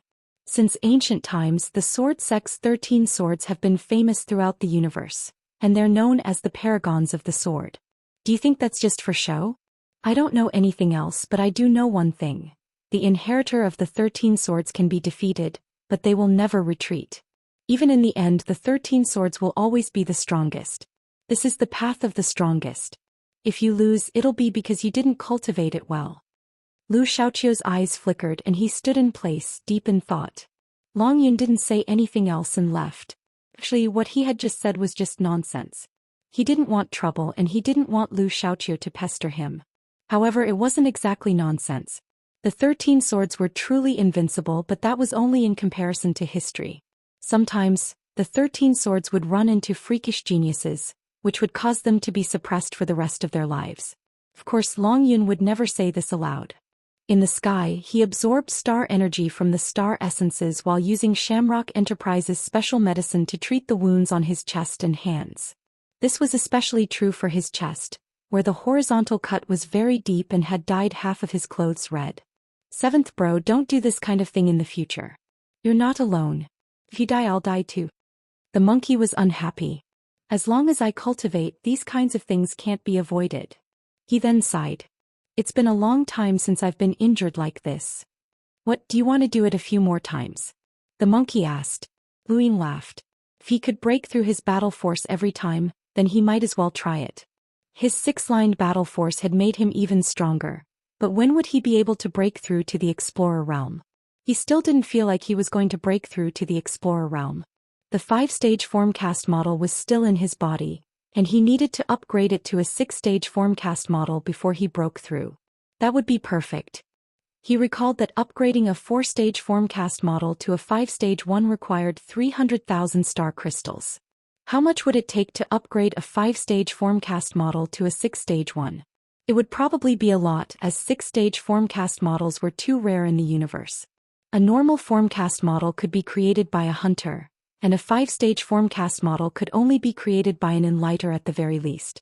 A 6-stage formcast model was of a different level, and it would probably involve monsters like Northgate Ticeway. I wonder if there is a 7-stage formcast model. If there is, will it involve emissaries with combat power above 500,000? He didn't know if the Sea King could create a 7-stage formcast model, but he had to find an opportunity to test Hai Chi-Chi.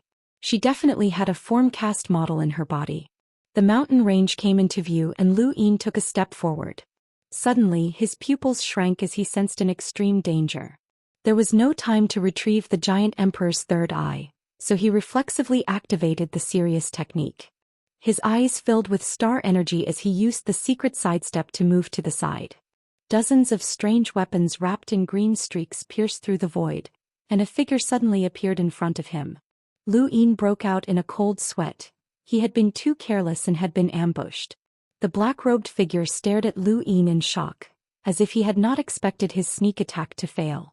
However, he did not stop and instead reached out to grab Lu Yin. Lu Yin was furious as this person had almost succeeded. If he had succeeded, Lu Yin would have been pierced by those weapons and he would have died without a doubt. This person had to be killed, but Lu Yin did not act rashly. He had seen that this person's rune lines were about the same as Long Yun's, which meant that this person was another top-tier expert. In outer space, none of the great powers had noticed this person's appearance. When this person had appeared and which power he belonged to, nobody knew because he was wrapped in a black robe. The figure reached out to grab Lu Yin, but Lu Yin retreated as 6-lined battle force erupted from his body. He flicked his finger and a gust of wind that was powerful enough to injure Ling Ke Mu Rong and the others. However, a strange weapon suddenly appeared in the figure's hand that was also wrapped in 6-line battle force, and it blocked Lu Yin's attack. The figure then raised another hand and Lu Yin felt a chill run down his back. He used the secret sidestep to retreat again, but the void was pierced by numerous weapons once more. What are those things? Lu Yin was stunned. Where did these weapons come from? Seventh bro, look, the monkey shouted. Lu Yin looked at the figure, and the figure's black robe suddenly split open to reveal an unfamiliar face and eye-catching black and white hair. He was from the Day-Night clan. No one had expected the Day-Night clan to silently send a top-tier expert to planet Pyrolite, and this person had almost killed Lu Yin in a sneak attack. The Day-Night clan was too ruthless. Lu Yin's gaze turned sharp, and he used flash to rush towards the Day-Night clan man before slamming down with a palm. The man from the Day-Night clan raised his head. Celestial armor. In the next moment, many strange weapons appeared around his body and wrapped around him. At the same time, each weapon was wrapped in a green-striped 6-lined battle force. Lu Yin was shocked as these weapons were transformed from his innate gift. In outer space, someone exclaimed, "I remember now. It's Zhongbing Day-Night, a top-tier expert ranked 55th on the top 100 rankings. He's a genius from the Day-Night clan." The various great powers also recognized him one after another. This person's innate gift was too unique, and he could transform anything he touched into a sturdy weapon. His battle technique did not originate from the Day-Night clan, but rather an ancient battle technique that he had inherited from the Astral Combat Academy's trial zones, celestial armament. A Day-Night clan expert who did not use any of their battle techniques was indeed very eye-catching. On planet Pyrolite, Lu Yin stared at the colossus in front of him in shock. Zhanbing Dainite's body had absorbed countless weapons, turning him into a monster armed to the teeth. These weapons were all wrapped in six-line battle force. In Lu Yin's eyes, Zhanbing Dainite's rune lines were not any weaker than Long Yun's, who had displayed seven-line battle force. Although Zhanbing Dainite also had six-line battle force, his battle technique and innate gift made up for the difference. He was a top-tier expert who was on par with Long Yun. With a whoosh, Zhanbing Dainite raised his hand and pressed down on Lu Yin.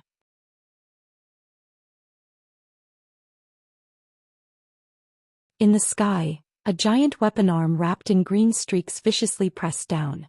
Lu Yin gritted his teeth and punched out. There was a thump as the void distorted and then collapsed. Lu Yin was pressed into the ground by Zhanbing Dainite and half of his body was numb. This was the power of someone ranked 55th on the top 100 rankings. It was not something that Case could compare to, and it far surpassed Zai Lin's. Zhanbing Dainite did not give Lu Yin any time to catch his breath. He slammed into the ground intending to smash Lu Yin to death. Lu Yin's eyes went wide. He had not expected to use fates, and in the end. Boom. There was a loud explosion as Zhanbing Dainite's two giant weapon arms twisted together and slammed into the ground. All of planet Pyrolite trembled, and a giant crack split the ground that stretched for hundreds of thousands of kilometers. Another violent explosion followed, but Zhanbing Dainite did not stop there. He attacked dozens of times until the ground completely disappeared, and the ground was filled with magma. In outer space, everyone watched in a daze. This was too brutal. Zhanbing Dainite had no intention of giving Lu Yin a chance to live. Elder Ren watched calmly while Hai Deshao clenched his fists. Lu Yin's chances of survival were slim against the attack of someone ranked 55th, even if he had comprehended six-line battle force. Not far from where the battle had occurred, the mountain range had completely cracked open. Northgate Lai and the rest did not dare to interfere, and they could only stare at Zhanbing Dainite in fear. No one knew where Hai Chichi had run off to, but she was no longer on the mountain range. Long Yun and the rest looked in the direction of Pyrolite Mountain and were shocked. This pressure came from a top-tier expert. Zhanbing Dainite slowly rose into the air like a giant monster overlooking the ground. He looked at the churning magma with a cold gaze. His mission was to kill this person, and he had been certain that all of his attacks had landed on Lu Yin's body. Zhanbing Dainite turned to look at the mountain range and raised his weapon-wielding arm, aiming it at Northgate Lai. Dozens of weapons then swept out. Northgate Lai was shocked and he immediately used his phantom disc in an attempt to block all of the weapons. However, he had overestimated his own strength, and while he had blocked most of the weapons, the remaining ones still caused heavy casualties among the Northline Flowzone's people. Even Lily Ann was heavily injured and fell to the ground. Northgate Lai had a weapon stuck in his leg and he looked at Zhanbing Dainite in despair. Was the difference between them really that great? This was an expert ranked 55th on the top 100 rankings. No one had expected that after Lu Yin and Long Yun's battle at Pyrolite Mountain, they would be attacked by Zhanbing Dainite after comprehending six-line battle force. It was unknown whether Lu Yin was dead or alive, and the mountain range would soon be occupied by the Dainite clan. Zhanbing Dainite's strength was impeccable, and he was certain that Lu Yin would definitely die. Lu Yin was just a limiter, and it was impossible for him to block so many attacks. Did Lu Yin really want to defy the heavens? Outside of planet Pyrolite, a personal spacecraft charged towards the atmosphere and landed exactly where Zhanbing Dainite was. The area around planet Pyrolite had already been sealed off, and no one could enter without the consent of the various powers. This spacecraft had taken advantage of the fact that the various powers were distracted by Zhanbing Dainite to directly enter the planet. Some people had wanted to stop the spacecraft, but in the end they did not. If it was a limiter, then it would be pointless to enter planet Pyrolite. If it was an explorer, then he would definitely die without a star essence skin, so there was no need to stop him. Zhanbing Dainite stood high in the sky as Night Queen Yanqing and the others appeared in the distance. They smiled as the mountain range was still theirs in the end. At this moment, the spacecraft that had entered planet Pyrolite appeared before everyone's eyes. Zhanbing Dainite casually swept out with his weapons that were wrapped in six-line battle force and tore through the void. He had thought that he could easily destroy the spacecraft, But the moment his weapons got close to the spacecraft, they all shattered and turned to dust. Zhanbing Day Knight's expression changed, and he raised his giant weaponized arm and smashed it down. The spacecraft continued to crash towards the ground, but a beautiful figure appeared in midair.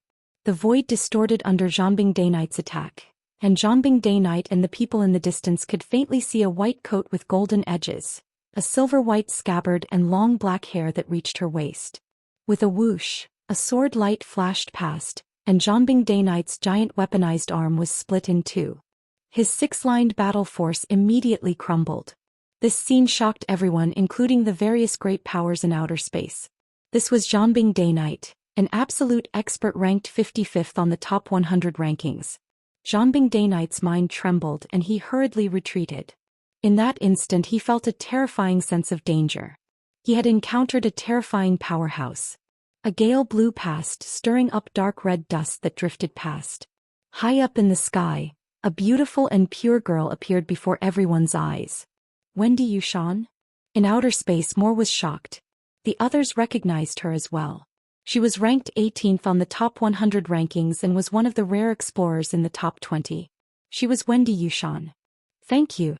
Thank you, Brother Hillis, for your tip. Thank you, brothers, for your tips.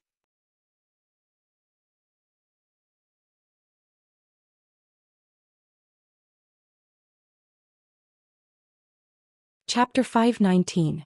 The scope of the battle on planet Pyrolite grew wider and wider, and even Wendy Yushan, who should have been overseeing East Sandios, had appeared. Her appearance had exceeded everyone's expectations. She had not allied herself with anyone, which meant that she did not have a star essence skin. Zhanbing Day Knight's expression turned grave as he watched her cautiously. Above the planet, the various great powers all had complicated expressions. Without a star essence skin, even the strongest explorer would self-destruct. This woman was too reckless. The various great powers had sealed off all information regarding the battle on planet Pyrolite. Although some videos had been leaked, no one knew the specifics, including Wendy Yushan. This was the use of information. Whoever had the most information would have the upper hand. Wendy Yushan was powerful, but she did not know the specifics of the situation on planet Pyrolite. She looked down at the ground. She had rushed out because of Lu Yin, the only person she had acknowledged as her family. She did not want him to die. There was a thump as the ground cracked open and Lu Yin leapt up into the sky. Everyone was shocked. He's not dead? Zhanbing Day Knight's pupils shrank. Impossible. All of his attacks had landed on this person, so there was no way he was still alive. How could this be? Had he blocked it? Lu Yin did not have time to care about the others. He rushed to Wendy Yushan's side and took out a star essence skin. Put it on. This star essence skin belonged to Zhe Lin, and Lu Yin was glad that he had not sold it. Otherwise, Zhe Lin would have died without a doubt. Wendy Yushan did not understand, but she did not hesitate and put it on. Zhe Lin's star essence skin was not enough to completely protect Wendy Yushan, but as long as she did not use too much power, it would not be a problem for the time being. Lu Yin relaxed and glared at her. How could you be so reckless? Don't you know that explorers cannot enter planet Pyrolite as they please? The air on planet Pyrolite is filled with energy, and if it is inhaled, it will cause a self-destruct. Wendy Yushan looked into Lu Yin's eyes and Lu Yin looked back at her, his eyes filled with anger. Wendy Yushan calmly looked away. Got it. Don't speak. Use your star energy to vibrate the air and make sounds, Lu Yin growled. Wendy Yushan grunted and did not say anything else. Everyone stared blankly. The 18th on the top 100 rankings was being lectured just like that. Not to mention the others, even Lu Yin himself was stunned. He had been prepared for Wendy Yushan's cold treatment, but she hadn't. In fact, she seemed to be very obedient. No one could understand what Wendy Yushan was thinking.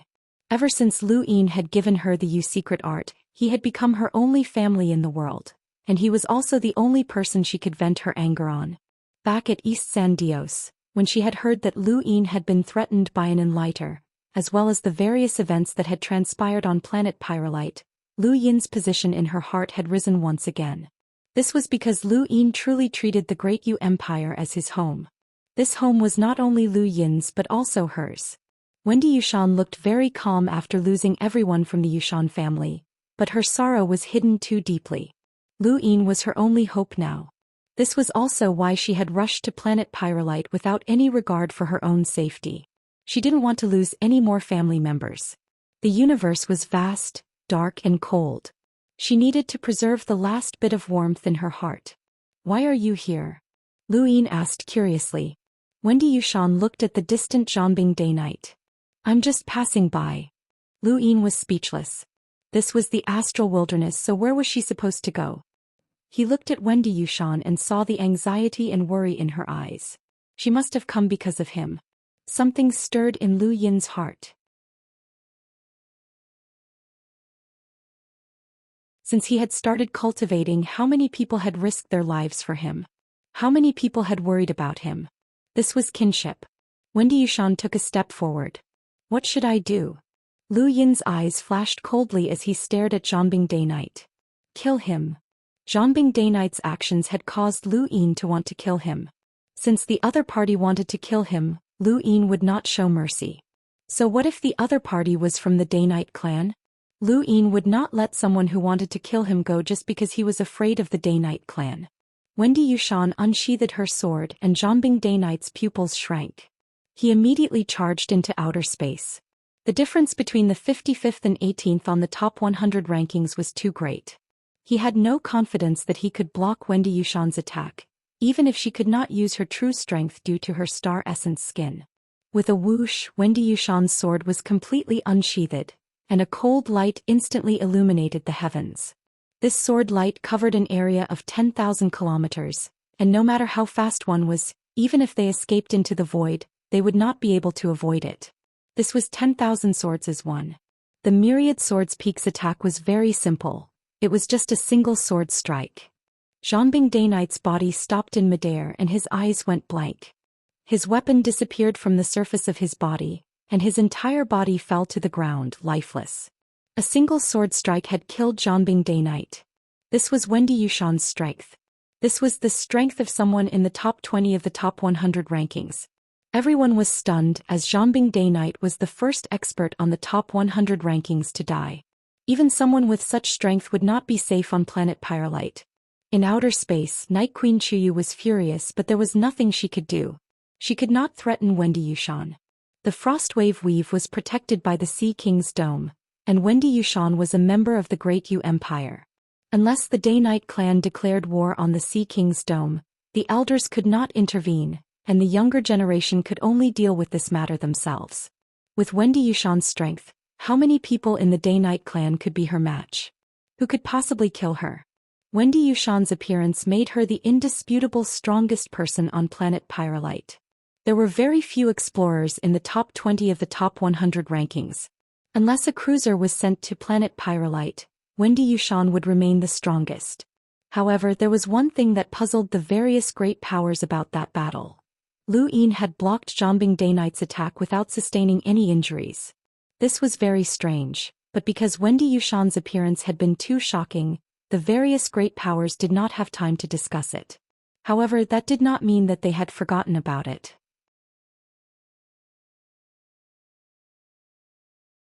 Night Queen Yanqing and the others immediately fled, not even bothering to collect Zhanbing Day Night's corpse. Lu Yin saw them and thought about it. He did not pursue them as there was no need to offend the Day Night clan too much unless he really joined the Sea King's Dome. Lu Yin obtained Zhanbing Day Night's star essence skin, and he immediately had Wendy Yushan change into it. Wendy Yushan did not refuse and she returned Zai Lin's star essence skin to Lu Yin, but he did not want it. Wear them all. These two aren't enough to completely protect you, so it's safer to wear another layer. Also, you can't use too much power in battle. Wendy Yushan nodded. Actually, I think you should go back. It's too dangerous here, Lu Yin said. He was not worried about Wendy Yushan's strength, but rather that she would self-destruct. It's fine. I know what to do, Wendy Yushan replied. Lu Yin did not force her and he brought her back to the mountain range. In outer space, Hai Dashao heaved a sigh of relief. They had made it in time as Wendy Yushan's information had naturally been relayed to her by the Sea King's Dome. Otherwise, how could she have known that all of this had been part of Elder Tong's plan? Elder Tong's plan had included all sorts of unexpected factors. If Lu Yin did not have the star essence skin, then Elder Ren would have forcefully pulled Wendy Yushan out of planet Pyrolite. To Elder Rin, all rules were dead and he would not allow Wendy Yushan to die. Thus, the current situation was for the best. This girl's innate talent is amazing. She's a good match for you, Elder Rin praised as he looked at Wendy Yushan. Haida Xiao also looked at Wendy Yushan. She was indeed beautiful and she was also his type. Elder Rin was still looking at Planet Pyrolite when his expression suddenly changed and his face sank. Go and play with Avery. Haida Xiao's eyes flashed. He wants to enter Planet Pyrolite? Elder Rin nodded. Everything is within Elder Tong's expectations. This girl is no longer someone that just anyone can deal with. The Blaze Realm, the Ross Empire and the Dire Barbarian clan have decided to work together to forge a Star Essence skin for Avery. Haida Xiao's lips curled up. Got it. He then vanished. On Planet Pyrolite, Lu Yin discovered that Hai Chichi had disappeared. He asked Da Fan and the others but they did not know where she had gone either. It was no wonder why he had not seen her during the battle. She had run off somewhere to play. Lu Yin was not worried about her, as there were elders from the Sea King's dome on Planet Pyrolite. She herself was not weak and she had many defensive techniques. Since the Sea King had solemnly vowed that Lu Yin did not need to protect her, then her ability to protect herself would not be any weaker than Lu Yin's. Northgate Lai and the others looked at Wendy Yushan curiously. She was an absolute powerhouse in the top 20 of the top 100 rankings and she was also very young. She was even a generation younger than the 10 Arbiters. Once the 10 Arbiters generation left the younger generation, then Wendy Yushan would definitely be in the top 10. The Northline Flow Zone's people had never come into close contact with such a powerhouse before. Lily and tried to flatter Wendy Yushan with her elegant and intellectual demeanor, but unfortunately Wendy Yushan was unmoved. Lu Yin chased the others away and quietly asked Wendy Yushan, "How's your training going?" Wendy Yushan looked at him. "What about you?" Lu Yin was helpless. "I can't train until I'm an explorer." Wendy Yushan nodded but she did not reply. "How's East San Dios?" Lu Xiaoga didn't do anything, did he? "I don't know." "How's Zhao Ran? Is she still losing her memories?" "I don't know." "Has Puyu been bothering you?" Wendy Yushan looked at Lu Yin seriously. "I don't know." Lu Yin was speechless. "What do you know?" Wendy Yushan did not reply. Seventh Bro, almost all of her subordinates have been roped in by Puyu. "Don't you know?" The ghost monkey shrieked. Lu Yin immediately blocked the monkey. He thought about it for a moment and he actually wanted to ask who had sent Wendy Yushan to Myriad Swords Peak, but he did not know how to broach the subject.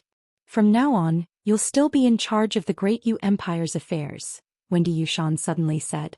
Lu Yin was about to speak when the heavens distorted, and a terrifying pressure descended like a gale that almost destroyed the atmosphere. Wendy Yushan's expression turned solemn. "There's a battle in outer space." Lu Yin could sense it as well as neither side was weak. At the very least he could not compare to them. After a long while the pressure finally disappeared. "It's over," Lu Yin said. Wendy Yushan frowned and stared at outer space. Her eyes were filled with fighting spirit.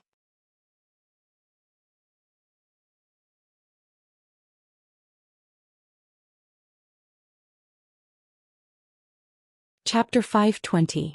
At this moment in outer space, Avery was angrily glaring at Haida Xiao. Both of them were in a sorry state. "I don't want to fight with you right now. Get out of my way." Avery was furious. Haida Xiao was very serious. "I want to challenge you. I want to enter the top 5 of the top 100 rankings. We'll talk about it later." "No, now is the time." "Haida Xiao, you're too despicable. You don't want me to enter Planet Pyrolite on purpose. You want both of us to suffer." Haida Xiao replied seriously, "Avery, what do you take me for? What do you take the top 100 rankings for? I must defeat you today and enter the top 5. Bastard, you're despicable. I'm just being hot-blooded.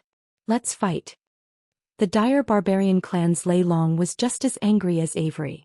He had just convinced the Blaze Realm and the Ross Empire to fully support Avery's entry to Planet Pyrolite, but Haida Xiao had already stirred things up.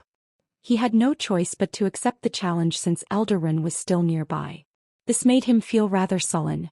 Hua Haoi's expression was similarly gloomy. "Avery can't go. Haida Xiao won't let him off. Then what do we do? Who else do we have that we can use?" Lei Long's tone was gloomy and irritated. Hua Haoyi had wanted to expose Lily Rose as she was the 31st ranked expert on the top 100 rankings, but after thinking about Wendy Yushan he decided against it. "Let Sleeping Prince go," Scholar New Moon suddenly said as he appeared. Lei Long and Hua Haoyi were stunned. "Sleeping Prince?" Scholar New Moon nodded and smiled. "Sleeping Prince is ranked 100th on the top 100 rankings, but his true power is terrifying." "How do you know?" Lei Long asked. Although they were in lighters that only represented their power level, being able to see through someone's strength had nothing to do with their power level. Scholar New Moon replied, "I know the technique he cultivates. If I'm not wrong, his power shouldn't be any weaker than Wendy Yushan's." Lei Long and Hua Haoyi exchanged glances.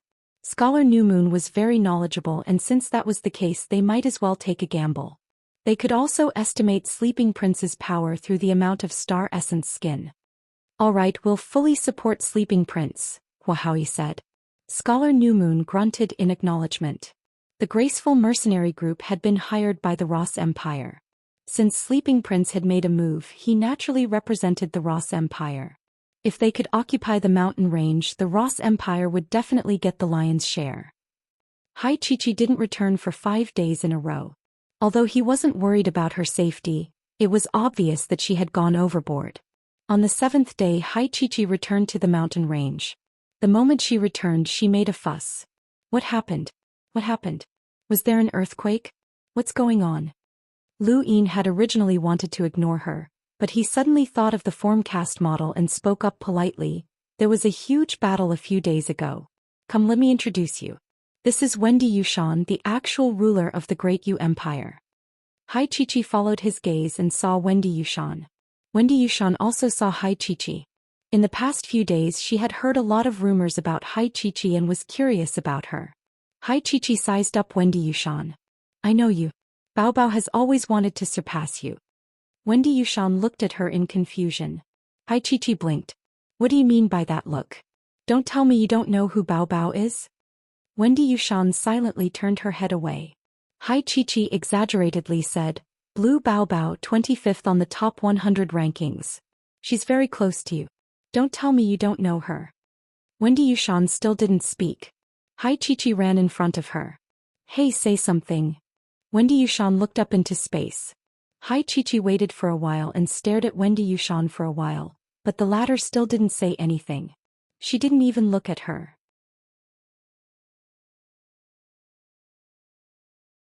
Lu Yin's eyes lit up and he looked at Wendy Yushan with admiration. She was truly worthy of being in the top 20 of the top 100 rankings. She had a way of dealing with Hai Chi, and this sort of disregard could drive someone crazy. Sure enough, Hai Chi grew irritated and kept talking to Wendy Yushan. However, Wendy Yushan didn't say anything and even closed her eyes to cultivate. Hai Chi spoke for half an hour until her mouth was dry, but Wendy Yushan still didn't say anything. She didn't seem to be anxious at all. Hai Chi felt an intense sense of defeat, and she looked at Lu Yin for help. She only had one goal right now, and that was to get Wendy Yushan to say something to her. Just one sentence would do. As long as she could get this woman to speak, Hai Chi would have a way to retort. Lu Yin's heart skipped a beat. This brat doesn't have obsessive-compulsive disorder, does she? He waved at Hai Chi. Hai Chi ran over and looked at him expectantly. "Just get her to say something to me. Just one sentence is enough." Lu Yin's lips curled up. "Just one sentence?" Hai Chi nodded eagerly. Lu Yin muttered to himself for a moment. "Sure, but you have to answer a question of mine." "Ask away." Hai Chi was very anxious. "How do I know if you're lying to me?" Hai Chi grew anxious. No, Sister Chi is the princess of the Sea King's dome. I won't lie to people like you." Lu Yin frowned. Her words were unpleasant, but he wasn't in the mood to argue. He looked at Hai Chi seriously. "Let me ask you. How many times has your formcast model been used?" Hai Chi was stunned. "Why do you ask?" Lu Yin replied, "I have a 5-time formcast model and I want a 7-time one." Hai Chi's eyes widened. 7 times? Are you crazy? How can there be a 7-time formcast model? Lu Yin's eyes narrowed as he stared at her. "You don't have a 7-time one?" Hai Chi shook her head. "I've never heard of one." Then how many times has yours been used? Luin asked. Hai Chichi raised a finger and gestured 6. Mine has 6 times. My father made it for me. 6 times? Why not 7 times? Luin was puzzled. Hai Chichi was even more puzzled. Why 7 times? Hey, do you know how a formcast model is formed? It's made by a super powerhouse who uses their own strength to form a formcast model to help others change their physique. My father is an emissary, but he can only make a 6-time formcast model. 7 times? Dream on. Luin had originally thought that a 6-time formcast model could only be made by someone at Northgate Taisuray's level, but that didn't seem to be the case. Only an emissary could make a 6-time formcast model. It was no wonder why he couldn't find anyone with a 6-time formcast model on the internet. Emissaries were probably only the heirs of superpowers such as the Sword Sect, the Day-Night clan and the Wen family.